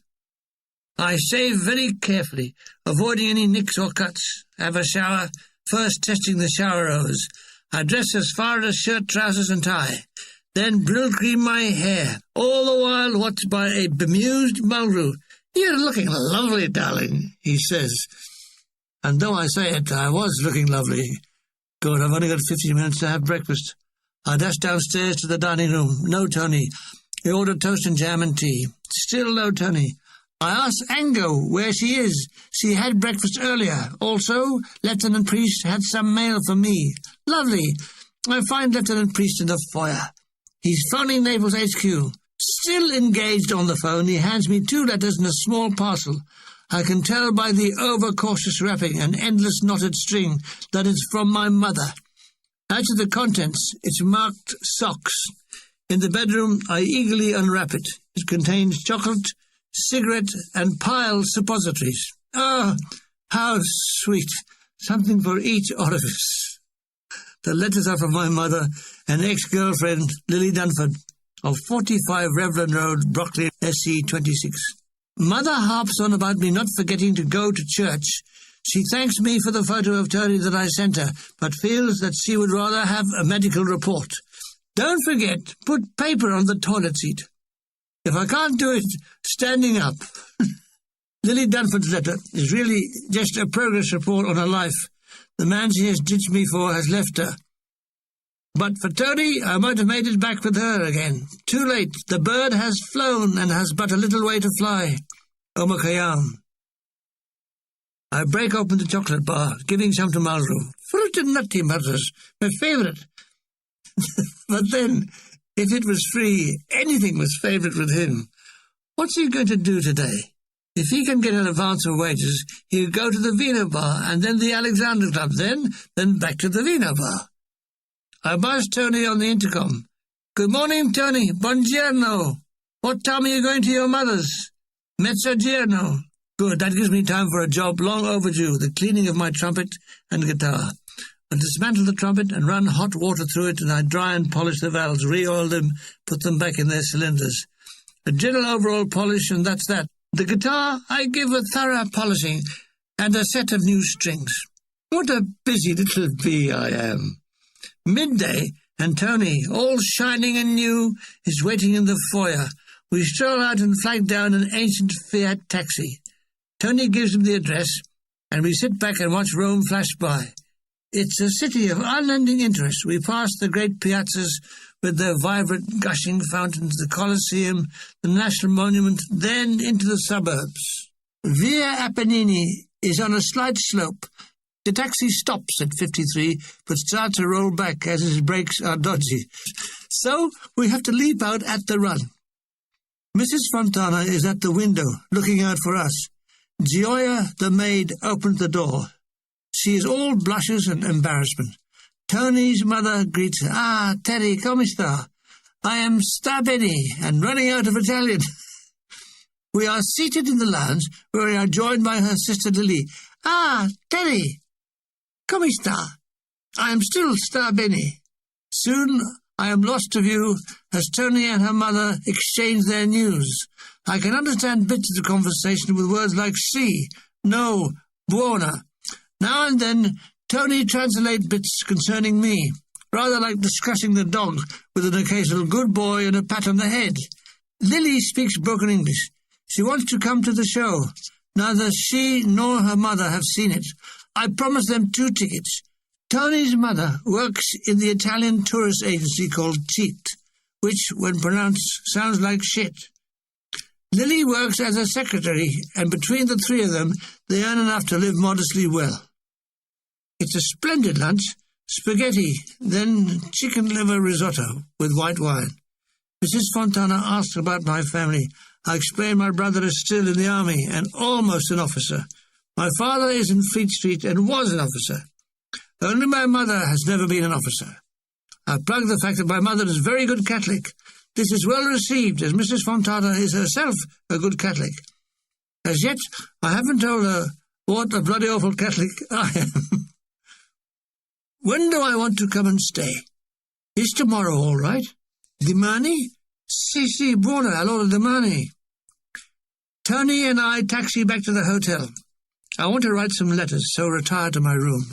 I dash off one to my mother and another for Lily Dunford. I tell my mother that not only am I putting paper on the seat, but just in case, I do it standing up. Dear Lily Dunford, I commiserate with her over the loss of her husband. After carrying the torch for her for nearly 9 years like an evil swine, I felt some measure of revenge. I didn't tell her I was in love again, but said perhaps we could meet when I came back to London and see what happened. Good luck. Yes, revenge is sweet, but not fattening. Maria Marini from Volume 5 has turned up. I can't quite recall how she knew I was in Rome, but she did. I supply her with 2 seats for the show. Will I see her? Yes, for a little while. Can I come home with her so she can be like a wife to you? See Volume 5, page 138, or ring the police. So that I'm not trapped, I tell Tony about Maria and explain that we are just good friends from the waist up. She accepts my story, but after my Vienna episode, she is a little bit suspicious. For that matter, so am I. First night at the Teatro Argentina. Very good show, and a great first night audience. Feel very good. Feel lively. Feel Tony. I'm healthy with Lyra, so I asked her if she'd like to go out to dinner. Yes, she knows a place that I would like. Great. We grab a taxi with a driver who sings all the way, badly. The restaurant is the Trattoria San Carlo. It's small, bustling with waiters, and pretty full. Nevertheless, we get a table in the corner near the resident accordion player. He plays very sostenuto, Italian favourites. Che desideri, signora? Said an allegro waiter. I'm desperate for a drink to bring me down from my post-show high. Una bottiglia Orvieto Avocado, per favore, I say, in ill-pronounced Italian. It's to be a lovey-dovey evening. It's difficult for us, too, to be alone like this. Now we are, and it's beautiful. You like it here, Teddy? Yes, it's lovely, and you are lovelier. We spend a lot of time looking at each other. I won't try and describe the feeling in detail, but it caused a vibration of the swanicles. Allegro waiter pours the wine. Tony and I touch glasses. All is sweetness and light as I spill something on my shirt. In a flash, Allegro waiter is at my side with a napkin. Tony giggles as he helps me mop up. We sit drinking, enjoy the music and the ambience. At this time of night, Rome comes alive and takes you with it. Time to order. I'm a sucker for it. Spaghetti Neapolitan, please, per favore. Chicken alla Romana for Tony. This latter is baked in clay, the mould broken open at your table. You try, she says, passing me a piece on her fork. Delicious, but it can't seduce me from my spaghetti. Paradise would be to be buried under a mountain of spaghetti, having to eat your way out. Tony complains, you eat much food, but you never get like fat. Who do I take after, my mother or father? For piles, I take after my father. For thinness is my mother. My mother has legs thinner than Gandhi. If my mother stands with her legs together, it looks like one normal leg. I've had 4 glasses of wine, and I'm feeling good. God, I fancy Tony like mad. Oh, for a room at the Grand Brighton. I tell Tony, I want you very much. She gives a small, understanding smile, but doesn't give me any relief. Not possible, Teddy. There is the last resort, a secret knee trembler. But no, I couldn't introduce her to that. That was for taller women. Of course, there was always the orange box. No. These were all sexual fantasies. I don't want the evening to end, but end it does. And we take a taxi back to the Albergo Universo. It's 1 o'clock. Good morning, I say, as I kiss her good night. Margaret was still awake. Did you get it? Oh, Margaret, must you? Yes, I must check on the state of play. I undressed, still with a warm glow from the evening with Tony. You know, I'm a better size for Tony, says Margaret. What do you mean, size? I'm the right height. Height? You haven't got any. You're doomed to be a short ass. Listen, Napoleon was short. Napoleon never went short. There was Josephine for a start. Well, he had to start somewhere. Margaret giggles, reflecting. He must have looked funny with his clothes off. It was a thought. Mind you, most of us look funny with our clothes off. Could he have conducted his battles nude? Said Margaret. No, not unless he wore his hat sideways. I pull the covers over me and I turn off the light. Good night, Johnny. Another day in my life has ended. It was all going by so quick, but it was in the main very enjoyable. I didn't know it, but these were to be among the most memorable days in my life. We awake to another sunny Roman morning. Mustn't waste a day. Johnny and I confer. The zoo, that's it. We'd all go to the zoo. Is Tony interested?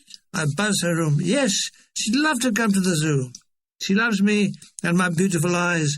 And can Luciana come too? Why, is she unconscious? Okay then, dopo prima colazione. We all wear our khaki messing about clothes. After breakfast we meet in the foyer. Morning, Spike, said Lieutenant Priest. Where did you disappear to last night? Tony and I dined out. Somewhere nice? Yes. Then he lost interest. He's phoning CSE HQ Napoli.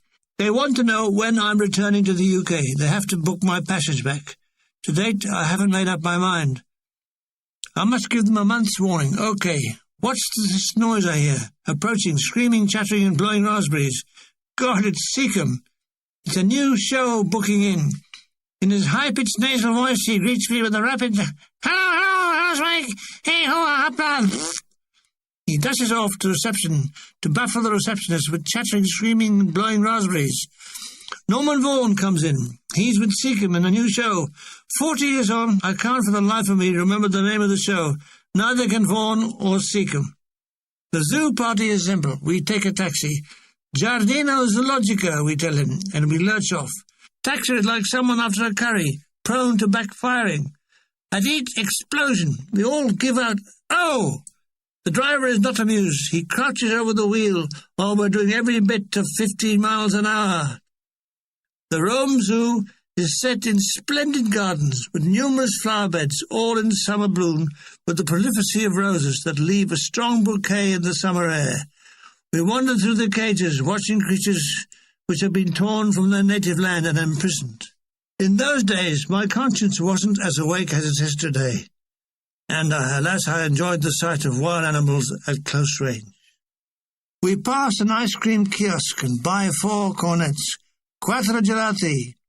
In a leisurely fashion we stroll, all immersed in licking our ice creams like school kids. In the chimpanzee cage there are about a dozen specimens. We are witness to what Maru finds hysterically funny. A male chimp is trying to screw a female, but 2 other jealous males are trying to stop him by hitting him. The chimp continues banging away under a rain of blows. My God, says Maru, I hope I never wanted as bad as that. The 2 girls haven't said anything but are convulsed with laughter, as are the other spectators. They don't write shows like that anymore. Would anyone like a ride on an Indian elephant? Yes, 4 of us climb up to the mountainous platform and get into the wicket basket. It seemed to sway perilously as the beast moves off. The girls scream with enjoyment. The driver asked Johnny and me to extinguish our cigarettes. I suppose travelling on a non-smoking elephant was a first. The elephant waddles on circular route. The driver calls out instructions. Mulgrew wants to know how an Indian elephant understands Italian. Sitting on an elephant, Mulgrew, it actually makes you look taller. He agrees he must get one when he gets back to Scotland. He tells me his father once owned an elephant hunting dog. When people inquired how it killed an elephant, he said, "He waits." "What do you mean he waits?" they asked. "Well, they got to die sometimes." "Aha!" says Mulgrew as we reach the boa constrictor cage. "Here's a good present for mother-in-laws." Tony shuddered at the sight of the 30-foot-long creature. "Just think," he says, "there's a pair of good shoes there." It's feeding time, and the keeper released a live white rabbit into the cage. Before the grisly meal starts, we move on, into the cool of the aquarium with its light diffused through the fish tanks. "I like this," said Tony, putting her face close to the glass of the octopus cage. "Ah, yes, she realized the meaning of the name. 8 legs?" she said. "Yes, Tony. Really, it only needs 2. The rest are spares, I suppose." We watch as the octopus changes colour. It's a miracle. And those human eyes. The piranha are being fed. They attack the food like bullets from a gun. Several attack the same piece of food until it vanishes. "Che barbaro," said Luciana, putting her hand to her mouth. In the carp tank, the keeper holds the food above the water line, and they take it from his hand. Some hang on and are lifted out of the water. "What a turn on," said Mulgrew. So, on to the afternoon. Toward evening, we seek relief for aching feet at the restaurant. We sit outside. "What would we all like? Cold drink?" Yes, 4 lemonades, please." No. Mulgrew wants a red wine. Bacchus to the rescue." The girls chatter away in Italian. "I think we've all had enough zoos." "Don't you?" says Mulgrew. "Yes, agreed. So it's the taxi rank and the journey back through the rush hour traffic. The noise. Italian drivers seem to live with their hands on the horn, plus the shout for the most trivial of reasons. I should say this is coronary country." "Che significa?" said Luciana. "I have to mime a heart attack." "Ah, capito," he says with a smile. It was a bit embarrassing, as during my dramatic mime, the driver was watching me in his driving mirror and must have wondered. We arrive, and it's Mulgrew to pay the fare, and he mimes a heart attack. Unlocking his wallet, he pays with money that hasn't seen the light of day for months. He groans as the driver gives him his change. He tips the taxi driver, and he groans. I return to my room to find a form with a note from Priest. It's an application for a British passport, which I need for a return to the UK. I suppose at the end of this trip we'll call it a day in Italy, like Wednesday. Bill Hall, Johnny Mulgrew and I discussed it and thought that with the offer from Astor, the impresario in London, and judging by the reaction of Troupe audiences, fame would soon be ours. But we were living in a cocoon of self-delusion. Italians also liked our act, but they had been denied jazz and were wildly enthusiastic about it now that it was being released into their society. So, then, what were my plans? First, I would like to go somewhere alone with Tony for a holiday. The tour was at an end, and I was to be transported to Naples to live in the CSC hotel in the Vomero until my ship sailed. That was as far ahead in my life as I could plan. Seacombe, in between screaming, chattering and blowing raspberries, told me he would be released from the services in September, when he hoped to audition at the Windmill Theatre in London. I fill in the passport form, answer all the boring questions. Is your father British? Is your mother British? Are you British? Are your legs British? Is your suit British? Where was I born? Etc., etc. I return it to Lieutenant Priest. You'll need a passport photo, he says. One of those that makes you look like a criminal. But don't they all? Tonight is the night Maria Marini is coming. I must be on my guard against her implorations. The show over, she comes backstage, and I entertain her and her friend to a glass of wine. She says when I came on first to sing with the quartet, all of us wearing nightshirts, she was able to recognize me by "you eyes, your beautiful eyes," despite my moustache. What's this women have about my eyes? I mean, there are other important bits. Do I want to come back to her place? I'm sorry now. My place, then? I'm sorry now. I have an eating appointment with the dinner. She is downcast. I tried to upcast her. She writes her phone number. Can I phone her when I'm free? Sissy, yes. I still have the number in case things get tough. The charabanc is waiting. Come on, Milligan, says Priest. We're waiting for you. I take my seat next to Tony. You see your lady friend, she says in a slightly cool voice. Yes, and we're just good friends. You see her again? No. This is followed by a silence. Then, you tell me truth? Of course, the fact that she has a beautiful face, lovely boobs, long, shapely legs mean absolutely nothing to me. Absolutely nothing. What do you say to her? Goodbye. Tony gives me a long, cold stare. I realize what I need is a good solicitor. At dinner, she is friendlier. I tell her, you are the one I love. You understand? Yes, she understands, but I know like you to see other pretty girl. I tell her I can't go around blindfolded. She smiles. All right, but I little jealosa. How you say? Jealous. Yes, jealous. She eats a few mouthfuls of food. But now, I'm all right. Good, the heat is off. Tony, when the show is finished, would you like to come on a holiday with me on Capri? She's surprised at me. Capri? Yes. Me and you on Capri. Yes. She's never done anything like this before. Neither have I. Yes. We mustn't tell her mother. That's fine, as long as she doesn't tell mine. Mother on the line. Terry, what time do you call this? Where have you been this time of night? Dial of Capri, Mum. Tony is over the moon at the news. Dial of Capri. She's never been there. Where will we stay? Don't worry, I'll fix a place. I'm going to cash my post-war credits and my post office savings. A grand total of, wait for it, £86. Rich as King Creosote. £86. Why, that was nearly £87. Me who had never had more than £10 in my hands. Oh, God, was I really that innocent? Yes, I was. Why didn't I stay that way? That night, I go to bed with my head full of dreams about Capri. I can't believe that little old me who worked in Woolwich Arsenal dockyard as a semi-skilled fitter, little old me with 150-shilling suit, a sports coat and flannels, can afford to go to Capri with an attractive Italian ballerina. Little old me. The furthest I'd been from Brockley was on a school-day trip to Hernia Bay on a rainy day. The galling part was I had to thank Adolf Hitler for this dramatic change in my life. Scene, a concentration camp in Siberia. Hitler is shoveling shit and salt. You see, you fools? If you had kept on, then everyone could have been going to Capri. Hein?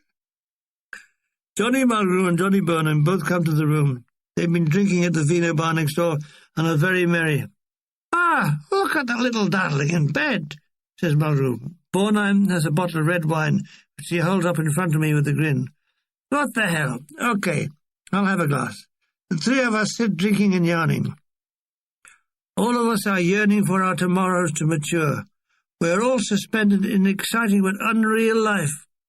We realize that this is a post-war world with people still mourning the death of sons and husbands, and we are a band of merry andrews with absolutely nothing to worry about. We drink again and again and get more and more morose. I'm going to go to bed, lisped Bono, before I start to cry. Mulgrew takes off his trousers and shirt, and in a short vest that just covers his wedding tackle, climbs into the pit. Before I am, he is asleep with a long snore in the key of G. How do I know? Like my mother, I have perfect pitch. Back home, if I dropped a fork on the floor with a clang, Mother would say what key it was in. Apparently, if I remember rightly, I was eating my breakfast in E-flat. I drift off to sleep as Mulgrew changes key. Ah! says Margaret in the morning. It's a beautiful, beautiful day. It's raining, I say. Ah, yes, but today. He pauses and sings in a false opera voice. It's payday. I sing back, so it is. And if I remember, you owe me 1,000 lira. Oh, bugger. Margaret disappears into the WC. His voice comes wafting. What's all this paper on the seat? I tell him it's against deadly disease. I'm sorry I forgot to flush it away. How embarrassing. What do you think you're going to catch? He says, straining to his task. Leprosy, chancres, and the clap. A holy trinity of Scotland, he said. I leapt from my bed in my blue pyjamas, in which all the dye had run. I take a hot shower, singing all the while. When I sing my separate, boo-boo-boo, our beloved theme will be played. I watched the water cascade down my body, making it shine as though I had been varnished. I quickly turned the shower to cold, giving off screams of shock. Have you caught something, strange Maru? Yes, pneumonia, I scream. And I sing, pneumonia, bird in a gilded cage. It's a good morning. We feel good. Maru has his shit, shave and shampoo, and we toddle down for breakfast. We meet Tony and Luciano on the stairs. Buongiorno, mia tesoro, I say to her. Today we'd like to go to the Vatican. What a splendid idea. Who knows, we might see the Pope. Hello, Pope, I'd say. I'm a Catholic too. Can I have a piece of the true cross from my mother? And can you bless my Bing Crosby voice? First I visit our lieutenant to draw £10 wage, which came to 12,000 lira. 12,000, it sounded so rich. Well set up, I met Tony and we hailed a taxi. Hail, taxi, I called, doing a Hitler salute. What do you do, Teddy, said Tony laughingly. La Vaticano, I tell the driver. My God, I'm speaking the lingo well. Sitting back and holding hands, I can't resist a tender morning kiss. Oh, sentimental old me. Tony's lips are soft and velvety. Mine are ever so slightly chapped, but she doesn't complain. It shows what can be obtained with second-hand equipment. Where are we? We're on the Corso Vittorio Emanuele and about to cross the Tiber. On the right riverbank is the great Castel San Angelo. On to the Via Conciliazione, which runs directly into the great St. Peter's Square with its great semicircular colonnade by Bernini. The whole place is teeming with visitors and numerous vendors of holy relics, pictures of Pope Pius, rosaries. The taxi set us down, and we walked to the Sistine Chapel, with the Swiss Guard outside in their blue and yellow uniforms designed by Michelangelo. Now, dear reader, to try and describe the treasures on view would fill 6 volumes. I'm not going to put you to that expense. Suffice to say, there were so many masterpieces, they made you giddy. I was moved by one particular piece, that was the Pietà by Michelangelo. It was like a song in stone. Tony and I wandered round the great Basilica of St. Peter, totally overawed. All I can think of is that God is very, very rich. I don't think I've ever seen such a concentration of creative art. Tony keeps saying, "Que fantastico, Teddy." The morning passes, and by lunchtime we've had enough. Outside, I decide to buy a rosary in a small container embossed with the image of Pope Pius. My mother will love it, as it's apparently been blessed by the Pope. Benedetto dalla Papa, says the lying vendor. What shall we do now, Tony? She would like to sit down. We walk back across the great square, just outside to find a small coffee house where we order 2 small coffees.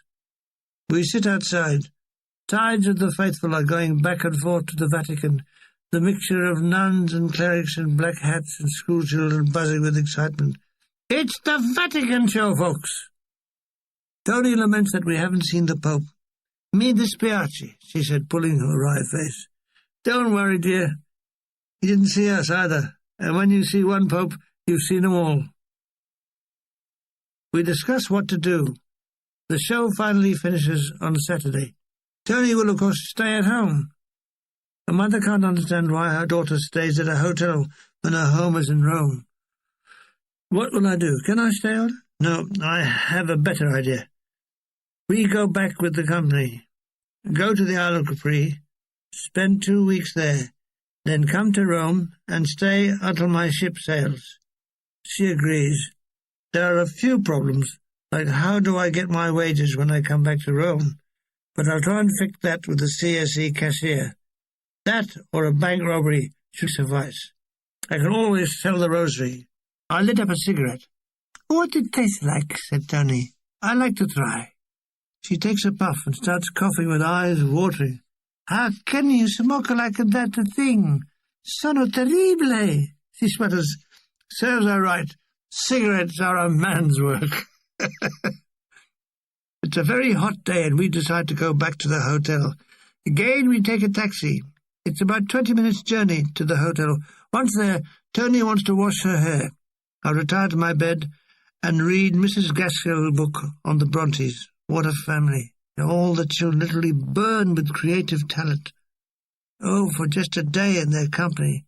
I have a siesta, that means sleeping in Italian, until tea time, when I was awakened by Scotland's gift to the world. Johnny Mulgrew, bass player extraordinary to the house of Johnny Walker. He's been to the pictures. Saw a bloody awful film. Oh, you interest me, Mulgrew.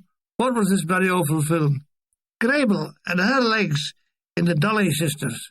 The dialogue was an insult to the intelligence, he said, flopping on his bed. Insult to the intelligence, eh? I didn't know he'd taken them with him. Never, never take your intelligence to a Betty Grable film. It's best viewed from the waist downwards. Has he been paid yet? Yes. 2,000 lira, please. That hurt him.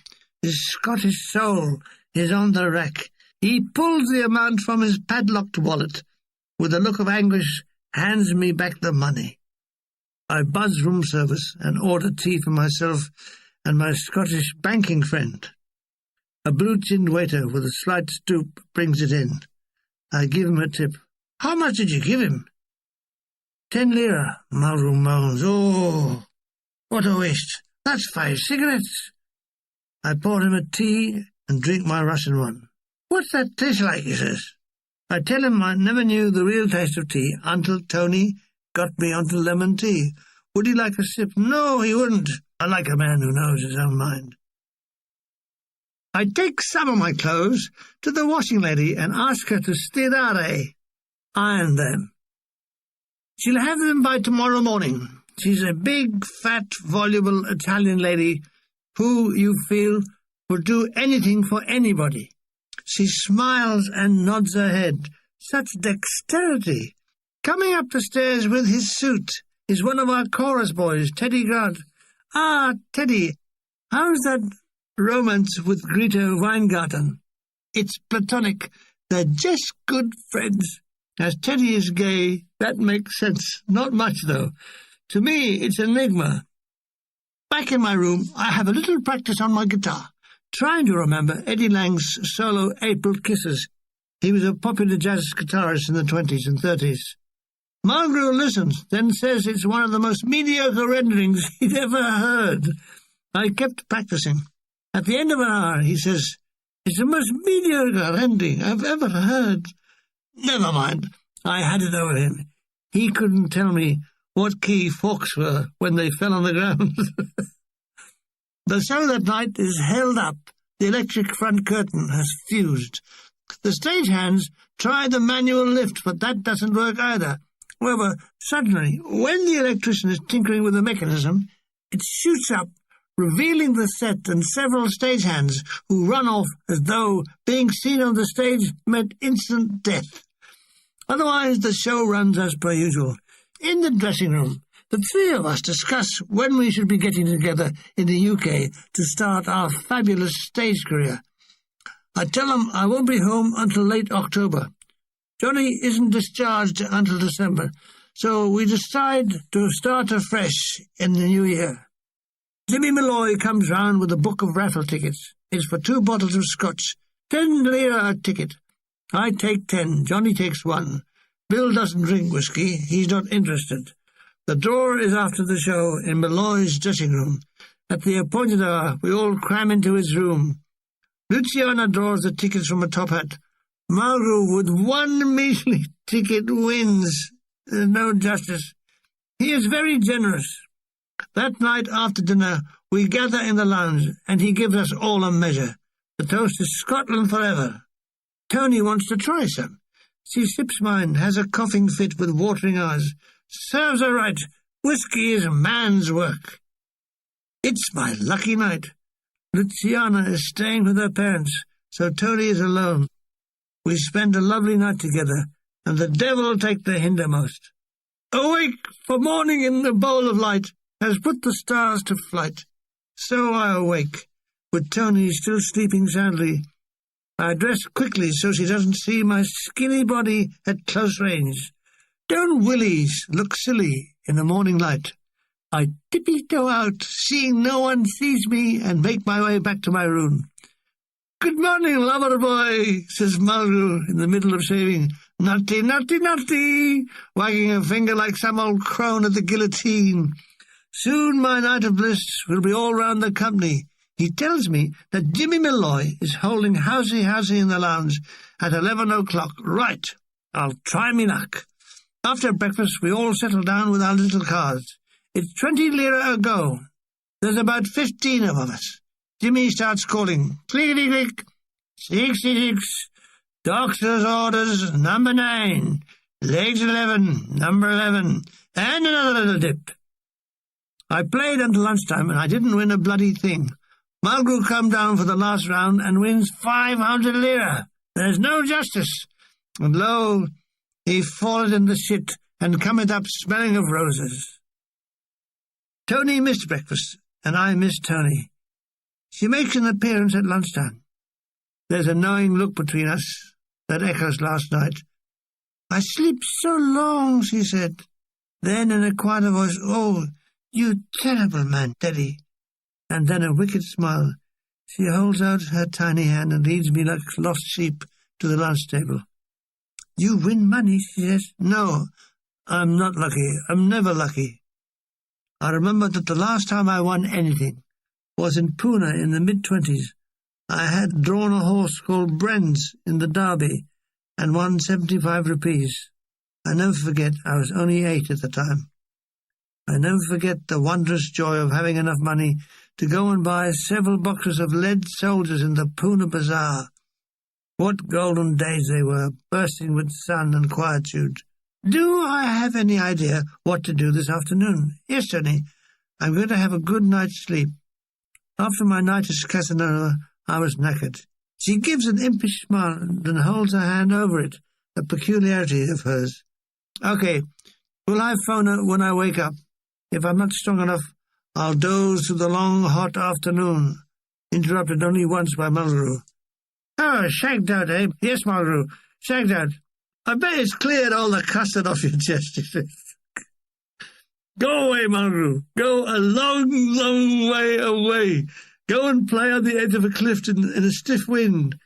God, it was lovely last night. Overlong, but lovely.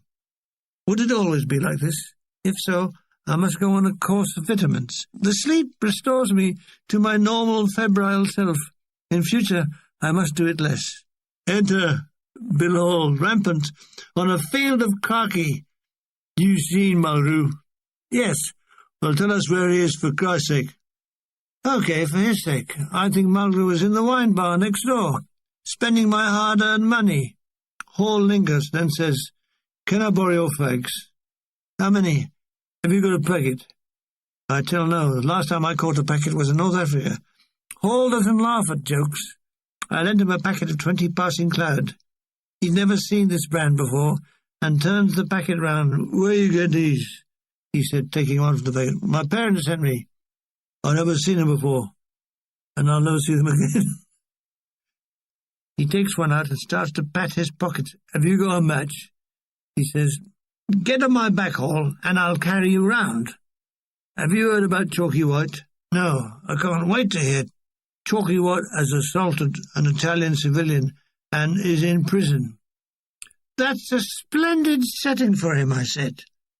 "Apparently Lieutenant Priest is at the prison now, with the man from the British consulate trying to get him released. With that exciting news, Hall, rampant on a field of khaki, is gone. I phoned Tony. What is she doing? She's doing some mending. Do I need anything mended or buttons sewn on? No. but my underpants need a transplant. Joke. She didn't laugh at it. Joke. No. I must come up. It will distract her. What am I doing? I tell her, recovering. She'll see me in the charabanc. By Malgru's bed are a few well-worn magazines, tidbits, Lilliput and Picture Post. I thumb through them all.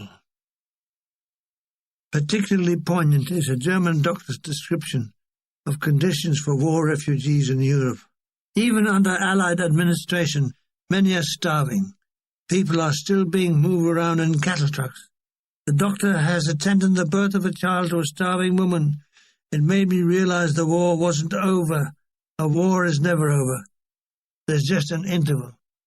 In Lilliput, there's a story referring to a death mask taken from a girl who committed suicide by drowning in the Seine. The amazing part of her death mask is that she is smiling. How do you do that when you're inhaling a river? Towards showtime, I start to feel shivery. Am I sickening? Some people said so. By the time the show was over that night, I knew I had a temperature. I don't have any dinner. I take it to my bed. I douse myself with magic medicine, aspirins. I start to sweat. Tony brings me up a cup of tea, which I lace with Malgru's whiskey. You wouldn't deny a sick man a nip, I said. Not too much, she cautions. It's bad for me. My temperature stays up. The night I'm a bit delirious, and I sweat like a pig. Lieutenant Priest visits me. How are we this morning? Well, this part of me feels bloody awful. Have you got a temperature? Yes. Can you manage the show tonight? No, but I can manage to stay in bed. Okay, we'll get Borneum and his accordion to deputize for you. I'll leave you to make a will, he said, grinning into parts. Through the day I doze and sweat. Tony ministers to me, bringing up hot soup and drinks. I hope to Christ it's nothing catching, says Malgru. So do I say, with a fit of sneezing. That's it, spread out all around the bloody room. I was doing my best to. That night my temperature goes up again, and I feel like death. Alas, it's not forthcoming. Next day, Priest says I should be in hospital. Oh, no, not that. Not a military hospital with bedpans and bottles. Tony says she will get her doctor to come. At midday, he arrives and does all that say, listen to the chest, the back tapping to see if you're hollow. He presses his fingers into my stomach, displacing my liver. Finally, he gives me an injection in the bum. It bring your fever down, translate Tony. I explained that I don't have a fever in the bum. His fee is 2,000 lira. I feel worse. I'm sickening for bankruptcy. I feel an overdraft coming in under the door. I fall into a feverish sleep. When I awake, it's night time. The room is dark. Malgru is snoring. I switch up my bedside light on. It's 2 a.m. My temperature seems to be down. Has it gone to my bum? I get up to do it, Jimmy. Have a glass of water. Ridiculous. Emptying one end and fill up the other. Back to sleep. By morning, I'm much improved. I get regular visitors. No, I'm not doing the show tonight. I am convalescing. Through the day, my nurse, Tony, brings up drinks and snacks, which I nearly bring up too. I'm still not cured. Do I want her doctor again? No, I say, and I'm 2,000 lira better off. Malgru tells me that when I was delirious, I was talking in my sleep. Did I say anything significant? Yes, you kept saying, you must get to the woods before the trees get there. Yes, that sounds like me. I borrow Priest's radio and tune into Allied Forces Network Rome. What a treat. I lay back listening. There was De Broy Summers and the world's corniest band. Organ parade with Reginald Forte. Forces' favourite. String along with Sanity Powell. Can you hear me, Mother? Then high notes and rupture with Richard Tauber. Then cricket. Sussex versus Essex. Joe Loss and his orchestra. He was the man who would give me my first stage break as a comic. Then Itmar, which I'm afraid I didn't find funny. My humour was more Marx Brothers and W.C. Fields. Then Parade for Swing with Harry Parry and his quintet. Occasionally I'd switch to the BBC General Forces programme, which gave long, boring news bulletins telling us that the price of butter had gone up and food rationing would continue for the time being. Poor bloody Britain. Here in Italy, eat as much as you like, but win the war and you are rationed. I'm still enjoying the radio by the time people were back from the show. They're all laughing. Apparently, Eddie Garvey, the lead trumpet player, had a disaster. He was washing his false teeth in his dressing room when he dropped them and broke them. The result was a trumpet player who was a disaster. The whole evening was full of cracked notes and bad intonation, which, though it baffled the audience, had the cast in fits. He's now walking around with his face folded, uttering gummy oaths. Tony rushes up to see me. "Oh, are you, my love?" she says. I tell her her love is better and will be up tomorrow night, knocking on her bedroom door. Is there anything I want? Yes.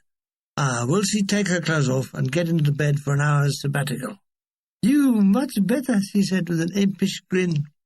So I was. Next morning I joined the human race again and was running last. I enjoyed my breakfast of boiled eggs. 2 of them are being boiled. One said to the other, "What a terrible life it is, being boiled like this." And the other one said, "That's nothing. Wait till you get out there, bash your bloody head in." What shall we do this sunny but very windy day? We all settled to see the Colosseum. The 4 of us share a taxi. Malraux, Tony, Luciano, and myself. The taxi drops us off in the shadow of the great edifice. We ascend the stairs to get to the top. It's a bit hairy, with wind blowing out the girls' skirts, with constant double exposure of knickers. Other splendid views were the great Arch of Constantine and the monument to the unknown soldier. He was possibly very well known as a banker or a solicitor, but totally unknown as a soldier. The chambers beneath the floor of the Colosseum are exposed. It's hard to believe, said one. They actually threw living people into the lions here. Yes, I said. It kept the food bills down. The wind blows Malraux' hat off. He dashes after it. "Que vento," said Tony. "Indeed, what a wind. If they thought this was bad, they should have heard my father. He was jet-propelled." Malraux' hat has gone spiralling down into the arena. He appears below, a minuscule figure climbing over crumbling walls, where he finally finds his hat. I gave him the Roman thumbs-up sign. He gives me the British 2 up yours. "Daddy, too much wind up here. We go down," said Tony, clasping her skirts around her. We descend to meet Malraux coming up. "Oh, Christ! All this way for nothing." A great gust of wind, more knickers. The girls give a mix of screams and giggles. This is no day for sightseeing unless you are a voyeur. Despite the gales whistling up our trouser legs, I still have time to take in the incredible durability of a place started in 72 AD and still standing, what it must have looked like before it was stripped of its marble. On the way down, we came to the royal box where Caesar sat. Malraux sits on the seat. "It suits you, Johnny." "A ruined Colosseum suits you," I said. We continue down the timeless steps of history to ground level. Another great gust, more knickers on display. Across the road is a coffee house where we settle. We sit in the shadow of the great edifice. I can imagine a Roman holiday and the great crowds flocking to the games, the sweetmeat vendors, chariots bearing important personages, attendants shouting, "Hurry along, please, take your seats." Great roar as a favourite gladiator enters the arena. There's no denying man has a bloodlust. Terry is saying, "How could people watch such cruelty?" "Och," said Malraux, "it's no worse than Celtic versus Rangers. You should see the punch-ups." This reminded me of a story of 2 ancient Picts being captured by the Romans and condemned to be thrown to the lions. As they await this, they are talking about the women they were allowed as a last request. "Oh, she was great," said the Pict. "She's huge boobs. I'll tell you more later. Here come the lions." I tried to explain the joke to the girls, but speaking in Italian with a Scotch accent has its limitations. Plus the fact there's no Italian word for the word boobs. Boobzo was the nearest I could get, but my mime succeeds. "Oh dear, this wind is too much for the ladies," Their hair is becoming windblown. So we take a taxi back to the hotel. En route, Johnny suggests we go to the Ensa Super Cinema. Yes. We redirect the taxi to the Via de Pretis, which means passing the great Quirinal Palace. It seems that Rome is an unending vista of historical buildings. All King of Italy live here sometimes, says Tony. The cinema is showing Hanover Square with Laird Craiger. It's basically the story of a murder on Guy Fawkes nights, when Craiger, the murderer, dumps the body on a great bonfire. All through, Mulgrew makes remarks like, "You'll never get away with it, Jimmy. Fools is a body, snare dummy." It's a film with unending background music. Nobody can move without musical accompaniment, giving a vision of a great orchestra just off screen, following the actors wherever they go. It was all monumentally boring. Craiger sweats profusely throughout the film and spends most of his time flattening against walls, avoiding the police. Hollywood films. When I think that all my emotional development was based on them, they've got a lot to answer for. For me, the real world didn't exist, so I grew up emotionally deformed. As I rode on those early morning workmen's trams to Woolwich, filled with the hunched people in workmen's cap, I was still wrapped up in the aura of the last film I'd seen at the Wasdale Road Astoria, Forest Hill. The tram, the fog-ridden cold morning outside was all imaginary. They would all disappear when I saw my next Bing Crosby film. Most of my middle life would be spent trying to escape from the cloying influence. The final nail in the coffin was a book by Bing Crosby's son, Gary, in which Bing was anything but like what his films were. That's when my past life sank without trace. Hollywoods of the 30s and 40s have a lot to answer for. It wasn't until I saw The Grapes of Wrath that I saw a real film. Then I thought it rotten because it didn't have a happy ending.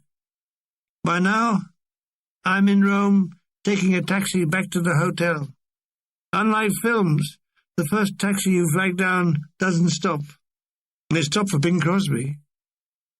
"God, we're spending a fortune on taxis," said Mulgrew. "Correction, I am spending a fortune on taxis." "Tony," says, "you're living beyond your means." He makes like Groucho Marx, eyes wriggling in an grin. Tony wants to know why I'm laughing. To explain, I would have to describe again what the Marx Brothers are like. It's rather like trying to teach the theory of relativity to a Chinese peasant. Not that Miss Fontana has the mind of a Chinese peasant, but in this case she might as well be. I just say that they are American comedians. "Worse," said Mulgrew, "they're Jewish. At the hotel, there's little sign of anybody, so the girls withdraw to their room to do whatever girls do in rooms. Mulgrew heads for the wine bar next door. In the absence of any interesting direction, I follow him sheep-like. I have a brandy and a coffee to stiffen the sinews and vibrate the swanicles. "I think I've had enough of this tour," ventures Mulgrew. Then with great feeling, "I want to go home." Though his body was in Rome, his eyes were in Glasgow. But his gullet was in the wine bar. He downs wine like a thirsty camel at an oasis. "After one, I've had enough. Deserting a sinking alcoholic, he says. In my room, I write a long overdue letter to my pal in the Battery, Harry Edgington.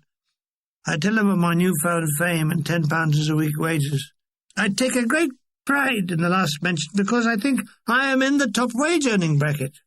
I miss the boys in the Battery, and especially playing the trumpet with the Battery D dance band. The boys of Battery D, as we were called. That too would never happen again. Another stepping stone in life that I would never tread again. What was it like being stationed in Holland? Had he married Peg, his childhood sweetheart? Perhaps when we were both back in England, we'd play together again, perhaps. I'd write to my mother, acknowledging the parcel she sent, and pose the question as to why she labelled a parcel containing suppositories and cigarettes socks. I presumed it was a ploy to deter thieves. Why not mark the parcel live steaks or rancid meat? I write to my dear romantic father, urging him to start on his autobiography. He has a title, Saddle, Sabre and Spur. They have been on his typewriter for 10 years. It was still on it when he died. Mulgrew returns. Either they've run out of drink or he's run out of money. He flops on his bed and lights a cigarette. He doesn't speak. He's gazing at the ceiling and blowing the smoke heavenwards. He still doesn't speak. Let me guess, I say. You have taken a vow of silence and are on your way to a monastery. He smiles. No, Jimmy, a bit low today.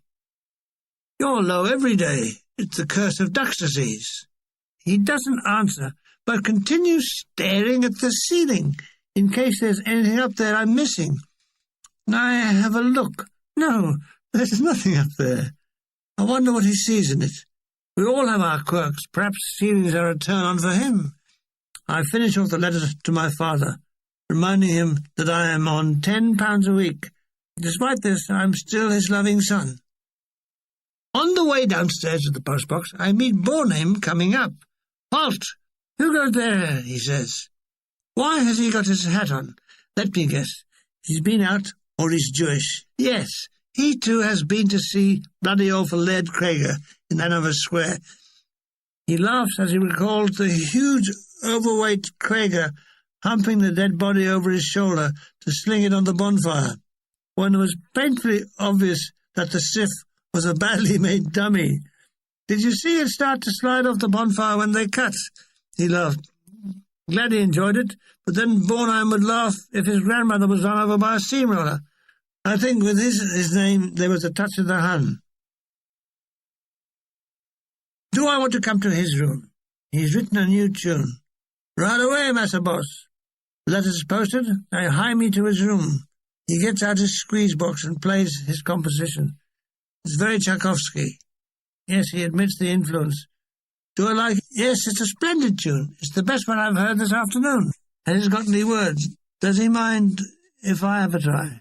It's a long time ago, but I remember the opening lines. Wonderful night on Capri. We threw a kiss to the sea. Her lips met mine, that were wet with the wine of that wonderful night on Capri. Today I would write like this. Wonderful night on Capri. I felt a pain in the knee. I counted till 9, then cried rotten swine, hi diddle-dee, diddle-dee. Bill Hall has heard the music and comes in with his fiddle. What the hell? I'll go and get my guitar, and we all try out Bornheim's new number. It develops into a jam session. Lieutenant Priest pops his head round the door. Guess what, he says. It's time to go, we all chorus. 2 more shows, and this lifestyle will be over. All chattering like monkeys, we board the Charabanc for the penultimate show. Listen, everybody, attention, says Priest. Tomorrow night after the show, there'll be a wine and cheese party on the stage. Everyone allowed to bring one guest. I stand up and in a twit voice say, on behalf of me and my friends, we would like to thank you for this generous offer, made possible by the money you bloody swindle us out of in the Naffy. Priest grins and waves me away. Another good night. For a 2,000-seater, we are getting the sort of audience that London impresario would like. Mind you, said Bill, compared with the box office takings, we get peanuts. Someone's getting a good rake off.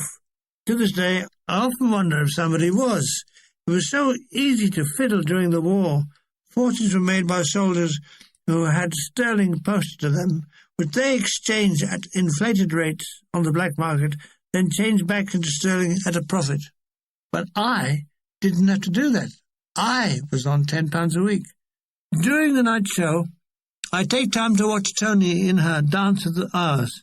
She had been the start of my love affair with ballet. I loved the grace, the posturing, the elegance. I saw her spinning like a top around the stage. My ballerina. Ah, shucks. To boost our ego, we find a splendid write-up in the Rome Police News. That's bloody good for coppers, said Mulgrew.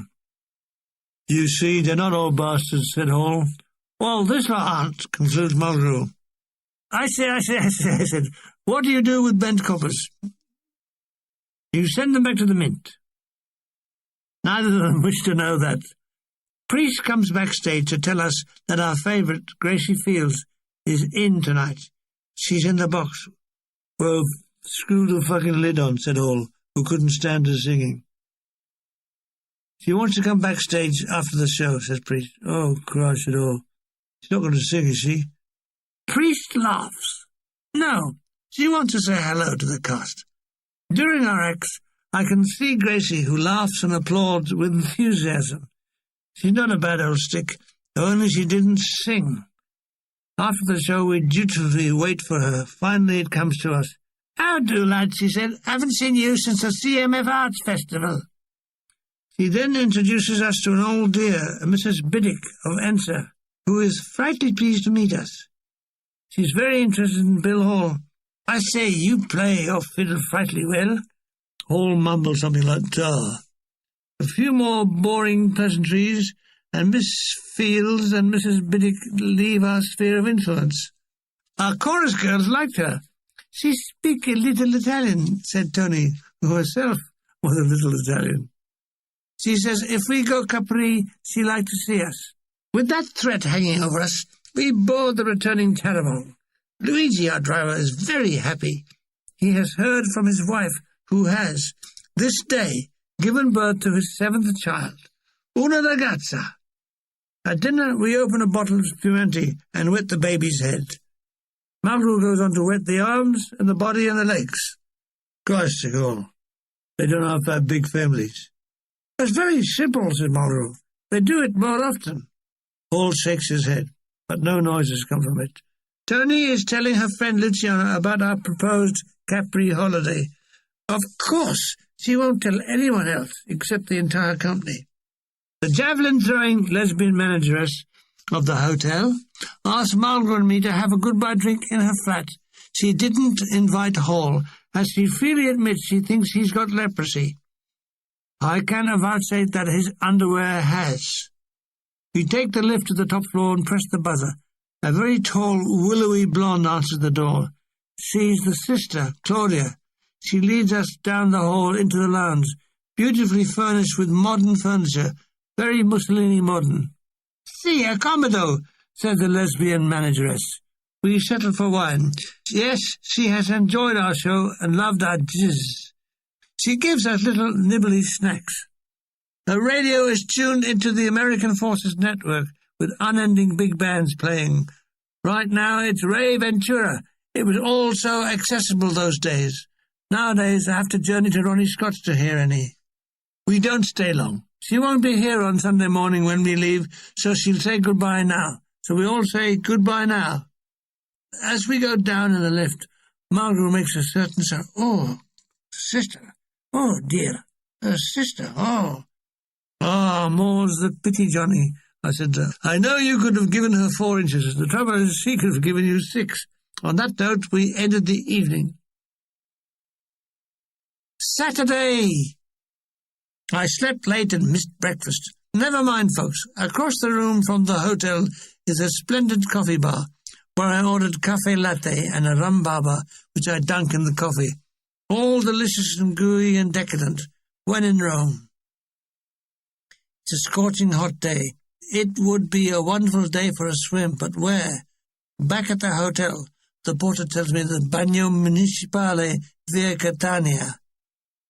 I don't want to go alone. I'm so thin people won't know I'm there. Where is Tony? Gone to Mother's. Ah, here comes Innocent, whistling all the while. Born him. Does he want to swim? Okay. The easiest way is a taxi. We arrive at the Bards, a huge, complex, multi-sports place. We pay our admission fee and are given a ticket and a key from number 56 downstairs to the changing area. My God, the crowds, the cubicles are minuscule. If we both change together, we'll have to get into the same bathing suit.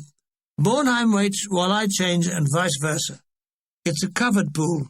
The echo of the noise is deafening. Worse, the pool is crowded to the point of combustion. You can jump in when you see a space, and then you only have room to jump up and down. There are no other variations, so we dry off and leave. What a bloody waste of time, said Boone. I'm sorry, I had no idea it was like this, I said. So that our legs didn't totally atrophy from taxi travel, we decided to walk away. We walk about a mile, and Bornham says, enough is enough. Taxi! We arrive back at the hotel. I'll see him later. To my room. Phoned room service. Can I have an iced lemonade? Si, senor, pronto. The smiling, doe-eyed, bewitchingly dark-haired waitress brings it in. Help, Tony, hurry back, darling. The temptation left the room. I felt with a certain amount of reluctance. It was a hot afternoon, so was she. It was the best of times, it was the worst of times. I was reminded of a military police case of a soldier and a girl caught in flagranti in a Bradford doorway. At the trial, the minister gave the man 3 months. Have you anything to say? He said, you'll never stop fucking in Bradford. I lay on bed, slurping iced lemonade, followed by a passing cloud that tasted of piled suppositories. I asked my mother so many times never to parcel them up together, to no avail. I buzzed Tony's room. She's back. Why didn't she tell me she was seeing her mother? I was asleep. That's no excuse. You could still have told me. Shall she come down? Yes. It's not long before I bolt the door and we start snogging. We were both about to get there when blast! Someone's trying to get in. Who is it? It's Malru. Can he wait a minute? Why? Tony and I hustle into our clothes and let Malru in. In a flash he senses all. Aha! Your clothes don't fill me. They fooled me. I had my Y-fronts on back to front, and all my arrangements were screwed up. Tony is blushing, but then she's new at this game. There is nothing so indicting as silence, and Malru gives us yards of it, laced with a knowing grin. How dare he think that we were having it away, even though it's true? How dare he think it? I know that he personally fancies Tony, but, well, poor fool, look at the competition he has. Glasgow fool. How can he compete with the Broccoli SC-26 boy? Tony leaves the room in a state of confusion. I stay and face it out. Malru says, I can't have my bedroom used for immoral purposes. Immoral? This was true love, white as the driven snow. His shoulders are shaking with silent laughter. So ended a chapter in the love story of Tony and me. I lay back and took my ease on the bed. Well, I said, last show tonight.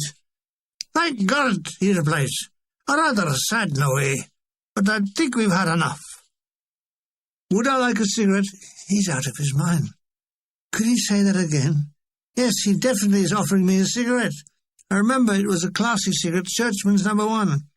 Ah, it's all clear.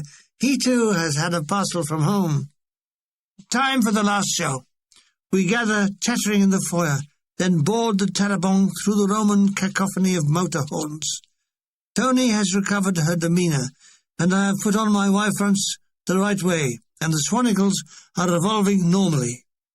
Tonight our strongman, Maxie, will try and break his own weightlifting record of umpteen pounds. We all watch from the wings as the dwarf-like strongman strains to get the weights above his head. The silence is broken by his grunts and strains. The veins stand out on his head. Finally, with a gasp, he gets them above his head. He takes the applause. What a way to make a bloody living, said all. I bet one day he'll get double rupture. There's a sense of sadness in the air. This company has been together every day for 3 months. It has become as familiar as a family. As the trio are taking an encore, I think, well, that's it. Next time we'll play, we'll be in England. Then what? I can still hear that applause on that last night. The stage party is very good. Chalky White and his helpers erect trestle tables which are loaded with cheese, wine, biscuits. We help ourselves. Johnny Bornin plays the piano. The Italians have invited members of their family, big fat mamas and kids. It's a very jolly affair. Before we finish, Lieutenant Priest thanks us for our efforts and says the show is the most successful one the combined services entertainment have ever put on. We drink and eat our fill. We stand in circles chatting and laughing, recalling moments that have highlighted our tour, and then the evening has run out. Time for home. Some of the Italian cast will be leaving us at Rome. There are tearful goodbyes and a lot of red eyes and red noses. Malru's nose is going red for an entirely different reason. In dribs and drabs we board the old Tarabong, where patient Luigi waits. The engine is running. No one else is. Finally, we set off for the hotel. We all start slightly inebriated, singing, "You are my sunshine, my only sunshine. You make me happy when skies are grey." They echo along the now empty Roman streets. It's nearly 2 a.m. by the time we get back. Yawning, stretching and farting, we climb wearily into bed. I can't sleep. My mind starts to revolve around things I have to do when we get back to naughty Napoli. I must collect all my kit from the CSE barracks, get a passport, an advance of money, and presents to take home. Fix the boat trip. All this, and 2 weeks in Capri. Gradually, I fall into a fitful sleep to the sound of Mulgrew snoring in Scottish, plus a few postern blasts. Naples. Yet another glorious sunny Roman day. I draw the curtains. The light falls on the slumbering Mulgrew, who stirs with a few mouthy sounds like a blah, blah, blah, blah. I have a quick shower, singing "Love Thy Neighbour, Wake Up and Say How Do You." Oh, what a waste. Mulgrew's awake. He calls out, "While you're up there, have one for me." The packing, and I'm baffled as to why each time I do it, there seems to be more stuff than the last time. "The suitcase is shrinking," says Mulgrew, having the same trouble. We load the cases down to the care of the porter. Tony is in the dining room. She's not eating.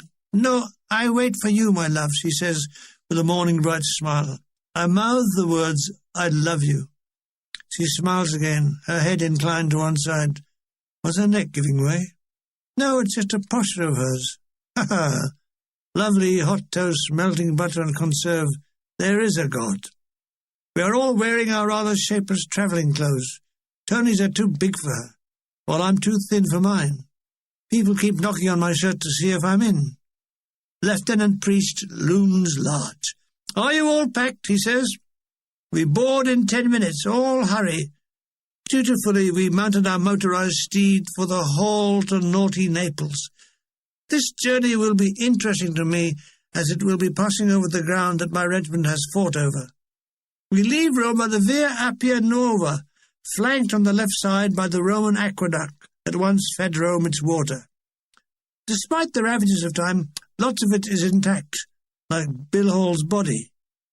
We pass tall cypress trees and the occasional Roman tomb, where occasionally Romans were buried. "I suppose it's the bombing that did all that," said Hall, referring to the ruins. "That's right, Bill, there are specially bombed Roman ruins. Somewhere along this road, one day, would live Sophia Loren, who once squeezed my hand at a dinner table, but more of that in the future. We are passing through the great Frascati vineyards, where the grapes are being harvested. Peasants with coloured clothes are speckled in the field. We are on Route 6, which will take us through Casino. It's a quieter coach load than normal. There's a sense of anticlimax.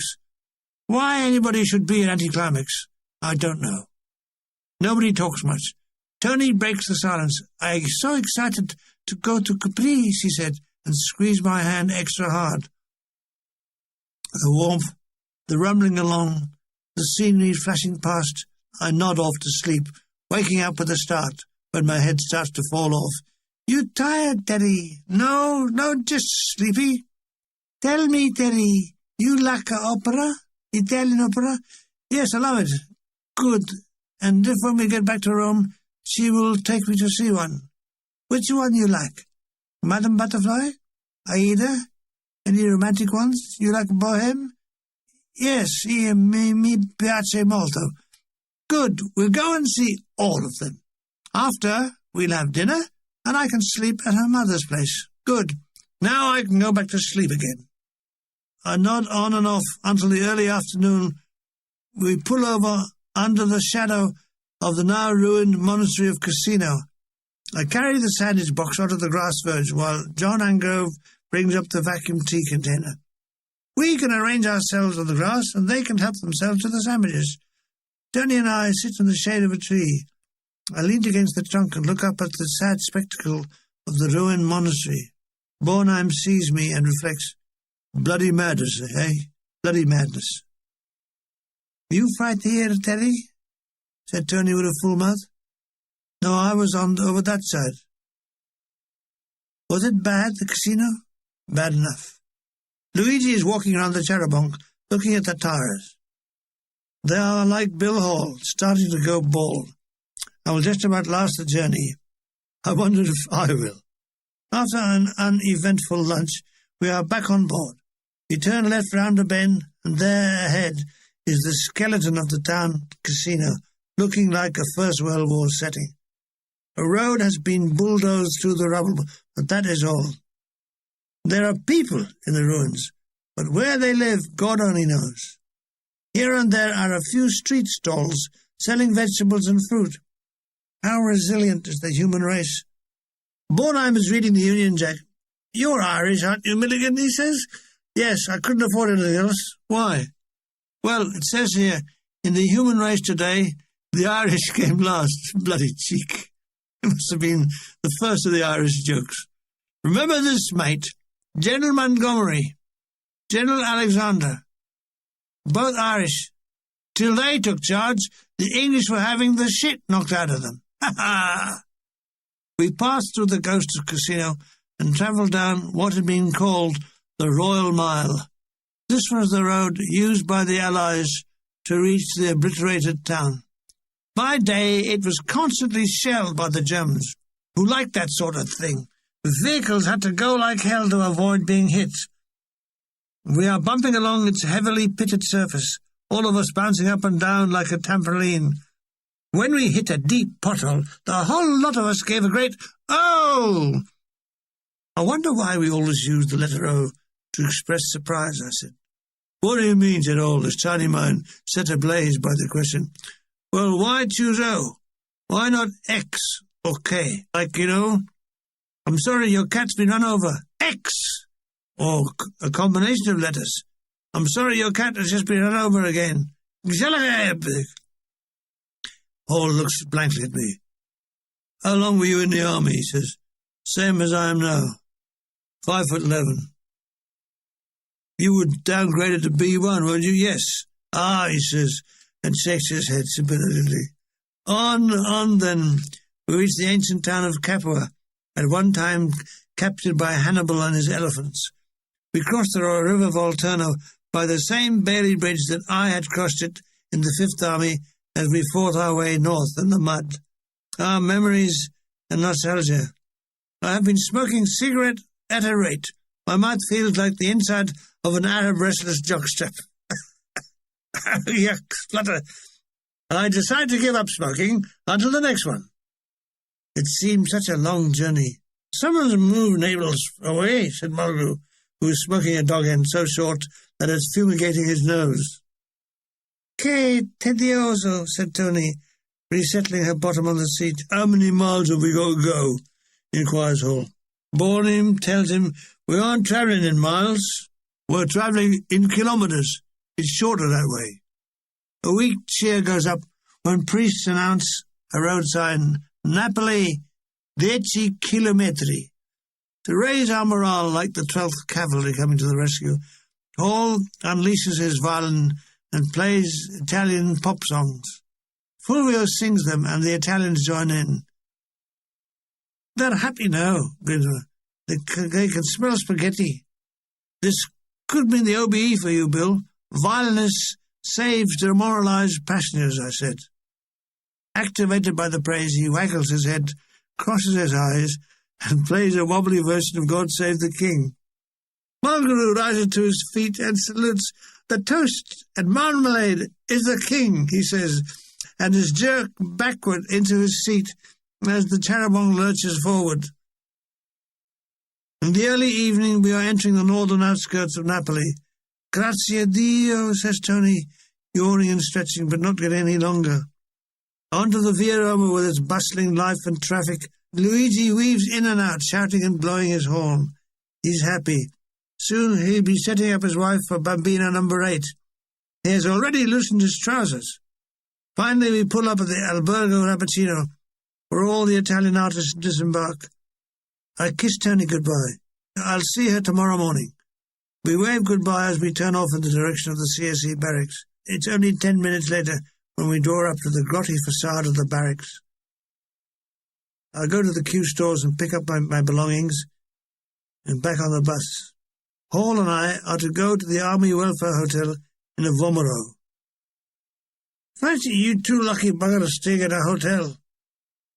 I reminded him that Mr. Hall and I are now officer status and that he was still a serving soldier in the service of the Crown. I've forgotten how grotty these barracks are, said Bornheim. Yes, it's amazing how they suit you, I said. Just stand there and I'll record your picture for posterity. From somewhere he gets a hammer and strikes a pose as though striking himself on the head. This fragrant moment in time over, Hall and I rebust and are taken to our hotel. It's a middle-class affair called Albergo Corsica in the Vomero. It's run by the WVS with Italian staff. A Mrs. Laws is the manageress, a portly matron in the tweed uniform of the WVS. She hopes we'll be comfortable. So do we. A terribly weak little Italian porter with the trolley takes our luggage to the lift, or tries to. It takes his entire energy. In the lift, sweating, he leans against the wall, giving a sickly grin that only normally comes on deathbeds. I am shown to a room on the second floor. It's at the back, and therefore, though the room is high up and the hotel overlooks the bay, I overlook the rear streets. Bill Hall is next door, not for long. What's my room like? It's as the matron said, comfortable, just about. A bed, a table, a cupboard, a dressing table, standard quartet of furnishings. Bill Hall sits on my bed. What's he going to do? I think I'll hang around a couple of weeks, sort of holiday. We've been on one long holiday, I said. There's some friends here I want to visit. We both go down to dinner. The dinner hall is crowded with ENSA and AWS bod, all no doubt having a bloody good time at the expense of the taxpayer. My God, there were good days for skiving. As the apparition of Hall enters, the buzz of conversation stops, rather like when a gunman enters a saloon bar. I ordered minestrone and pasta. I'll have the same, says Hall, mainly because he can't pronounce the Italian names himself. We discussed things we had to do, and both agreed to visit the British consulate on the morrow to collect our passports. When I return to my room, the maid is turning down my bed, and I haven't even offered it to her. My scusi, she smiles, showing the magnificent white teeth, and that's all she was going to show me. Buonanotte, dormi bene, she says, and leaves. I survey my ex-army kit. There's a big pack, small pack, and my stencil kit bag. I'll attend to that on the morrow. I fall asleep to the distant sounds of the streets. I awake at 9 o'clock. I have much to do. I do some in the WC and some in the bathroom. My toilet complete, I knock on Hall's door to be greeted by a stunning silence. I push the door open. Curtains are closed, and so are Hall's eyes. I wake him up as gently as, "Oi, wake up!" would allow. He gradually comes to. I count him down to consciousness. 7, 6, 5, 4, 3, 2, 1. Wide awake now, come on. Hands off cocks and on socks. He'll see me in the foyer in half an hour, yes, but will I see him? I take breakfast in my stride. Is anybody sitting here? There's an English rose of a woman. No, nobody's sitting there. Mind if I join? She says. She's blonde, blue-eyed, nicely filled out, oven-ready, I'd say. She's a singer and has come to join CSE, as there's nobody else to do it. I introduce myself, DIY. She wants to know what there is to see. I tell her there's Pompeii. What's that? It's a dead city. No thanks, she says. I've just come from one, Birmingham. She is satisfied when I say there is an extensive shopping on the Via Roma. Will she excuse me? I have an appointment with the British consul. Hall is not in the foyer. I phone up to his room. Yes, he's coming. Together we get a taxi. I tell the driver, Via Roma. We are looking for a passport photographer. Hall looks to the left, and I look to the right. Hall has the eye of an eagle and legs to match. He spots one. There, over there, he said, rapping on the driver's window. Ferme, ferme, ferme, I said. I see, capito, said our photographer, a tall Italian with slick black hair parted in the middle, a little pencil moustache, and a grey, tight chalk striped suit. He looked the ideal correspondent in a divorce case. Yes, we can have the photograph ready in una hora. So after presenting our visages, we would have an hour to kill. Let's kill the policeman, I say. We passed the time window shopping and having a cup of coffee at the Big Naffy in Via Roma. We duly correct our photographs, which aren't as bad as some. It looked as if I'd been on drugs. All looked as if he'd been dead a month. Thus supplied, we took a taxi to His Majesty's Britannic Consul at Piazza Bagnoli. At a desk with a ring bell for service, we attract a middle-aged, slightly balding, thin, pale-faced Englishman wearing pebble glasses that makes his eyes stand out like organ stops. Ah, yes, he has received our application. Have we the photographs? We presented them. He looks at them at arm's length, drawing them towards him and then away again. Finally said, which is which? I point out me. He writes my name on the back. If we come back in a week, they'll be ready. Bring 5,000 lira each. Now, Hall and I split. It was very painful. Me to the cashier at CSE barracks to sort out my finance, and another taxi. The cashier is a corporal in the Queen's. Have I the CSE contract? I produce it from other papers. Yes. I'm in CSE for another 6 weeks. Yes. Can I have an advance? God, I'll be rich. It'll be almost 72,000 lira. I must be careful. Naples is full of thieves. I was one of them, commonly known as the British Army. I taxi to Tony's hotel. It's lunchtime, and I find her in the dining room, which abounds with the smell of garlic. Tony greets me. It's all coming from her. Yes, she just had scampi with garlic sauce. What a sauce! She's anxious to know what day and garlic are we going to Capri. I'll tell her possibly the day after tomorrow. Only she will only be allowed to stay at this hotel and garlic for another 5 days. Don't worry, I will save her and her garlic long before then. That evening, would she like to go to the Bellini Theatre, where they are showing Night Must Fall? Oh, she and her garlic would love to. Okay, I will pick her up at 7 and put her down again at 1 minute past. What am I talking about? Only time will tell. So saying, I catch a taxi number 3 and take me and my 72,000 lira back to my hotel. I inquire from the hotel porter, what about the ferry to Capri? Oh, yes, there are 4 a day, 2 in the morning and 2 in the afternoon. He shows me a printed brochure with times and prices, so I am set fair for the romantic isle where dwells the goddess Gracie Fields.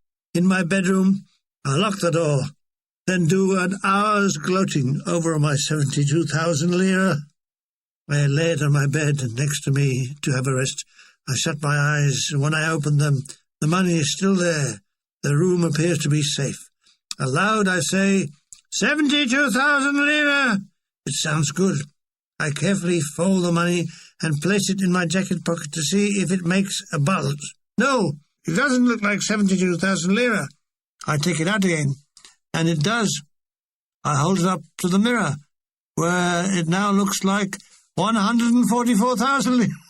So I spend a pleasant afternoon gloating. Comes evening, and I pick up Tony in a taxi, and we drive up the Via Roma to the Teatro Bellini. Good heavens! Captain O'List is the manager for the show. How nice to see you again, Spike, he gushes. I hear the tour went very well. Pay for seats? No, we can have complimentaries. Obviously, the man doesn't know that I'm carrying 72,000 lira. What posh! Captain O'List gives us a box for 2. See you in the interval for a drink in my office, are his parting words. Night must fall. Tony cannot follow the dialogue. I am constantly having to translate in a hushed whisper. True to his word, Captain O'List is waiting for us during the interval, and we have drinky poos. Are we going steady? Yes. Tony and I are going steady. We're going for a fortnight to Capri, I tell him. Oh, he says, and lets it hang in the air like the sword of Damocles. Oh, Capri, eh? Ha, ha, ha, he says, the whole shot through with innuendo. Why, oh, why doesn't he ask me how much money I'm carrying? I'm due for demob in 4 weeks, he says. Are you going back to the windmill? Yes, Vivian Van Dam has kept the job open. Do all those wankers who come to the windmill to see naked birds listen to him singing? Not many, but it's a living. The second half puzzled Tony even further, especially the head in the hat box. What do you got in the box? The head. The head is una testa. Ah, testa. See. I enjoyed the play in which Miss Fontana took a leading part. At the exit, Capri no list wishes us goodbye and have a nice time on Capri. Taxi? No. It's a warm night, so we walked down the Via Roma, hand in hand, and I unravelled the play for Tony. By the time we'd gotten to the bottom of the Via, I had done all the play again, and though I say it, I played all the parts better than the actors managed. I flagged down one of Naples' fleet of decaying taxis. Where we go, said Tony. Aha! La Zia Teresa. The driver nods. In the taxi, I give Tony a long, lingering, burning kiss, causing steam in my trousers. We arrive at the restaurant on the waterfront at Santa Lucia and walk down the side facing onto the bay. Zia Teresa is 100 years old. The roof is made of raffia like straw, with rough wooden poles supporting it. In the centre of the restaurant is the cooking area, with a metal cowling over the top. I gave the mater 1,000 lira note. Una tavolina vicino mare, per favore, I say, and we get a table directly onto the sea. As we sit down, night fishermen are hoving to, selling fresh fish to the chef. At the back of the restaurant are a guitar and a violin player plus a singer. O mare lucida, nostra argento. Oh, this is lovely, Terry, says Tony, beaming with happiness. We have an entire fish meal, fresh mussels and scampi. The wine was one of my favourites. SSS, grown on the slopes on Vesuvius. All this, and tomorrow, Capri. Walking on clouds wasn't in it. What a view! At the end of the pier, on the right, the ancient Castello dell'Uovo, where I believe Cicero once had a villa. Then the broad sweep of the bay, circling to our left as the winking lights, following the curve to distant Sorrento. Out in the crepuscular night, a ghostly image of Capri. Above us all, the giant shape of Vesuvius, now black and silent, but always threatening. How do you find this a place? Well, before Barbary Coast one night, we asked a taxi driver for a good restaurant, and he brought us here. Que romantico! How romantic, and the wine fortifies the feelings. Midnight, the singer and the duo are visiting the tables. He reaches us. I asked him to play Vicino Mare. Vicino Mare, Vicino Amore, Ancora, Alila Sai. We sit sipping wine as the silvery voice floats on the balmy night air. After this I call for the bill. When it arrives, I flourish the 72,000 lira, peeling off the notes in time to the music. A very impressive performance enjoyed by the waiter. I gave him a handsome tip and turned a normal human being into a subservient, grovelling hulk. On the way home, I tell Tony about the arrangements for the morrow. I'll pick her up at 10 and we catch the 11 o'clock ferry. And don't you think I sleep tonight, she said, as she kissed me good night, causing more trouser steam. It's 1 o'clock by the time I turn my light out. I close my eyes, undress Tony, and fall asleep. I must go down to the sea again, the lonely sea in the sky. I left my vest and socks there. I wonder if they're dry. Capri! Lovely. It's a sunny day, nice and warm with a cool breeze. I packed my suitcase, only taking the bare essentials. Like me. I'm too excited to eat breakfast, so I have a cup of tea. I buzz the porter and ask him to get me a taxi. When it arrives, he buzzes me, "Taxi pronto, signore." Tony is waiting for me in the foyer of her hotel. She is all beaming and giggles. She lights up when she sees me. She must have known that I was carrying 72,000 lire. Our taxi turned into numerous buzzing back streets on the way to the Porto Grande. There, waiting for us, is our dream boat, Spirito del Mare. At the quayside ticket office, I buy 2 returns, and we board. We go into the airy saloon bar. We are early. The saloon is empty, save for the barman. "Can we have 2 coffees? Si, a comodino." We sit at a window overlooking the deck. We hear the engine start up. There are only a few passengers carrying bundles. All of them appear to be peasants who have come to Naples to shop or collect something. They are all much more sunburnt than the mainland Italians. We hear the bell on the ship's telegraph.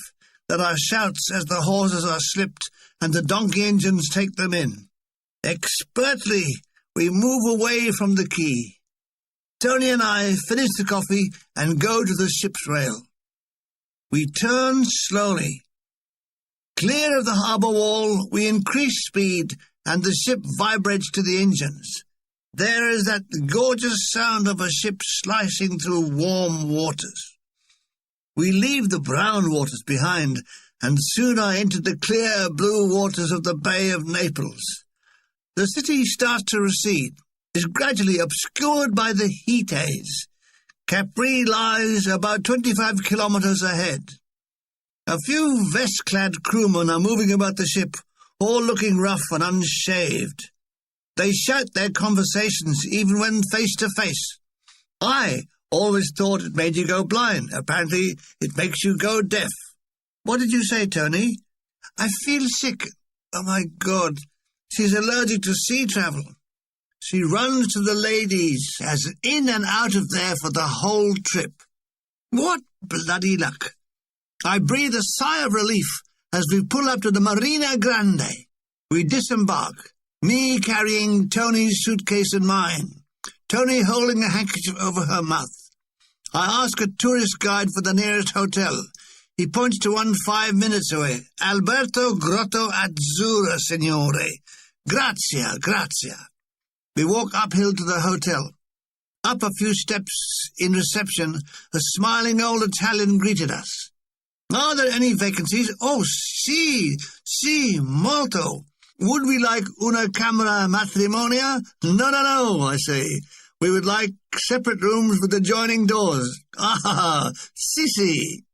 We register in our own names, killing any breath of scandal. They are modest, old-fashioned, unpretentious rooms with a view of the sea. We didn't know it. We were totally ignorant that this was the poor part of the island. Further up on the far side was where it was all happening, which we, in time, would find out. Only too late. Tony is still feeling queasy, so she'll have a lie down. Okay.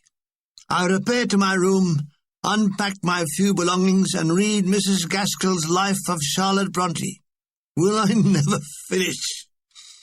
I'm taking longer to read it than she lived. From my window, I can see down to the Marina Grande, which is primarily a fisherman's port. Little boats are beached on a little latticlave of sand. Painted on each prow is an eye to ward off evil spirits. They appear to be all looking at me. At about 4 o'clock, Tony comes into my room. She's feeling a lot better. What would she like to do? Why not a swim? Okay. We change into our costume and walk down to a small beach this side of the marina. No one else in the water. We have a good hour's swimming. Then a little sunbathe. It was so peaceful. In the distance we can hear the chatter of fishermen's wives and their children. We decide that we will have dinner at our hotel and really start exploring the island tomorrow. Tony says she's feeling much better now. I am feeling much better now. We both feel so much better that we get into bed, which is even better than better. We watch the twilight approach. I think I'll have a bath, Tony. Wash all the salt water off. She laughs a little. What is it? She says, I think you wash yourself away. She's referring, I think, to my thinness. I return to my room and turn the light on. It is a very low-voltage bulb that just illuminates the room. In fact, when you switched it on, the room went dark. The same bulb in the bathroom. I have a lovely long hot bath in Braille. I get out before I pull out the plug, just in case. All together now. Your baby has gone down the plug-hole. Your baby has gone down the plug. The poor little mite was so thin and so slight, he should have been washed in a jug. Tony and I are the only couple in the dining room. The waiter says the season is passato. It's a fixed menu, under the celluloid. Potato soup, vermicelli, then fish, and the wine of the island, Vino Capri Scala, Grotto Azzurra, a light white, very fruity. We eat in silence, with 3 unemployed waiters and a waitress standing in attendance. Very nice food, says Tony. When we've finished, we are bowed out of the room. We decide to take the funicular up to the piazza.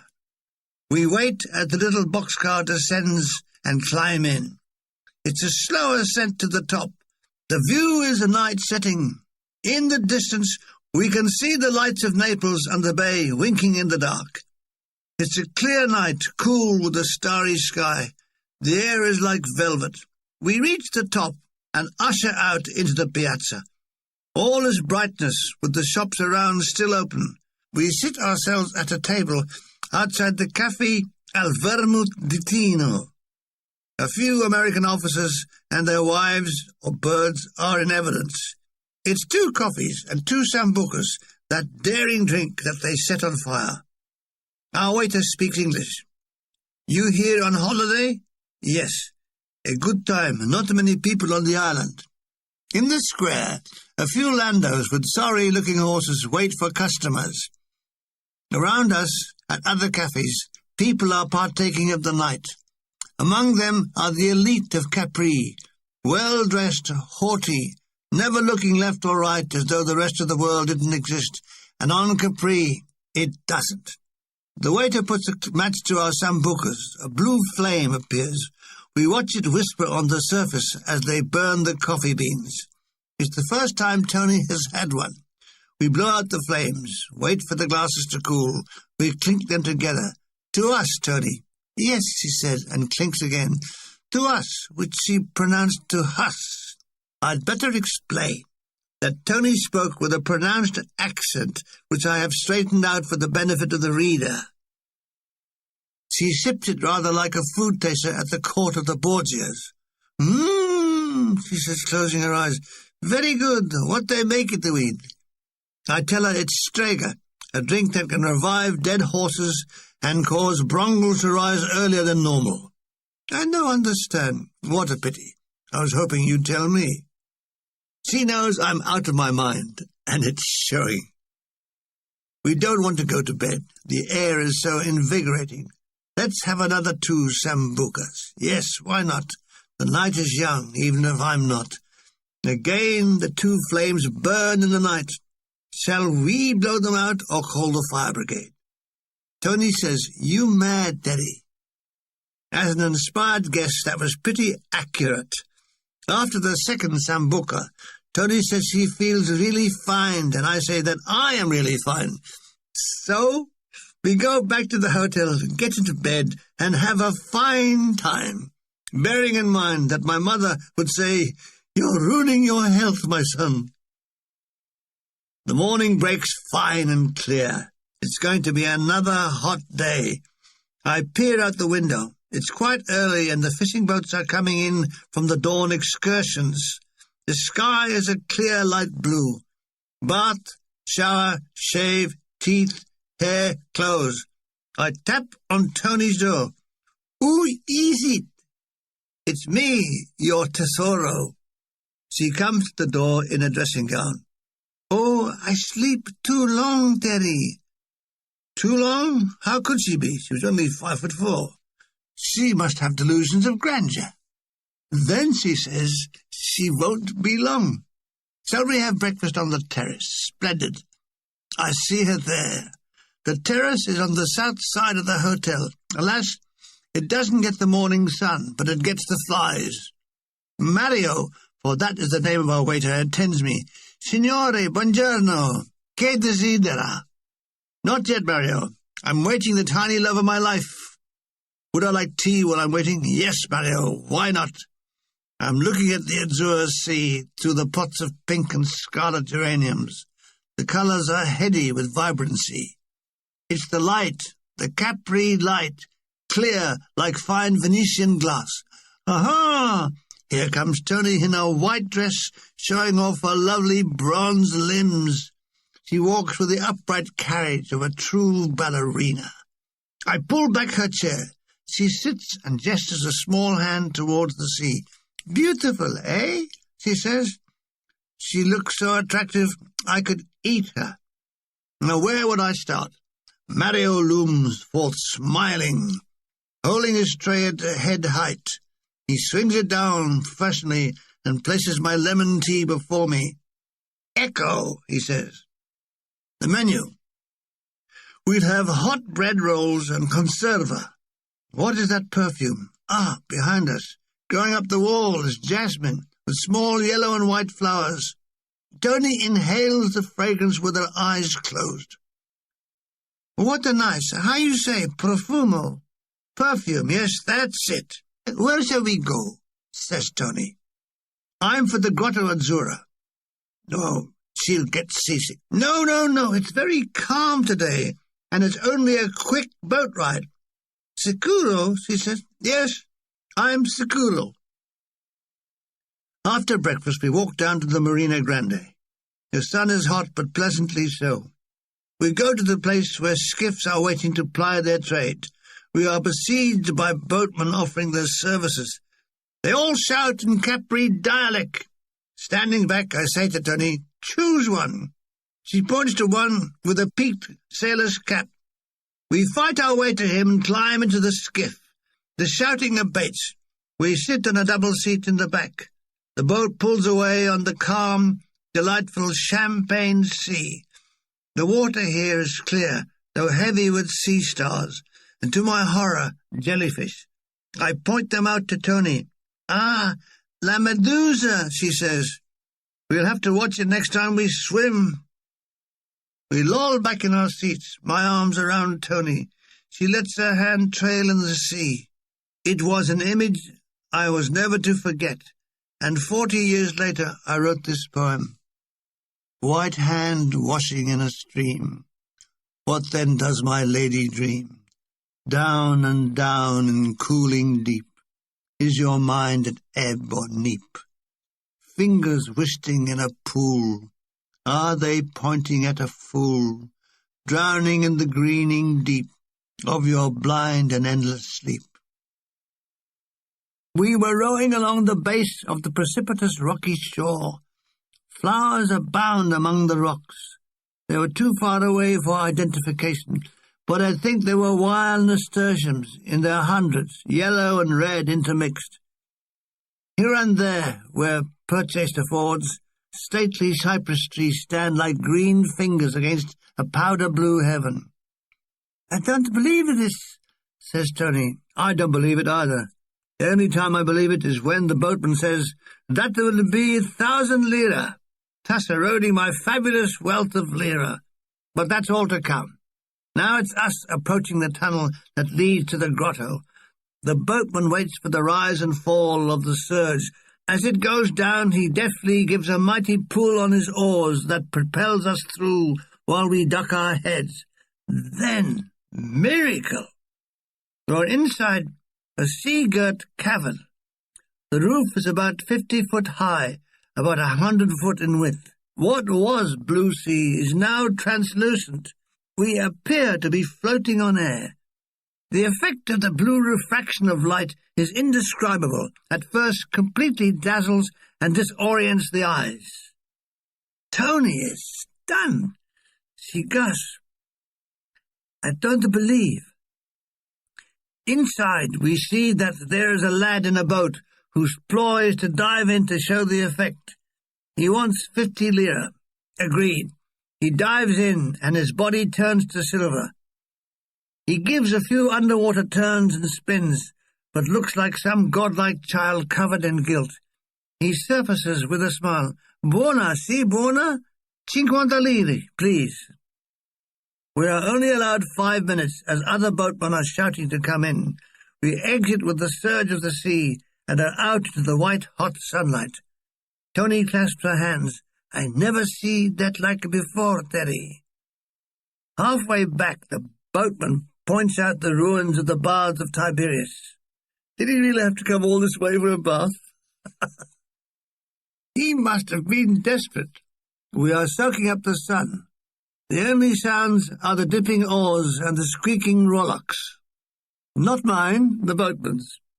Tony has her head back. She's letting the sun fall on her face with her eyes closed. Ah, che bello, she breathes and opens her eyes. I can't help it, but I say, I love you very much, Tony. Her reply is to smile and lay her small hand on mine. Anche tu sei mio amore. You understand, she says, inclining her head onto one side. Could life be better? Yes, life becomes much better. I'll tell you how. We arrive back at the Marina Grande, walk back to the hotel, and get into bed with each other, and indeed life becomes much, much better. Perhaps my mother is right.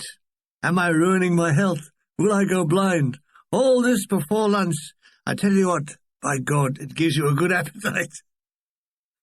We have a huge pasta lunch in the inside dining room. I feel stuffed. We decide to have an after-lunch nap. After that, we can go swimming again. We zizz for a couple of hours. I awake with Tony looking round the door. You ready, Teddy? Does she mean swimming or the other? Blast! It's swimming. Killjoy. We make our way to our little beach and, keeping an eye out for jellyfish, enjoy a late afternoon swim. Look, Tony, I say. I dive down and stand on my hands with legs poking out of the water. What a little clever dick I am. Then I show her how I can dive underwater through her legs. Is there no end to my aquatic ingenuity? More to come. I show her how I can dive between her legs and get her on my shoulders, then stand up and toss her into the sea. I then swim on my back. I then swim on my back with my legs doubled up, so when my feet break the surface, I look like a midget. It's all good, clean fun, and what a pain in the arse I am.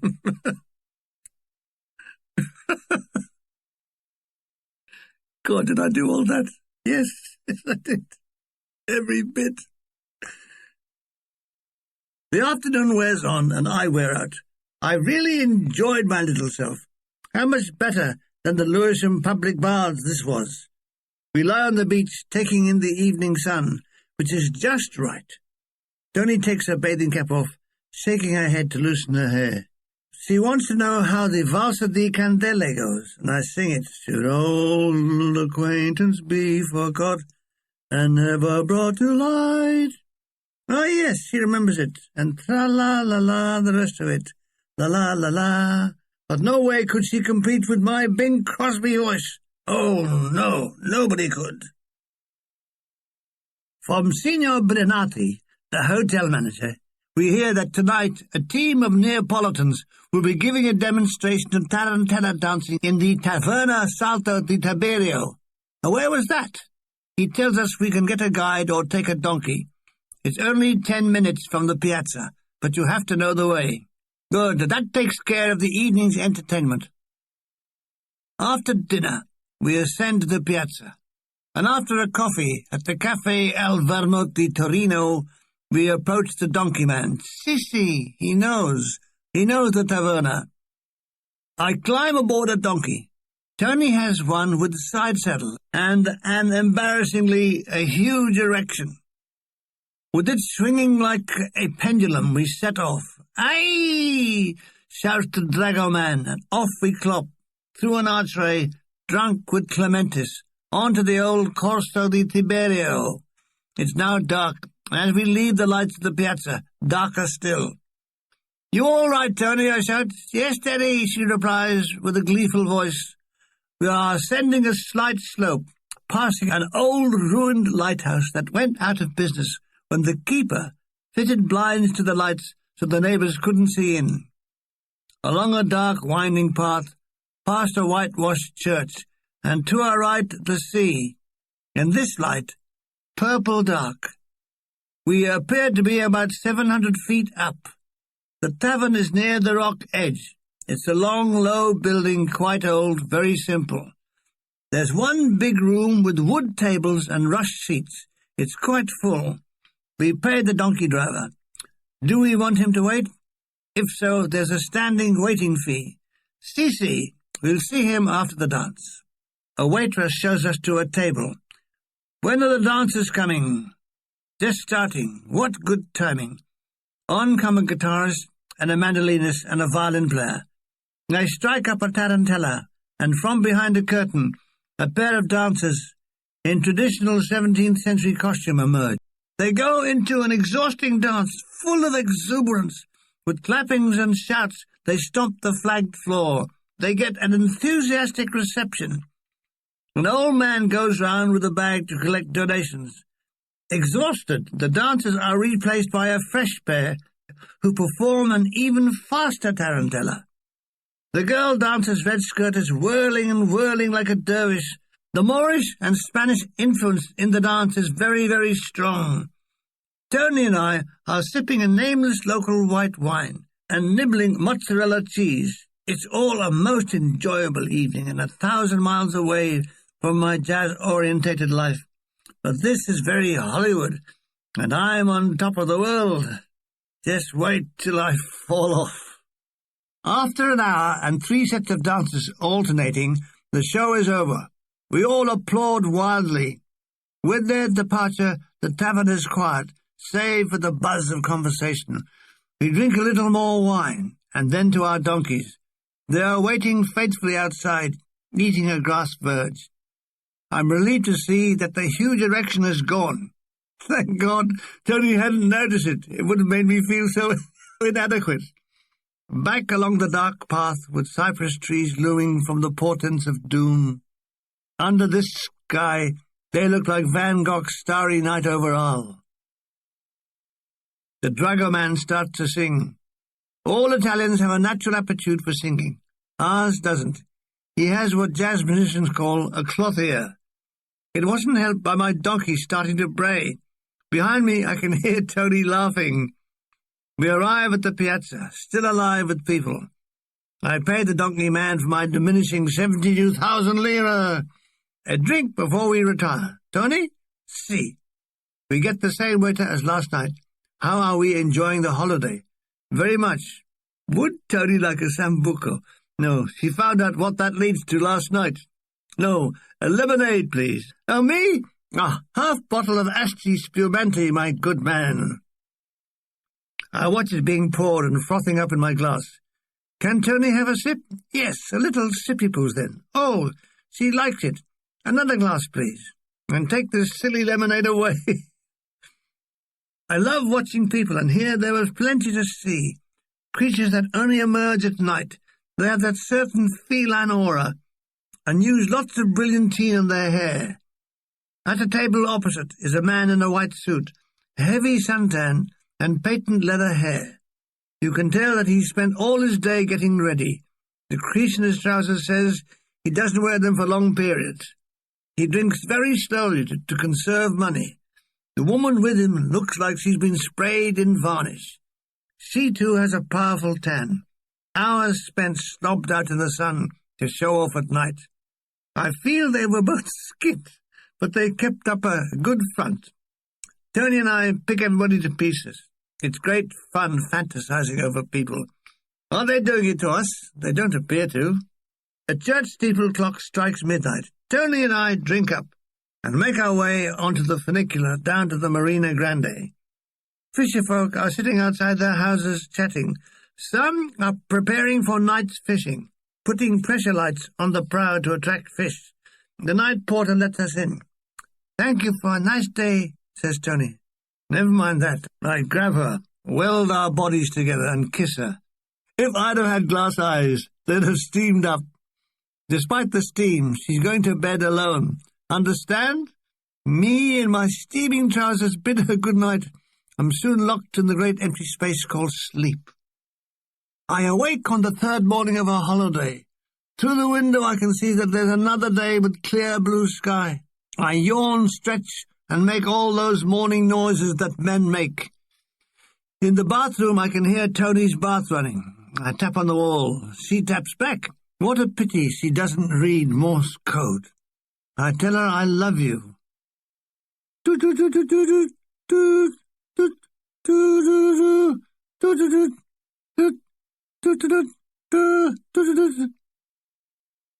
I soap myself all over, giving the wedding tackle an extra soaping for pleasure. Then I try the rickety shower. Just about works. I sing, "Boo, boo, boo, boo, boo. 'Twas on the Isle of Capri that I found her." Tony gives a furious tapping on the wall. Why aren't we bathing and wall tapping together? Wonder which part she is washing. Oh, help! A brisk toweling down, then into my English gentleman's I'm on holiday kit. Grey flannel, white shirt, and brown, sensible lace-up shoes. There's no doubting it. I look like a young nobleman on holiday. I collect Tony and we breakfast on the terrace. This morning it's fresh orange juice. I give Tony's upper thigh a squeeze. Yes, it's fresh Milligan as well. Tony smacks my hand. "You naughty, naughty, naughty boy." She smacks in temper to the words. A few rounds of hot toast and jam, a lemon tea, and we're ready for the day. I have consulted my Baedeker and have decided on a nice long walk to the Faraglione. We board the funicular, empty save a peasant mother and her little girl. The child's eyes are like a doe's, giant brown things that tear your heart out. Like all children, though dressed poorly, she is scrubbed clean, with her hair in a careful pigtail. Out of the boxcar and into the piazza where the cafes are setting up their tables and chairs for the day. A few colourful sunshades. A street cleaner is sweeping the square. "Buongiorno," he says as we pass. How nice!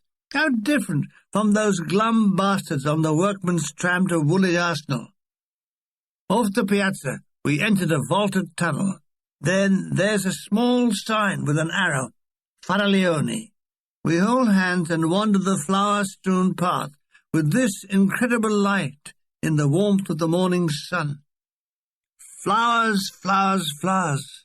Nasturtiums are going insane among the grasses. Columbine, campanula, yellow-green arum, tall asters, a little aconite, blue flowers, myrtle. The list was endless. There is the occasional villa, staring out at the enticing sea. We pass a few unexplainable ruins, no doubt from the masonry that they are Roman. We don't talk much. Nature is talking for us. A few words to point something out, that is all. Along the path, at intervals, are stone seats. We sit and enjoy the magic silence of a place with no motor cars. The path zigzags lazily on. One thing I notice is the total absence of birds, due, I presume, to the islanders killing them either for sport or to eat, both an abomination. We reach a point with a railed lookout.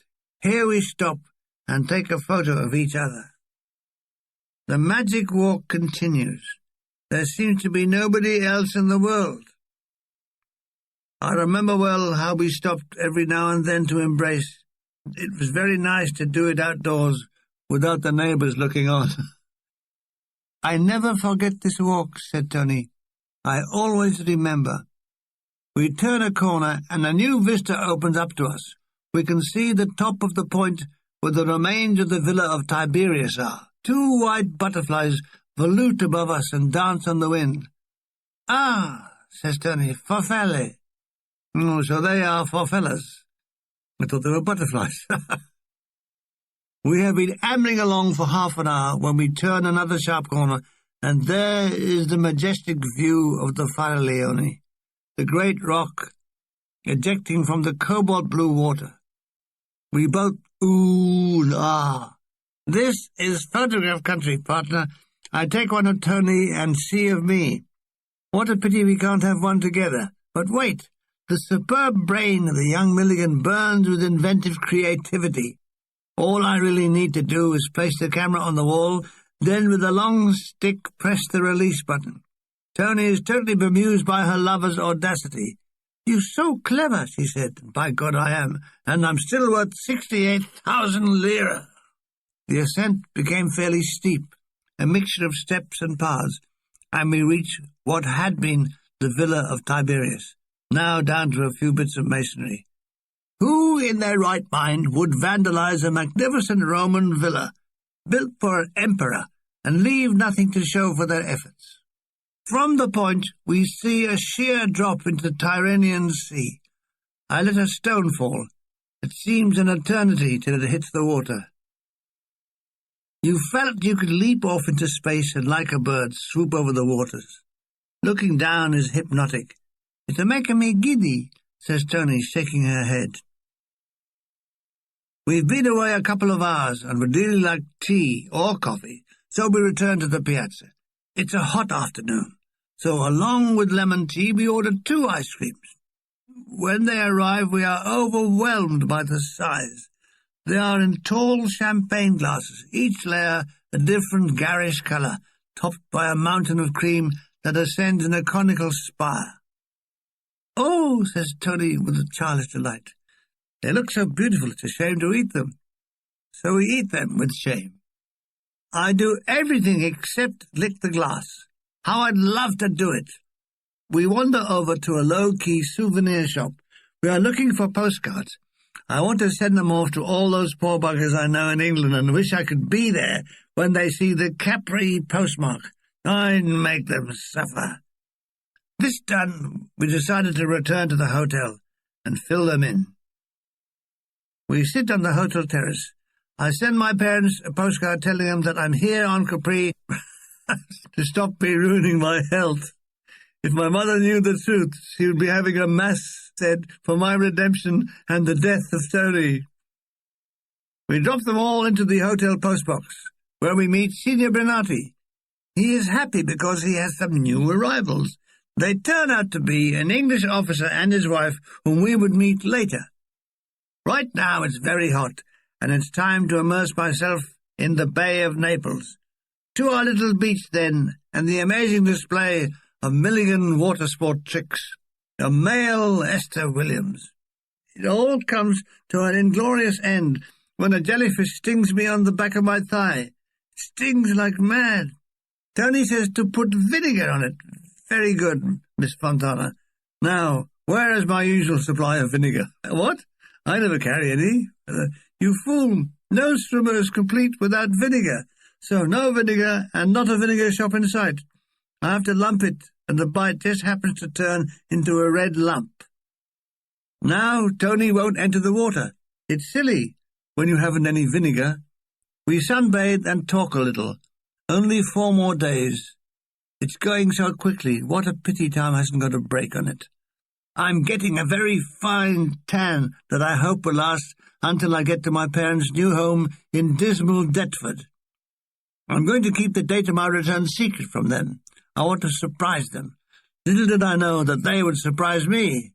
More of that later. Tony thinks it's time we went for tea. Thinks it's time for tea. To the hotel where I did sport under the shower and admire my appendages. We take tea on the terrace where we meet the English officer and his wife, Lieutenant and Mrs. Foster. I nod a good evening to them, and they are pleased to hear their native tongue. We talk across to them. They are here for a week prior to posting back to the UK.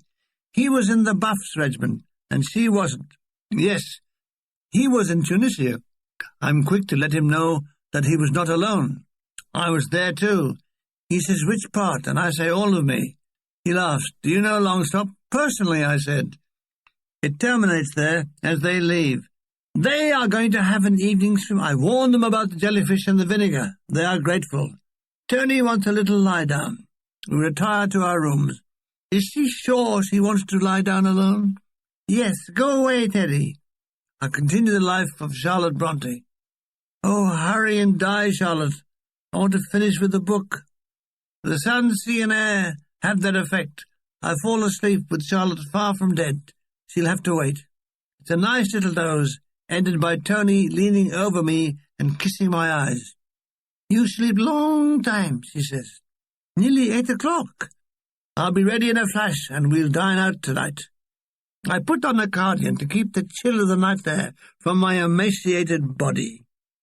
In the piazza, I hire a horse and landau to take us to Capri, the other village on the island.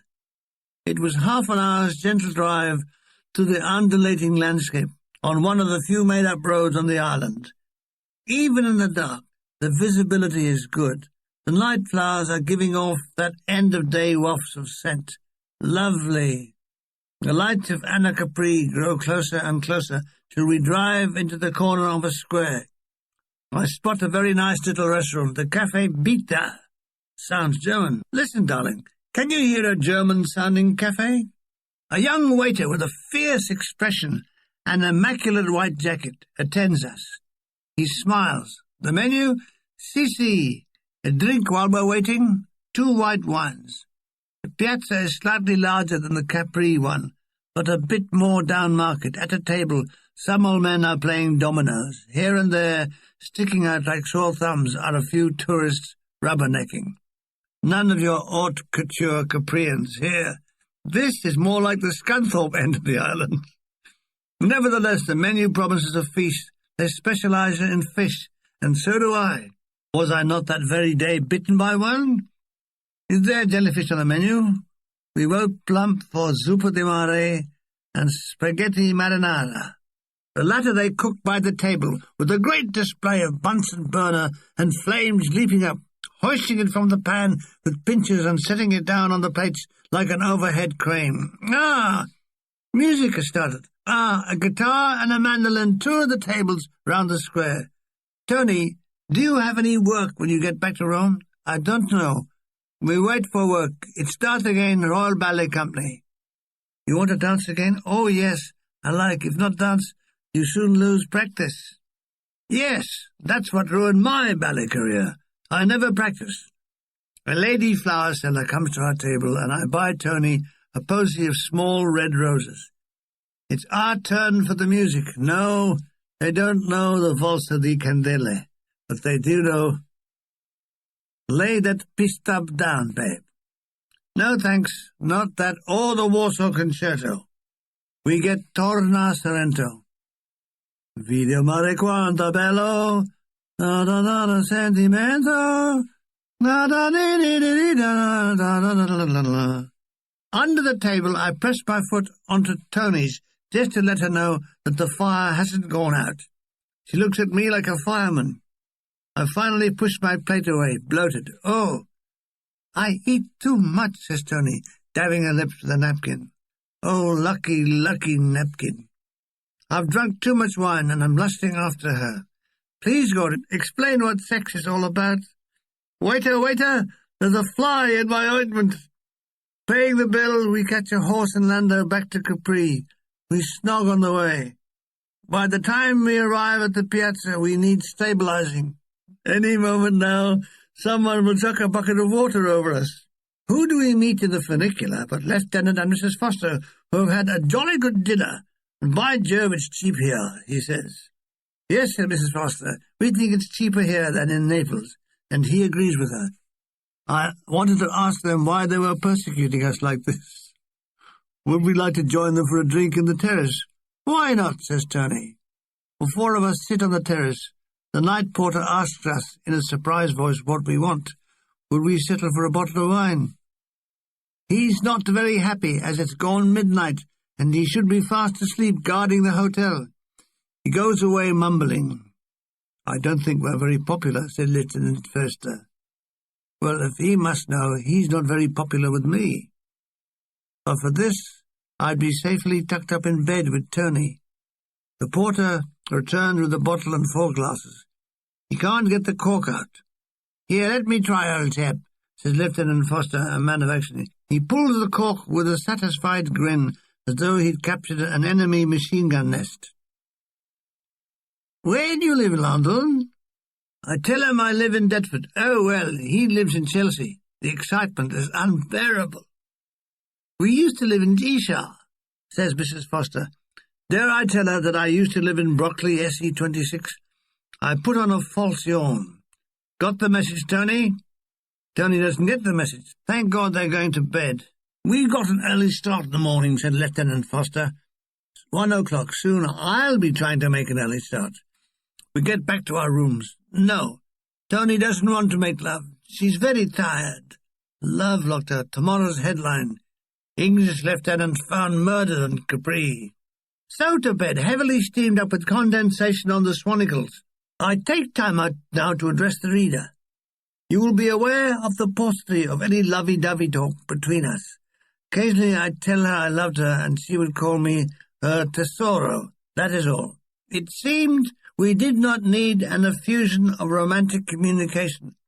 We loved each other, and that was it. It felt strong and perfect. We never had a row or a crossword. There was no need for romantic outpourings. That all came out in our being. It was a beautiful, invisible bond, stronger than words. Meantime, back on Capri, steaming Milligan is trying to sleep off his red-hot revolving swanicles and desire. Morning number 4. 3 to go. Milligan, don't waste the golden hour lolly in the pit scratching your cobblers. I had brought my watercolours with me and decided today I would do some outdoor painting. Tony could come with me if she wished, or she could take some of my fortune and go shopping in the piazza. Yes, she would like to be rid of me for a day. After breakfast, we ascended on the funicular. At the piazza, we split. I take a path wandering off the square. After a quarter of a walk through the Paradise Garden, I came to a small corner with a huge garden pot sprouting little white and red flowers, an ideal subject.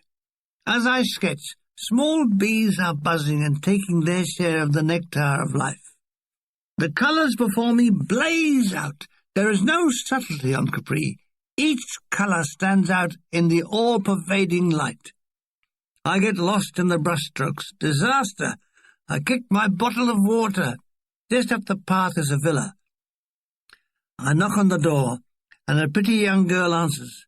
She eyes me suspiciously. I ask, "Can I have un po' di acqua?"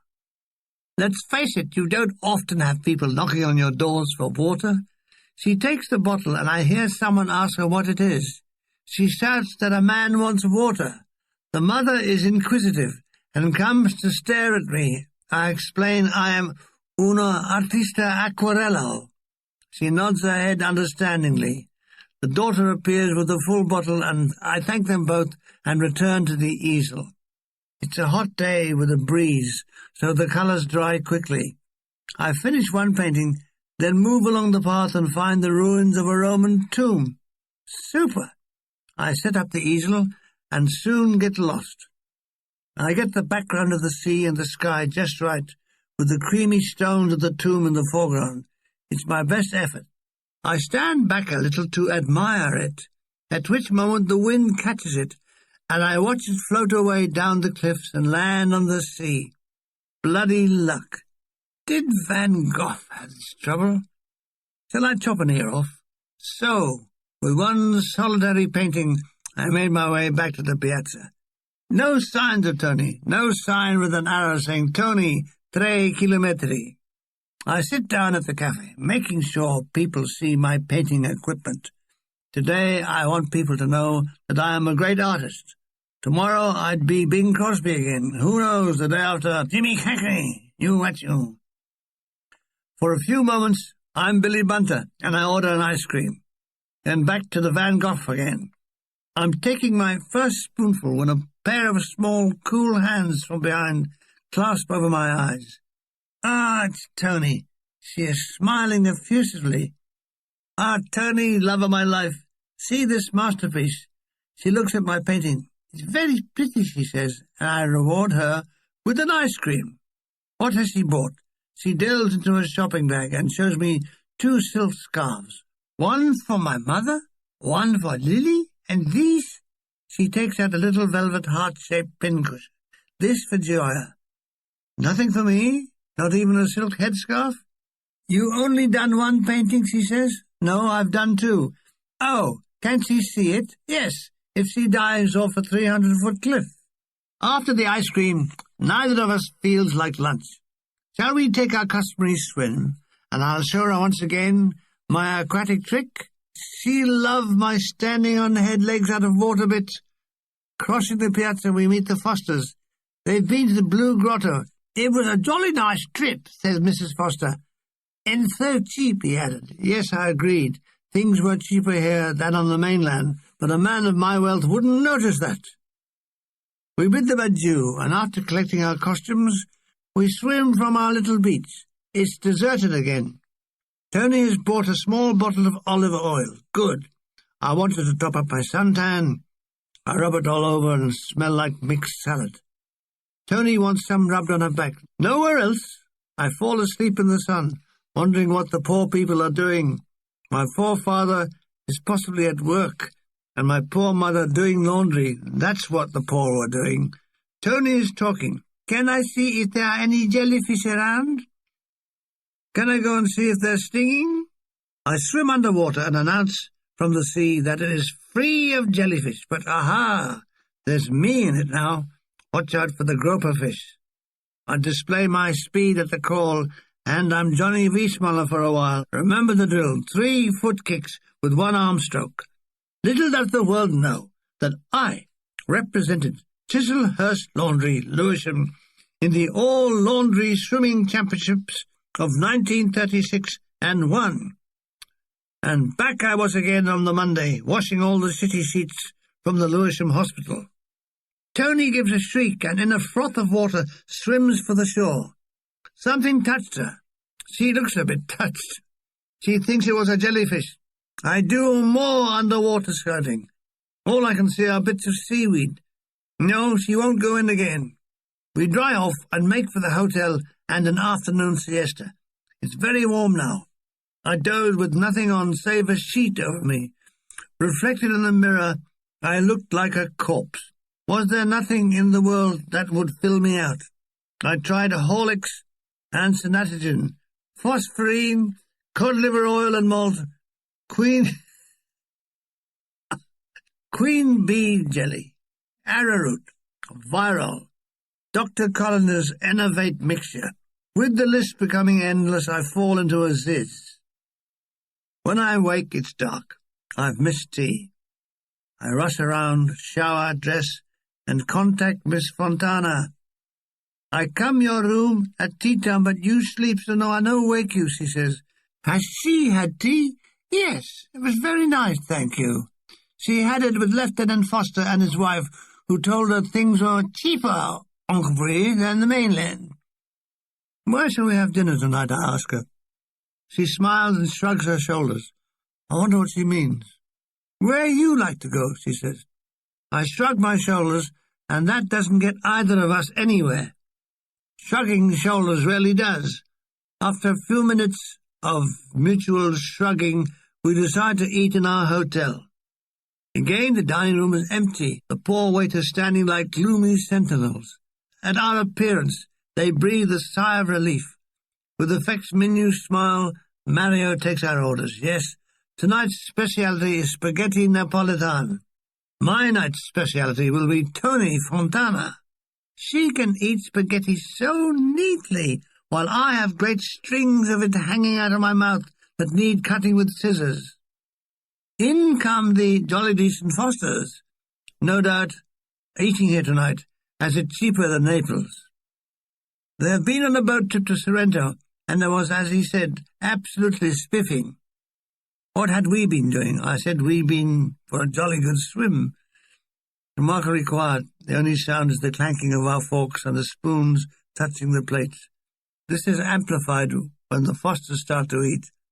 I start to laugh at how strange it sounds, like Siamese music. Tony wants to know why I'm laughing. How can I answer? We hear the chef shouting in the kitchen. The food must be deaf. After dinner, Lieutenant Foster and his wife want us to have a drink with them. What a jolly good idea. We join them at their table. Why not outside on the terrace? Yes, it's a warm night. The Fosters are very nice people. You can tell by his demeanour that he banks at Cox and King's. She shops at Fortnum and Mason's, and he rides to hounds. He's definitely on the defensive when I say I think fox hunting is cruel. Well, someone's got to keep them down, old boy. Are you a farmer? No, I'm a stockbroker. I'm baffled as to how stockbrokers are worried by foxes. No, it's the farmers. That's why they let us hunt on their land. But you personally aren't bothered by them, are they? No. Well, why doesn't the farmer do the hunting? Because we do. Supposing you weren't there. Oh, well, we are. Yep, supposing you weren't. We are. Ha, ha, ha. Yes, we are. Ha, ha, ha. No bloody use appealing to his conscience. They eat an awful lot of chickens, he says. So do we, I say. But they can't be moved. One can only pray they fall off their horses and break their bloody necks. Tony and I bid our good night, leaving a slightly strained atmosphere and a feeling that I was now a persona non grata. The question at this romantic hour is, am I a persona grata with Tony? With an unspoken yes, we get into bed, and I'm back at the beginning of time. In the small hours, a very small Milligan crawls out of Tony's bed, touching its clothes, wearing nothing save its underpants. I make sure the corridor's clear. I tippy-toe to my door. I've locked myself out, and I haven't got the key. I have to dress, wake the porter for the passkey. I shake him gently in his chair. Kiss over, he splutters. Then I notice his teeth are in a glass on a table. He turns his back and clickety-clacks them back into place. He opens my door, and soon I'm in bed and rapidly asleep. I'm not asleep very long when I wake with the runs. That continues through the night. It's got so bad I realize it's silly to go back to bed. Better to sleep on the loo. It's 10 o'clock in the morning when I hear Tony tapping on the door. Enterare, I say, when I should say enteritis. I don't tell her I've got the shits. Someone who sings like Bing Crosby shouldn't have them. I tell her I don't feel well. Would I like her to sit with me? God, no. I want her out of the room before the next series of explosions starts. Can she order me something to eat? Tea and toast? She leaves me just before I... She leaves me just before I have an attack of postern blasts. I keep the bedclothes tucked tightly round. Mario arrives with the tray and my food. I'm ill? Oh, he's sorry. He will be if he stays here. All through the day, shattering explosions shake the room. Please God, nobody come in except the deaf and those with anosmia. My God, I'm shaking the windows. All this wind power going to waste. Connected up, I could run a windmill. Between the shits, I doze fitfully, but I have to be alert to avoid skid marks on the sheets. What has caused it? They say Capri water is not safe. Perhaps that's it. By late evening, it's eased off, and I'm about half a stone lighter. Tony comes in. How am I? Feeling a bit better. Where has she been? She went to buy some more postcards and had a swim. No, I'm not getting up. I don't want to clear the hotel. Yes, I'll have some more tea and toast. I can keep it down, but can't keep it in. This time, the waitress brings in my order. She's a young Capri girl, beautifully simple, dark and vivacious. She smiles. Alasha qui, I say, tapping my bedside table. She smiles again and nods her head. Echo, she says. My God, has she heard the echoes? She must have escaped under the door. I eat my frugal fare. Frugals are good for you. It's been an exhausting day. I have done about 10 miles of running and feel hollow. The toilet seat has never been allowed to grow cold. I fall asleep, and I don't wake till the sun is shining. I move cautiously in my bed. Am I better? I get up and bath without any alarms. So far, so good. I cough without any disasters. Yes, I think I can sally forth and mix with safety. Before I do, Tony arrives. She looks lovely in a simple cotton dress with thin red horizontal stripes. She is so brown. Come, she says, and takes my hand. She leads me to a table on the terrace. This our last day. I thought that yesterday. It had gone so quick, like I was going all day yesterday.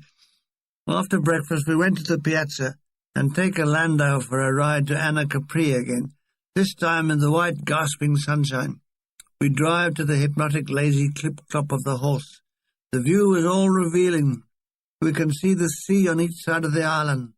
To our left rises Mount Celaro, topped by a ruined castello, pinpricked with white cottages. The flowers are in riot, blue, white, red, yellow, purple. It's a painter's paradise. How terrible to be struck blind on an island like this. It is too beautiful, says Miss Fontana, shaking her head in disbelief. So far, except for the shits and not seeing Gracie Fields, the holiday has been perfect. I tell the driver not to hurry. Piano, piano, I say, which has all the effect of rapping with a damp sponge on a window. I stand up and tap him on the shoulder. Piano, piano, per favore, I say. He tells me non posso. It's a fixed-speed horse. If he lets it go slower, it will stop and die. The road veers toward the right of the island and then turns inward.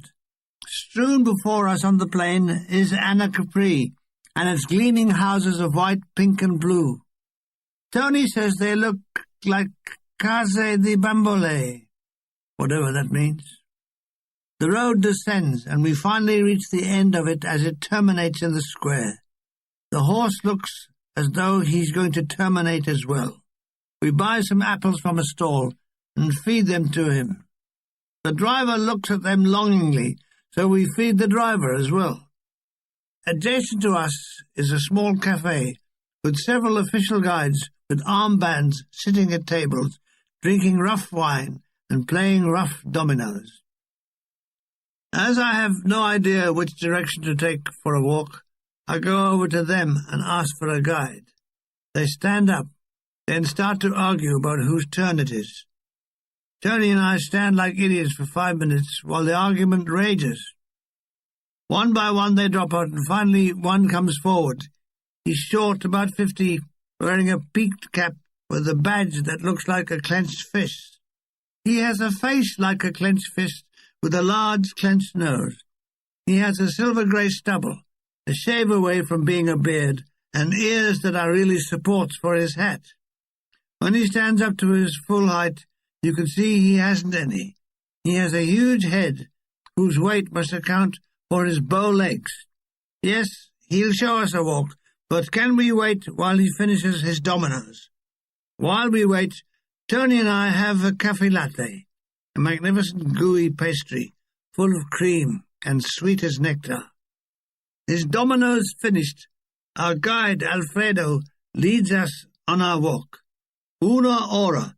He holds up one finger. We pass several villas of the classical type, whose immaculate gardens burgeon with floral life. Now and then, when he gets shagged out, Alfredo stops and gives us snippets of information. Tiberius built 12 villas on the island, one for each of the Roman gods.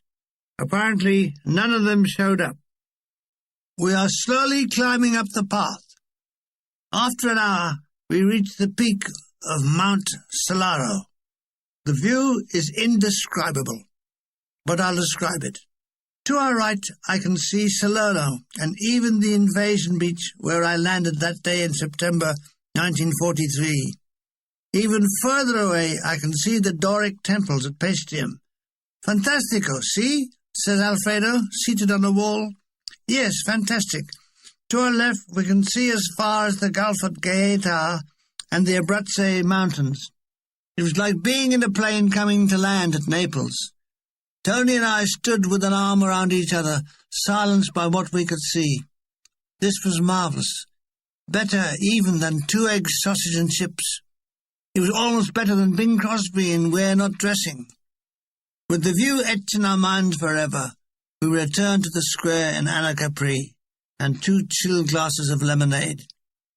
Alfredo returns to his cronies and plunges into the hectic world of dominoes. "What do we do now, Teddy?" says Tony. "I personally would like to die. It's very hot now, and we decide to have our last swim on the last day. By horse-drawn, then, back to the piazza, which we find full of Americans who are all a bit pissed, sitting around at tables. They'd got to the shouting remarks at the passing ladies' stage. We edge off to the funicular, which is coming up loaded with more noisy GIs. When they see Tony, they whistle and give shouts of, "Hello, baby! Get rid of him!" It made me feel invisible. Fools! It's a good job. They didn't know I boxed for London South Eastern Polytechnic Lewisham. It was an even better job they didn't know I'd had the shit beaten out of me. Tony wants to know why Americans and British all shout at the women. I tell her the Americans can afford to shout because they have lots of money, and the British have to shout because they haven't any. "Molto ignorante," she says. "When Germans soldier in Rome, they never shout. No, they just gassed you." The sun is scorching down when we splash into the cool waters of the bay, which appears to be free from jellyfish. I just sit up to my waist, occasionally splashing myself to stop sunburn. Tony swims up and sits next to me. She holds my hands under water. Kinky, eh? "What do you think, Terry?" she said. "I think it's time for this," I say, and I gave her a salty kiss and gave one of her boobs a quick squeeze. "Oh, Terry," she gasped, "everybody see." Grabbing her ankles, I pull her under the water. Impetuous fool, Milligan. Tony surfaces, laughing, and tries to splash me. I swim out of reach and pull funny faces. I'm such a bundle of fun. It wouldn't take much for me to do my handstands. "Oh, look here. It's the Fosters." "What's the water like?" he says. "It's jolly good," I say. He wears a black full-length costume that was out of date in 1929 and a body to match. He enters the water and does a clumsy belly flop, then strikes out with a strange overarm stroke. "It's beautiful, darling," he shouts to his wife. I thought he looked very clumsy. She is wearing a sensible one-piece red costume. Her arms and legs from the knees down are a reddy brown, the rest of her body a ghastly white. She minces into the sea until the water reaches her fanny, at which she breathes an ecstatic "oh!" I often wondered why our patch of beach was always so deserted. Today I found out why. To my horror, I notice Richard III's floating in the water. We are swimming at the sewage outflow. No wonder I had the shits. I'm swimming in it. When we return to the hotel, the manager confirms it. "Sì, molto sporco, molto. Acqua di scolo." Fancy, I'd been up to my neck in aqua di scolos. Apparently, the far side of the island is the shit-free swimming. Too late. Now I take a hot shower and scrub my body with a nail brush. Fancy, after all the paper I had put on the loo seats to avoid catching anything, there I'd been swimming in it. When I tap on Tony's door, she is just out of the shower. She's wearing a dressing gown. Not for long. We both end up in bed, steaming with swanicles fibrillating. After we had consumed each other, we fall asleep and are awakened by the maid wanting to come in and turn the bed down. Tony tells her not to bother. It's twilight. The sky is going from purple to blue-black, with crystalline stars hanging like clusters of diamond grapes. Tonight we will dine where Tony says she likes to eat, in the piazza. I must put my Robert Taylor kit on. Dark blue corduroy jacket, blue trousers, white silk shirt and satin tie. I comb my hair well back to show my widow's peak. Mirror says I'm a Robert Taylor look-alike. I'll take my silver cigarette case because I want to be seen tapping my cigarette on it after dinner. Arriving in the piazza, we find it busy with nightlife.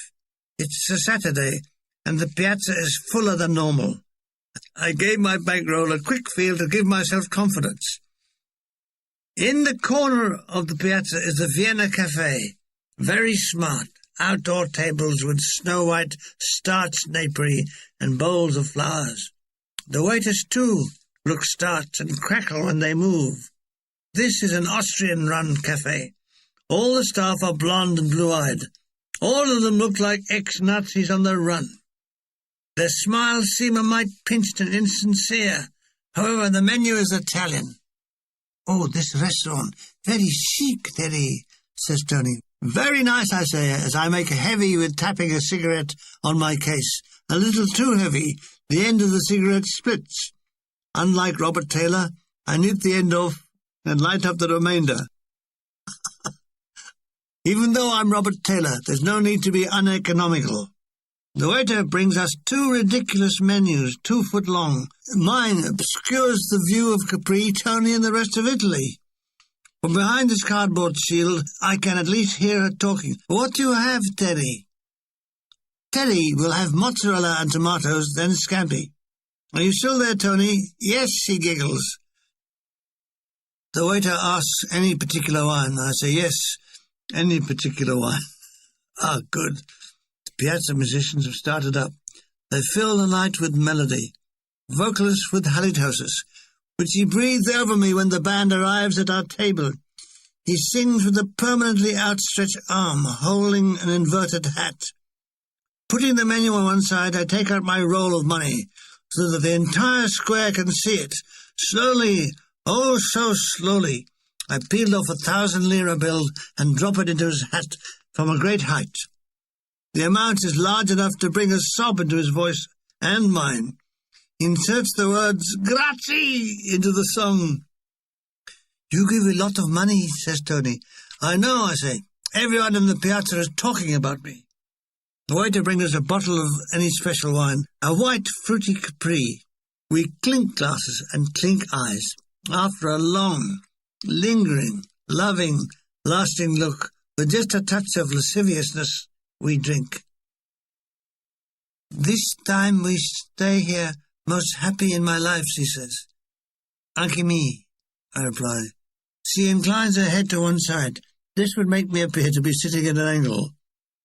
"I'm very sorry when tonight finish. When I first meet you, I girl. Now, I woman. Gad, 2 for the price of 1. The crackling waiter arrives with our first course. "Signori," he says, and sets it down. "Buon appetito," he says with a grin, and a Germanic half-bow and a click of his heels. Why doesn't he just piss off? Quick! My false beard and dark glasses, and my Quasimodo hump. Gracie Fields has entered the piazza with 3 other people. One blessing, she's not singing. Thank God she's sitting down at the far end of the square. Her penetrating voice rises above the music. "Buonasera, by gum," she says. People are turning and staring. She is big in England and known on Capri as Nostra Gracie. The question is, will she sing? There is no scampi like Italian scampi, and this scampi is not like Italian scampi. I call the waiter over, who looks like Hermann Goring. "What is wrong with it?" I tell him the scampi is as hard as bullets. He sweeps it away and returns with scampi still hard as bloody bullets. Would I like something else? Tony tells me sole is very nice. Okay, I'll have that. Meantime, I'll have another tipple of the wine. It's happened.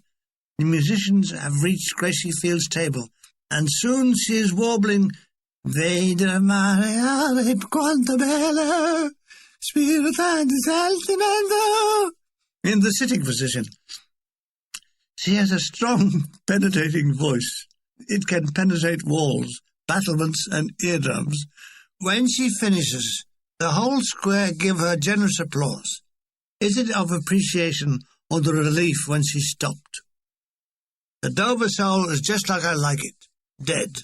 The more I drink, the more I tell Tony I love her.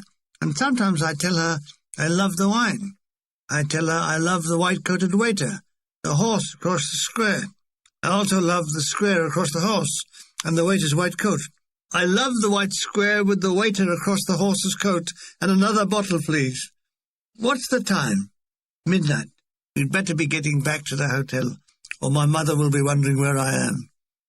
As I accompany Tony to the funicular, I hear Gracie Fields singing again, Ave Maria. The noise of the funicular drowns her out as we descend for the last time. Goodbye, little piazza. I desperately wanted to sleep with Tony, and Tony is desperate not to. No, Terry, no, you go sleep. Stop that, no, please, stop that. She finally breaks my stranglehold on her and pushes me in the direction of her way. All right, Tony. There's always Lily Dunford of Brockley, Betty from Bexhill, or Beryl from Norwood. One last bedtime cigarette. I lie on my back under the covers with a slight steam on, enjoying the process of getting lung cancer, then fall into a delicious sleep.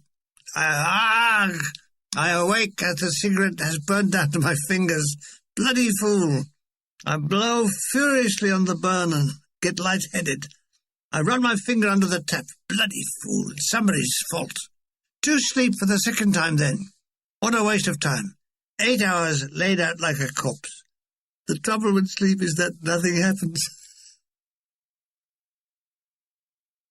Naples again. I awake to the sound of various church bells. What's the time? 9 o'clock. We have to catch the 11 o'clock ferry. I leap from my bed and hastily pack my suitcase, then collect Tony for breakfast. Is she packed? No, but her clothes are. Ha ha ha. Mario knows we are leaving today. Most important to him is how much. I settle the bill with Mr. Bernati. I hope you enjoy Capri, he says. Apart from the shit-strewn sea we have. It cost us 10,000 lira. As we leave the hotel, Mr. Bernati stands at the door, waves us goodbye. Lugging Tony's suitcase and mine, I lead down the little path to the Marina Grande. We can see the ferry has docked. From where we are, the ship looks like a toy.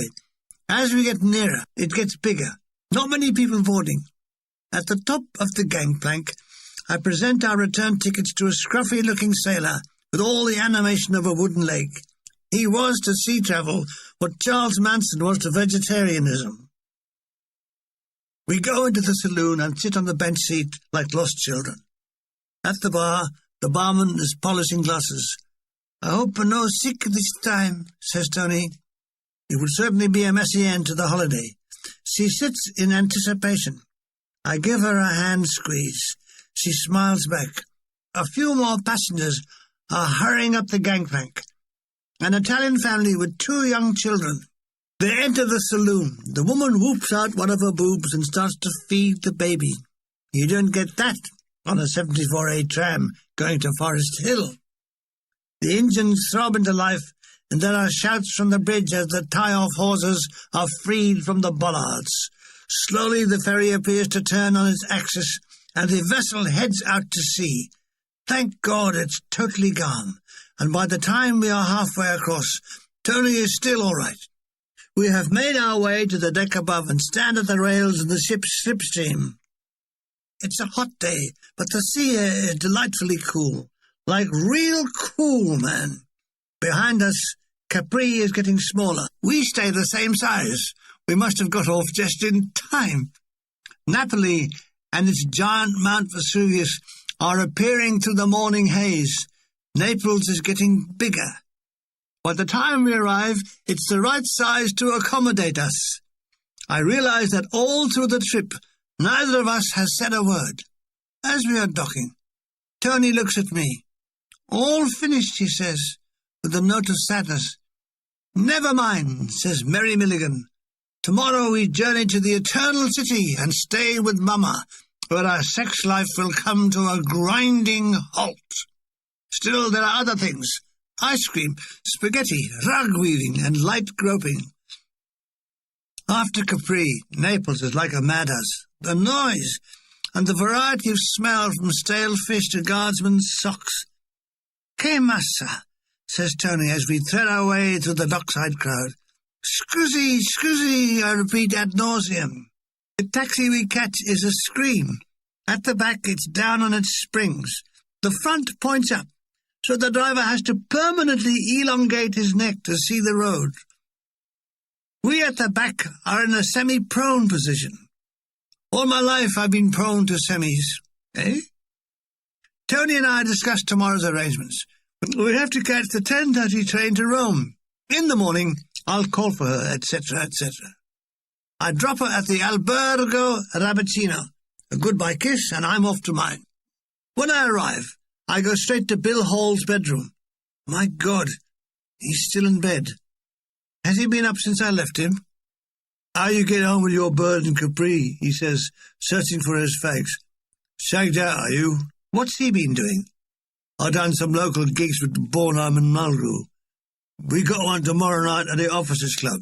You want to sit in on guitar? No, Bill, I'm off to Rome with Tony. Any news about the boat's passage? No, it's been arranged through Major Philip Ridgway at CSE. He thinks it will be on a Dominion Monarch. He thinks it will be sailing on the 15th of September. He thinks? Doesn't he know? Don't ask me, mate. That's what he told me. 15th of September. That would give me a good clear week of rug-making and light groping in Rome, and a few days to spare in Naples. When I get to my room, there is a load of mail on my bed. My father has sent me a roll of newspapers. A real treat. I spend the afternoon finding out how the rest of the world is faring. How good to see English newsprint again. Bread ration. Not changed yet. And here's a good one. Jerry Merry, father of 22 children, fined for stealing from chemist shop. He must have been after condoms. Heat for trial on Chine murder charge. So someone's been murdering Chines. Are they small Chinamen? I'd love to see the ads again. Biscuits keep you going. Does that mean that runs? Then repair war-damaged hair with Silvercrin. For inner health, take bile beans. Evening. All wants to know if I want to come down to a club on the Via Roma. It's a nightclub, a lot of Americans down there. Plenty of art-eye birds. Got a good art-eye band. They let me sit in. I'm at a loose end, and it's frayed. So, okay, yes, Bill, let's go in there and beat up a storm. Yeah, wow me, Daddy, 8 to the bar. I'll bring my guitar along. We duly enter the door of a place called The Den. We descended stairs to a basement where a band is trying to be heard above the noise of the customers. It's a postage stamp-sized room.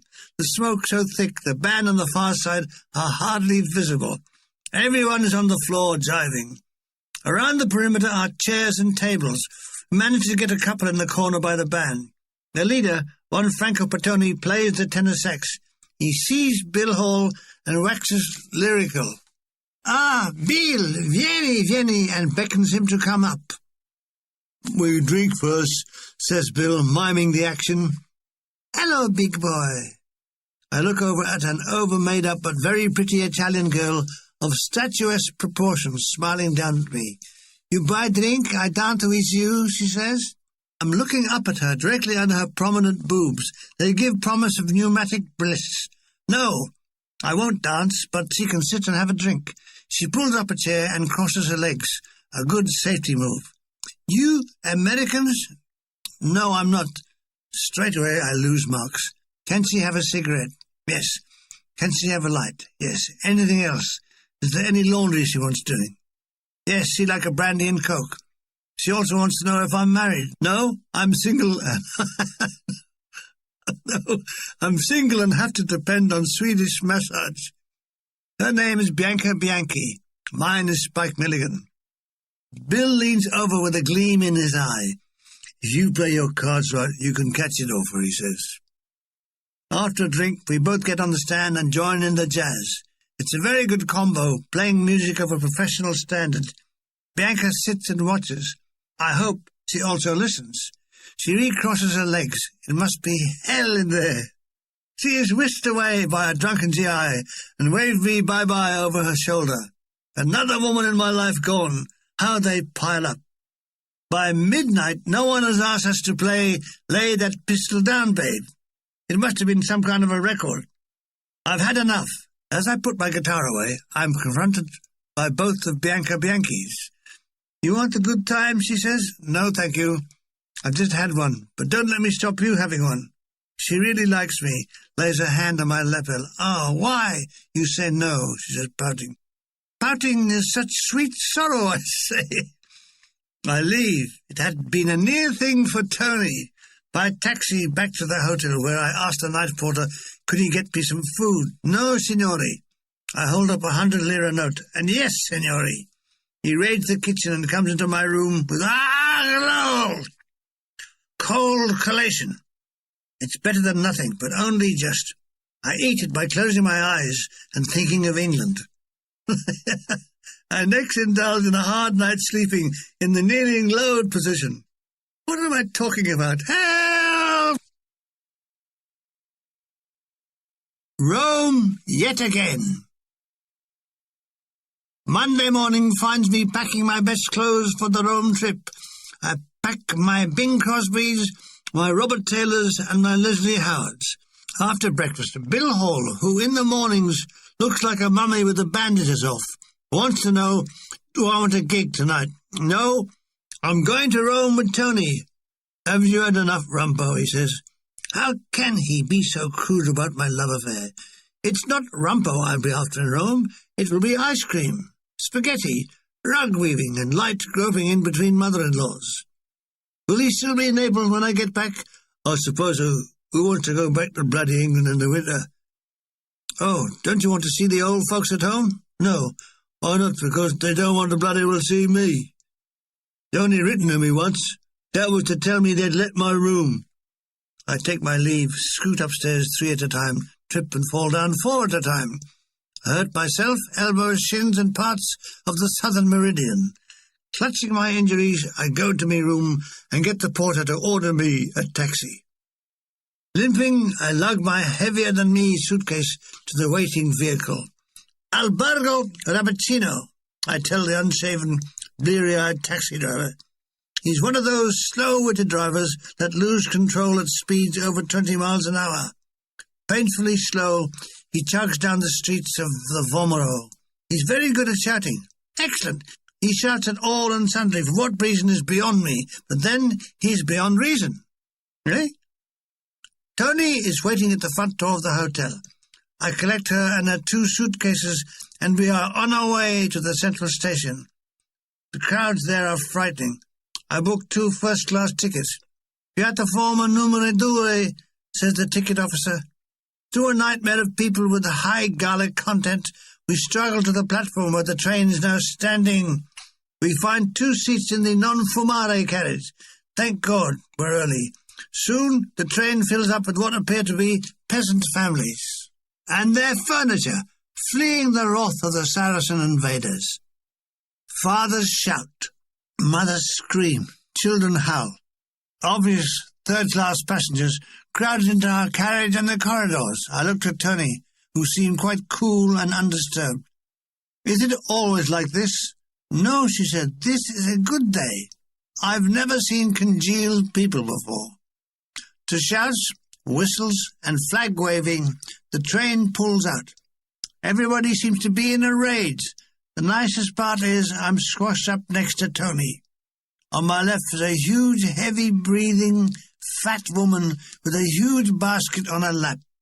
From it protrudes bread and the neck of a wine bottle. The thought of trying to get to the toilets fills me with dread. I pray that my bladder will hold out for the trip. After half an hour, Tony wants just that. She disappears into the crowded corridor. I don't see her again for nearly half an hour. When she comes back, she tells me there's a queue a mile along for the loo. I say, I know, I'm on the end of it. Takes me half an hour to get there. The loo is in an appalling state. No one appears to have holed in one. Back to Tony. The journey will last 2 hours. The question is, will we?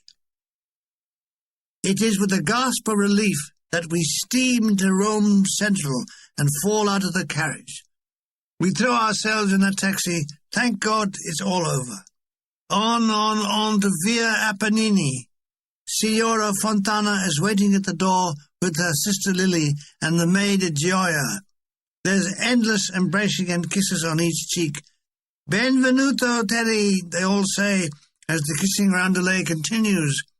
Come, Teddy, I show you your room.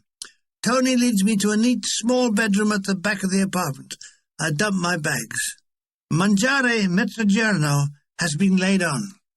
Fussing like a mother hen, Signora Fontana shows us our seat placings. Teddy, qui, she gestures. How did your show go in Naples? Asks Sister Lily, who will have to be killed. Oh, the show in Naples. Oh, very well. Oh, yes, my word, the show in Naples. Ha ha, it was splendid. Signora Fontana tells us there is a one-day strike of the tram drivers. Oh, really? How interesting. Does Signora Fontana know that the price of butter has gone up in Poland and there are no dry cleaners in Peru? A Negro vicar has crossed Scotland on one leg. Medicine is now free in England, as so is illness. Soon I'm left out of the conversation as they all talk in Italian at a speed too fast for me by far. I just sit, and when they all laugh, I join in like an idiot. When the meal ends, Tony remembers me again. My mother have bought a ticket for opera tomorrow night. You like to see? Yes, I'd like to see. The meal ends with Zabelioni. Gioia make for you. She know you like, says Tony. Delicious. Now it's announced that all the ladies are going to afternoon mass. Do I want to come too? No, I've got a bad leg. I spent a relaxing afternoon listening to the Allied Forces Network, which played unending programs of big bands.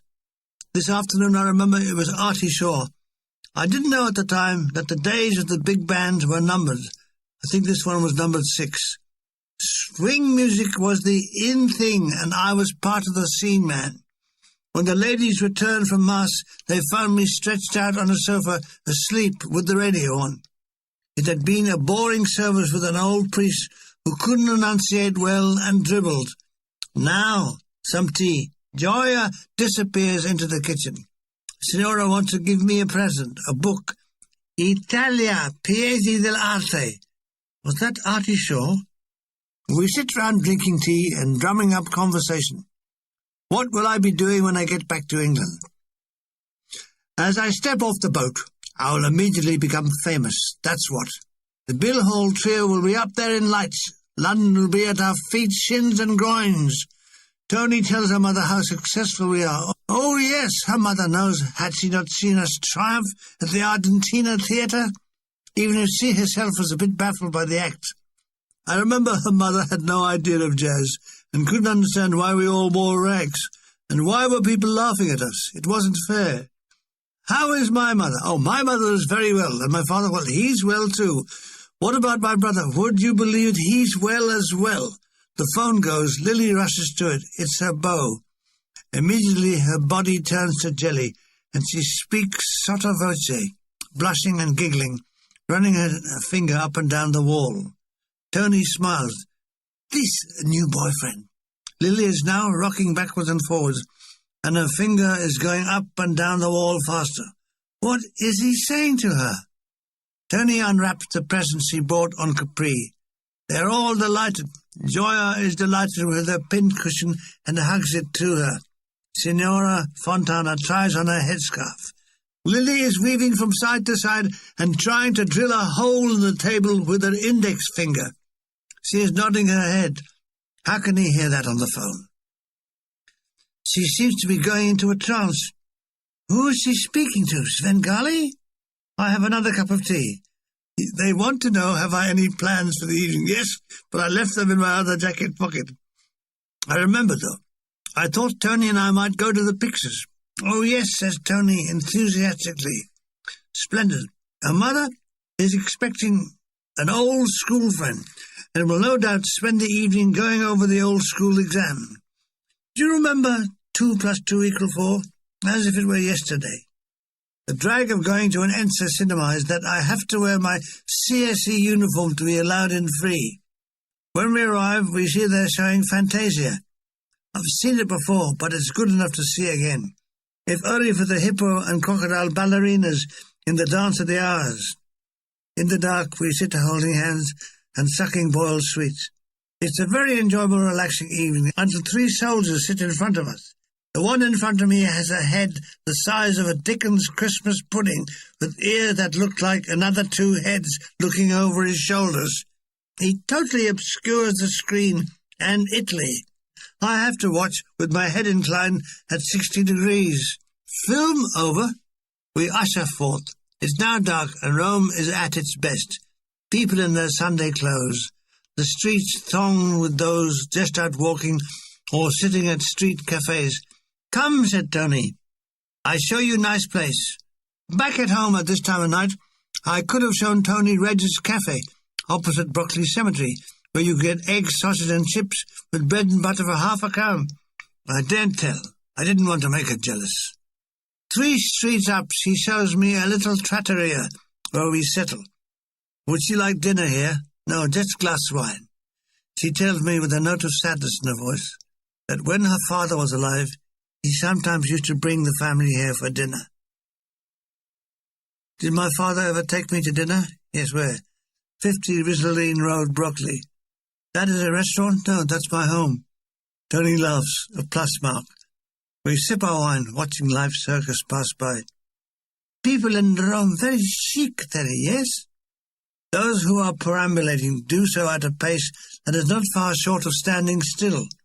The ladies throw their weight onto alternate feet to give their bottoms a slow rotating wobble. All Italian women have it. Rome must be a voyeur's paradise. Tony and I point out people that interest us. For instance, what is that old bald man with watery eyes doing with that 16-year-old temptress? What tablet is he on? Tony releases tidbits of scandals. All men in Rome like a young girl, he says, with a knowing look. When I in Rome ballet, many old men come to stage door and give me flowers, many. We finish our wine and a taxi back home. She shushes me as the rest of the family are in bed. She rustles us up some sandwiches. We sit and eat, listening to the AFN network turned low. I like jazz, but I don't understand. If you like it, that's all that matters. It's like wine. You like it or you don't. In retrospect, I realize how simple our conversations were, almost mundane. After a quick canoodle on the couch, and a lot of lascivious whispers from me, and the clothesline, "Oh, no, no, no," from Tony, I go to my bedroom. I lie in bed, my mind wandering lonely as a cloud that drifts aloft on high. I wandered lonely as a cloud that floats aloft o'er day and hills. It was suddenly I came upon my dog being sick on daffodils. I couldn't wait to get to England and start the act on its road to fame. What a treat! I'm awakened by Tony, all bathed in perfume with my breakfast on a tray. Her mother has gone to work. Sister Lily to college. Only Joya is in the flat. She'll have to be killed. "How you sleep?" she says. I tell her I sleep on my left side with my knees drawn up under my chin. "This bed okay for you?" "Yes, it's okay for me. Well, too narrow to be okay for us." "You naughty." When I've bathed and dressed, she tells me we are going visiting to see Luciano Ciampaglia, a ballet friend from the tour, in the Via 21 di Aprile. She tells the taxi. Why is the street called 21st of April? She doesn't know. It might be after some special occasion. Then again, it might be named after the 21st of April. You will never tell with the local council. In Brockley, we had Fred Street and Enid Terrace. The Ciampaglias are a bustling middle-class Italian family with 2 daughters. When we arrive, the middle-aged plump Signora Ciampaglia is in the kitchen, massaging a huge lump of dough to make pasta with the aid of her daughters. They all break into animated conversation, but after a brief introduction, I might as well have been tied up in the garden. As they continue, I wish I was. There are bursts of conversations then shrieks of laughter. Every now and then one of them giving me a sympathetic look, as though I should be tied up in the garden. Luciana has become engaged to Dennis Evans, a military pianist at CSE Naples. They are to be married and live in Quamfel, which he can't even spell. He's a miner.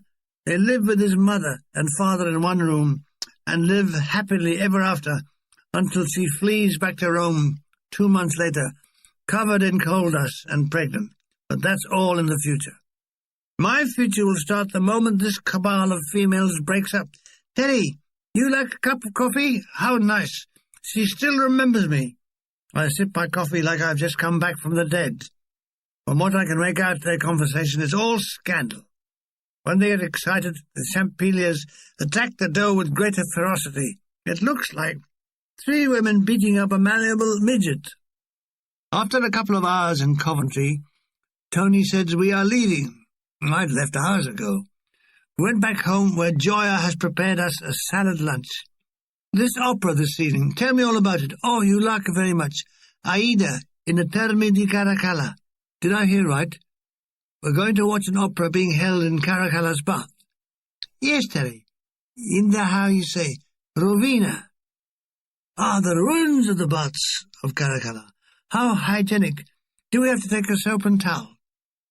It was an evening I'll never forget. The first bonus, we had a giant full moon.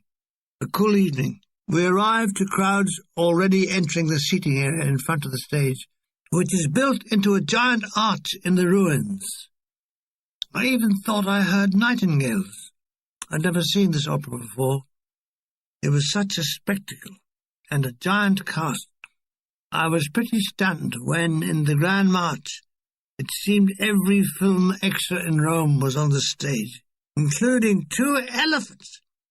There was a wonderful, vibrant orchestra of about 60. The principals were Maria Cagnilla and Guizzo Neri. It was bel canto singing, soaring in the Roman night with ecstatic applause after each favourite aria. I was completely entranced. This was better than a Harry James, better than 2 eggs and chips and sausage at Regis Cafe. At the end, I sat there stunned. What a production. Time and again I was moved to tears by the music. Was it really written by a man called Joe Green? Amazing. After the opera, I promised to take Tony and her family to a dinner at a hotel they had recommended, Albergo Tenente. Wow! As Sika would say, there's posh for you. It's modern but wonderfully tasteful. Everywhere it's white marble and gilt. The dining rooms are on the 6th floor, overlooking the Tiber, the ruined Roman Ponte Sublicio, and the Tiberine Island. A fawning manager greets us, and a fawning waiter attends our table. How I love it. The Fontanas aren't a well-to-do family. The mother has to work. So this is a treat for them. I can tell by the delighted expression on Signora Fontana's face. Mind you, the expression on my face when I saw the bill was something else. I mean, there's a limit to everything, even 72,000 lira. The head waiter renders us a list of the evening's specialities. He delivers it all with the flamboyant gestures, rather like an excerpt from Shakespeare. It was all a waste of time, as none of us want any. He deflates visibly like an actor who's been booed. He hands us to a second waiter, who takes our order with a slightly crimped mouth, which looks like a chicken's bum under pressure. The ladies are all agog with the magnificence of the surrounding. Una bella posta, Teddy, says Signora Fontana, whose head is all but revolving. Do you know, Teddy, Mussolini come here to eat, says Tony. So have I said. Mussolini, said Miss Fontana, is not a bad man. He's stupid. He must have been to pay these prices. We talk about the opera. I lament the fact we don't have such a plethora of wonderful voices back home. But you have a Gracie Fields. Yes, I say, we have Gracie Fields and leave it at that. The meal passes with me trying to interject into the conversation. I knew a few Italian words that would suffice. Vero? That's so. La pena del mia zia sono in l'asino. The pen of my aunt is in the garden. Oh, mia cane ha mangiato il gatto. My dog has eaten the cat.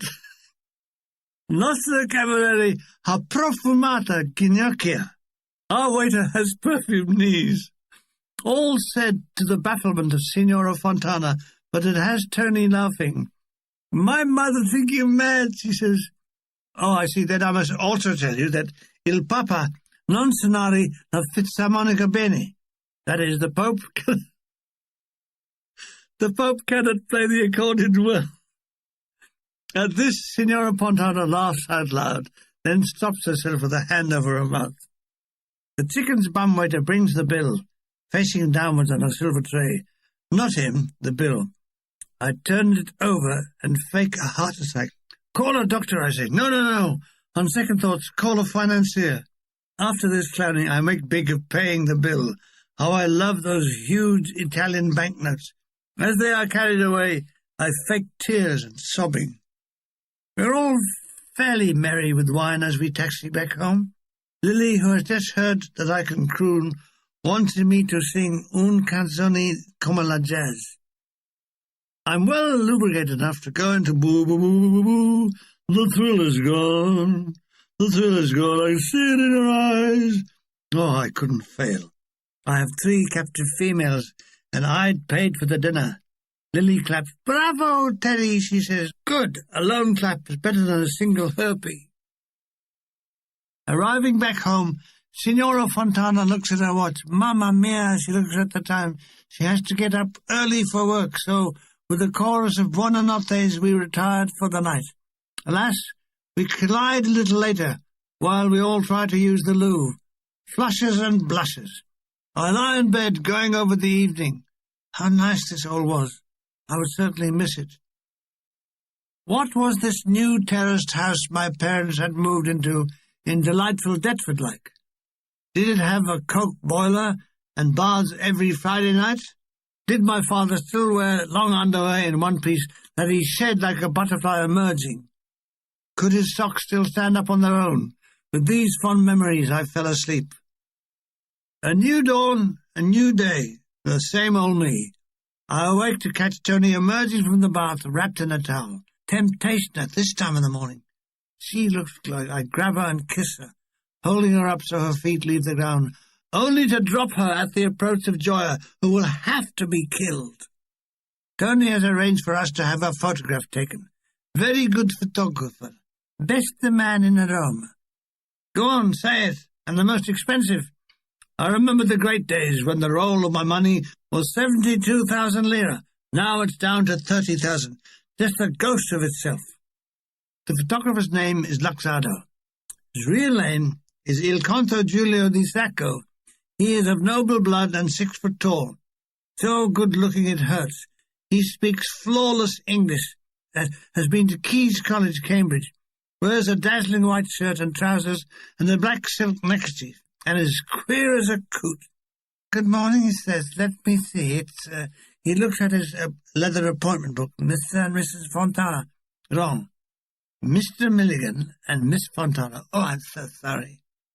From his posh front office, we enter his studio. Very large. A mass of equipment and lights and a young boy. This is my Francesco, my assistant. And also as queer as a coot. Would you like to sit on the couch? He stands behind a large wooden box camera, talks rapidly in Italian to the lad who's putting a plate in. The Count comes forward and arranges us with our heads together. He's different. He doesn't want us to say cheese. He doesn't take photographs of those unending grinning idiots that plague the world of photography. I want you both to look serious.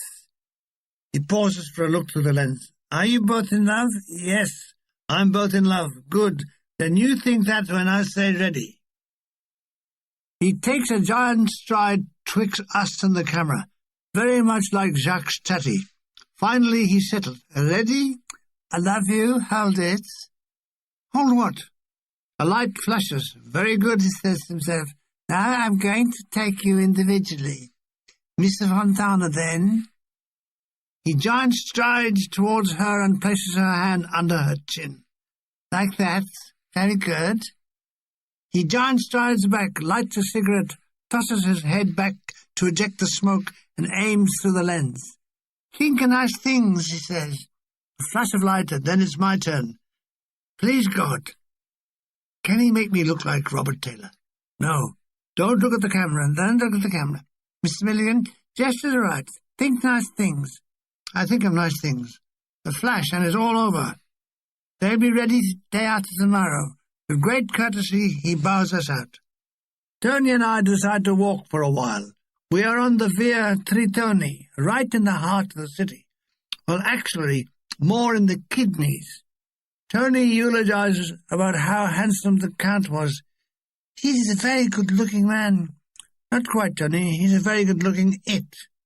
Am I sure? Positive? No. Yes. We have a nice, long, lazy walk and eventually end up at the Fonte di Trevi, its gushing waters giving a scene of cool relief in the hot atmosphere of the city. "We must throw in the money and make a wish," says Miss Fontana. I'll peel off a 1,000-lira note as though to throw it in. No, she takes some small change from her handbag and gives me a coin. "We throw it together," she smiles. I watch our coins slither to the bottom. "Make a wish now," she said. What I wished for, I can't remember. I wonder what, in those distant days, it was. I wondered, too, what Tony wished for, and did it come true? Time for a coffee, etc. We find a small cafe, etc., and sit outside, etc. It's a delightful day. It seems that Rome has endless sunny days that pass almost unnoticed, etc. Here my diary suddenly stops. All it says is, measured for a suit. I remember this was done at the prompting of Tony, who knew a good cheap tailor. He has a shop on the ground floor of the Teatro Marcello. Inside, it's small and dark. He is small and dark. He smiles. He has small, dark teeth. All the time he nods his head as if his neck is loose. Oh, yes, he can have the suit ready in 3 days, if we pay a small service charge. I choose a cloth, but Tony doesn't like it. Has she something against purple and yellow check? I'll be the talk of Deptford. There he goes, they'd say, or here he comes, depending on which direction I was doing. No, she chooses a dark cloth with a faint stripe. These are more elegant, Terry, said the little devil. Of course, I say yes. If she asked me to wear a transparent loincloth, gumboots, and a revolving hat, I'd have agreed. Standing on a chair, he measures me, inside leg. Which side does the signore dress? Near the window, I told her. He takes my chest measurement twice. He doesn't believe it the first time. Do I like padding? Oh, yes, everywhere. Do I like wide bottoms? On some women, yes. Boom. So, dear reader, we come to my 2 blank days. However, on the 23rd of September, my diary continues. Lazy day. Went to the Parco Botanico. Lunch in the park. Carriage driving back home. Madame Butterfly in the evening. Awful singing. Tony tells me it's organized by black marketeers Clark in evidence. Yes. Madame Butterfly was at the Rome Royal Opera House. Tony has 2 free tickets that her mother has given her by a customer at the Chit travel agency. What a treat to look forward to! But it was a night of suppressed, hysterical laughter. The whole opera was financed and cast by black marketeers. I couldn't believe it. When I first saw Madame Butterfly, she was huge, with a heaving bosom. I thought out of this frame will come a powerful voice. When she opened her mouth to sing, you could hardly hear anything. To accentuate the shortcoming, she overacted, throwing her arms in the air, clasping her hands together, falling on her knees with a groan, running across the stage with loud, thudding feet, all to thunderous applause from an obvious claque. Then we wait for Lieutenant Pinkerton. My God, he's half her size. He can't be more than 5 foot 5 inches, and so thin that when he stood behind her, he vanished. He has a piercing tenor voice, high up in the nose, with a tremendous wobbly vibrato that fluctuates above and below the real notes. He is obviously wearing lifts in his shoes that make him bend forward from the ankles as though walking in the teeth of a gale. If that wasn't all bad enough, he is wearing what must be the worst toupee I've seen. It appears to be a dead cat nailed down to his head, the front coming too far forward on the forehead, with a slight curl around where it joins his hair. Trying to laugh silently, I almost double up in pain. All around me are mafia-like creatures. One wrong move and I'll be knifed. So be it. No comedy could exceed this. We notice that when Pinkerton tries for a high note, he shoots up on his tippy-toes, putting him at an even more alarming angle. When he and she embrace, she envelops him completely, his little red face appearing above her massive arms as though being decapitated. I'm carried on the tide of enthusiasm. When the clerks jump up applauding, so do I. Bravo, encore, I say. It was a night I can never forget. At the little restaurant after the show, I keep breaking into fits of laughter as I recall it all. Tony is split down the middle, both halves being equal to the whole. She's ashamed that something so bad should go on at the Royal Opera House. Disgraziata, she says, but continued to laugh through it. I remember that, as we sat outside eating, for no reason, it started to rain. We retreated inside while the waiter rescues our food. The waiter is amusing. He apologizes for the rain and says even though some have settled on the food, there'll be no extra charge. Seated inside, Tony suddenly says to me, "You know, in 2 days you leave me." My mood changed. Was it that soon? I was so impervious to the days that each one came as a shock. Why wasn't time endless? "Tony," I said, "I'll come back as soon as I can, and I'll write as much as I can." That's followed up by just us looking at each other in silence. "I miss you very much, Terry." She looks so small and helpless. I feel so small and helpless. "I tell you what, we have some champagne, yes?" She pauses reflectively. "Okay," she says. "The restaurant hasn't any champagne." "Tedeschi hanno bevuto tutto," said the waiter. "Would we like asti spumante?" "Yes, when in Rome." When midnight strikes in some campanile, we toast each other. We've done it so often before, but this time it's a little more meaningful. Our sand is running out. In the taxi back, I sit with my arm around her head on my shoulder. It sounds like a transplant. I hum my favourite tunes. Should old acquaintance be forgot, and ever for to light, for the sake of all anxiety. We tiptoe into the apartment, and I instinctively wait for my mother's voice. "Where have you been at this time of night?" "No, it's Signora Fontana asking you. Is that Tony?" "Yes. So, good night." This day is suit-fitting day. When we arrive at the tailor's, a man is leaving wearing a terrible suit that appears to have been made by a blind man. No, said the little tailor. "He didn't make that. It's only his father-in-law visiting to collect the alimony." My suit is ready on a hanger. Will I step into the cubicle and change? The suit is a great success. I can't wait to get outside for a photograph. Oh, yes, this is Robert Taylor's suit. Quick! I must be seen walking about the town. What's the best street? Ah, yes, driver. The Via Veneto, and step on it. When we arrive, it's midday, and the morning promenade is coming to an end. Nevertheless, Tony and I and the suit walk up and down, then down and up. Tony and I and the suit sit at the restaurant, and Tony and I and my suit have an ice cream. All Rome must be talking about me. My suit is now smoking a cigarette. Tony is totally bemused. Is this a man or a little boy she's going out with, or is it a suit? If only they could see me in Broccoli now, standing outside the Rialto cinema, waiting for Lily Dunford. My picture would be in the Kent Messenger. By mid-afternoon, I think Rome has seen enough of the suit, so we return to the apartment. Gioia opens the door to my suit. She doesn't seem to notice it. She'll have to be killed. I have a good reason to take my suit off. Joya has to go out shopping.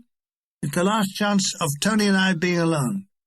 I draw Miss Tony's attention to this by making her take her clothes off and getting into bed, where we foreclose on the world. There is a Father Christmas. He was early this year. However, though it was divine making love to her, it lost a bit by Tony breathlessly telling me all the time to hurry up as Joya was due back. I did my best, finishing in under 23 minutes, beating Joya by 5 and my own record by 10. With Joya fiddling at the door with the keys, I rushed madly back to my room, just slamming the door on my bare bum in time. Worn out by pressurized lovemaking, I have a siesta.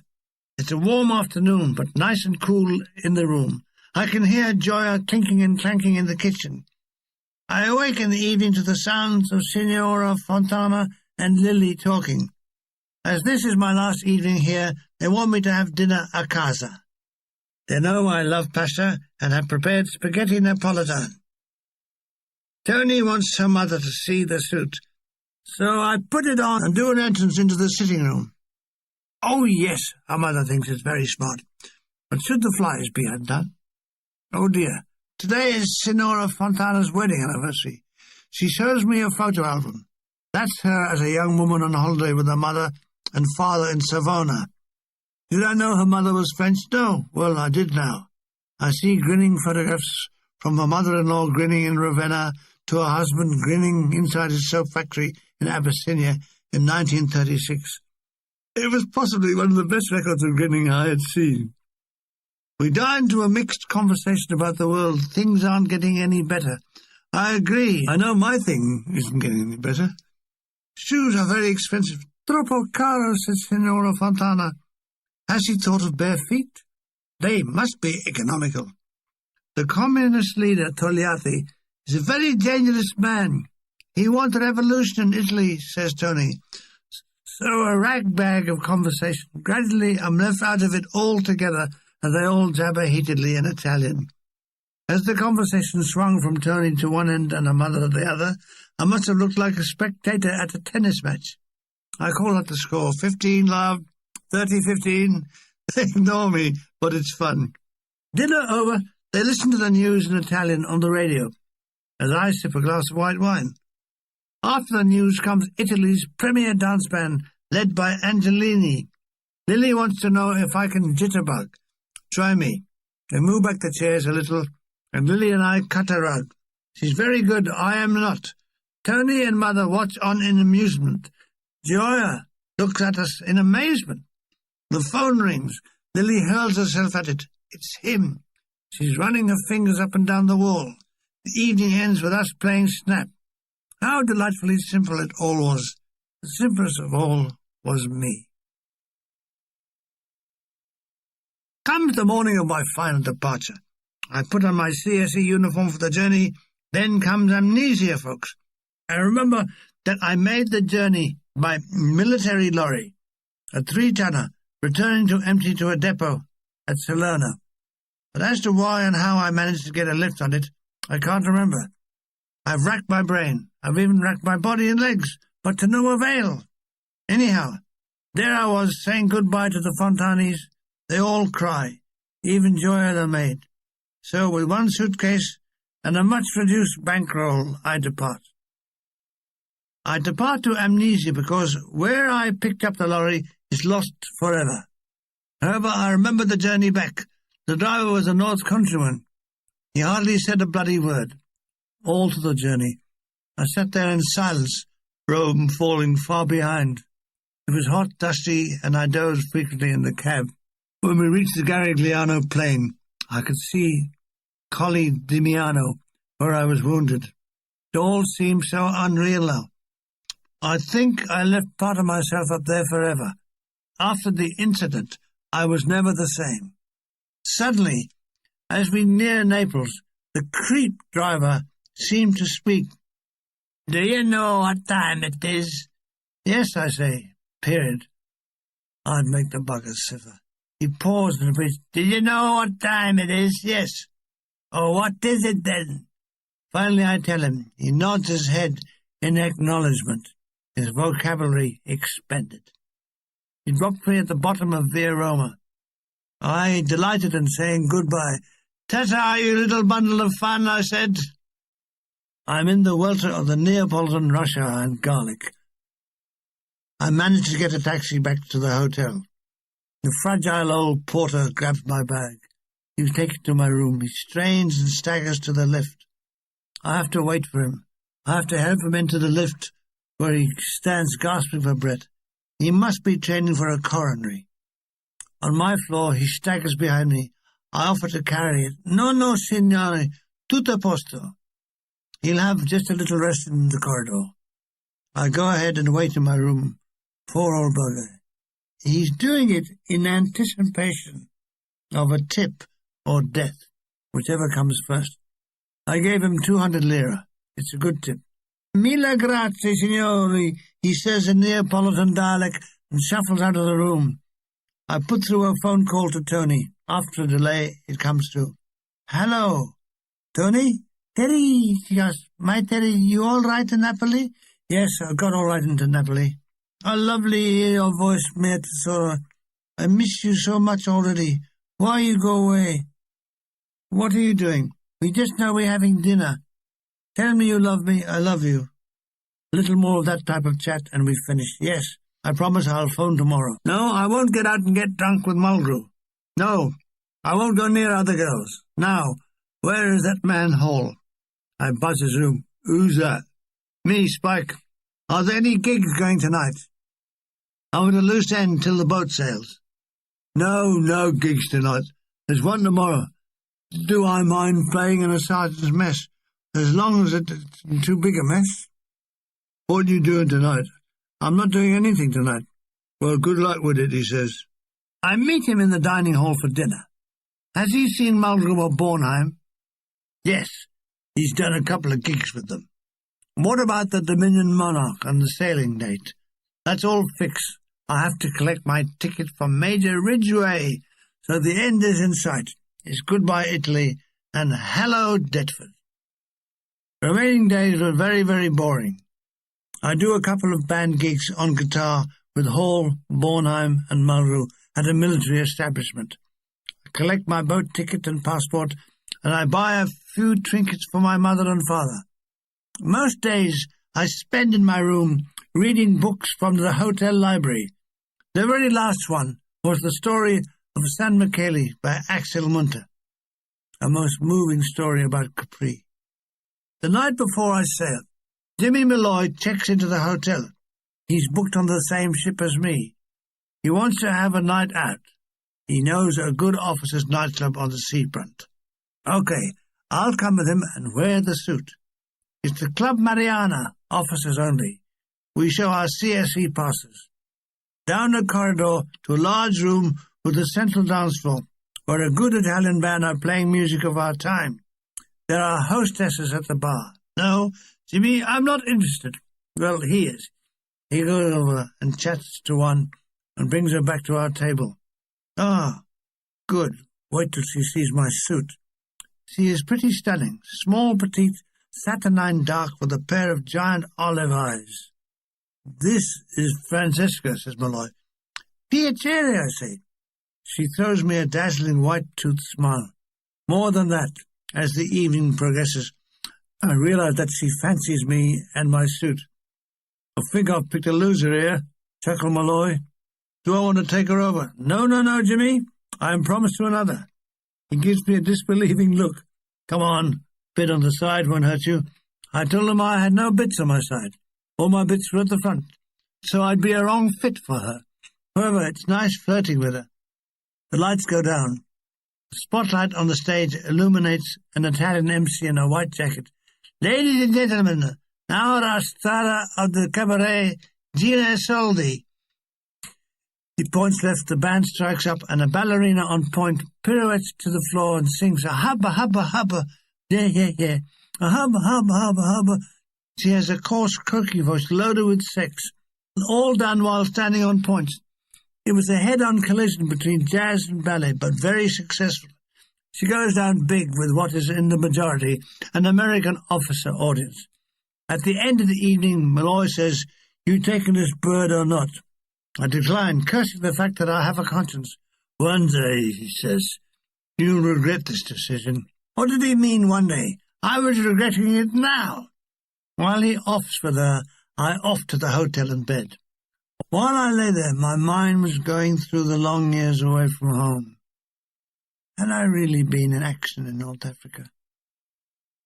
Had I really taken part in the Tunis victory parade? Did I land at Salerno? It all seemed unreal, like a distant dream ending up in the most distant dream of all. Tony and me on Capri. Would the sun ever shine like that again? On departure morning, I awake, and the first thing, put in a call to Tony.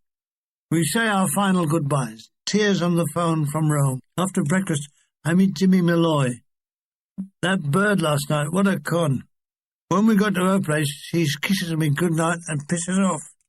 I think it was all your bloody fault, Milligan. Smugly, I said, yes, it undoubtedly was. Our ship sails at midday. We have to start boarding at 10:30. We take a taxi to the quay where the Dominion monarch awaits us. We both have first-class passengers. I'm nominated a cabin on the port side. A young English steward carries my bag and calls me sir. It's a fine single-berth cabin with a portable for looking at or hanging on the outside. If there's anything you want, sir, just ring the service button. I locate the purser's office where a grim-faced staff change my lira into sterling, which looks much less. Up on the promenade deck, I find Malloy and I get him to take my photograph. The ship is alive with bustle, with sailors shouting yo-ho-ho and pouring hot tar down the hatches. At midday, the gangplank is removed. The ship gives a long, mournful blast on the hooter, and the tugs start to maneuver us out to sea. Malloy and I stand at the rail. Slowly the great ship puts on speed. The Italian mainland recedes into the distance, finally lost in a haze. It's over. It's goodbye, Italy. Goodbye, Tony. And goodbye, soldier.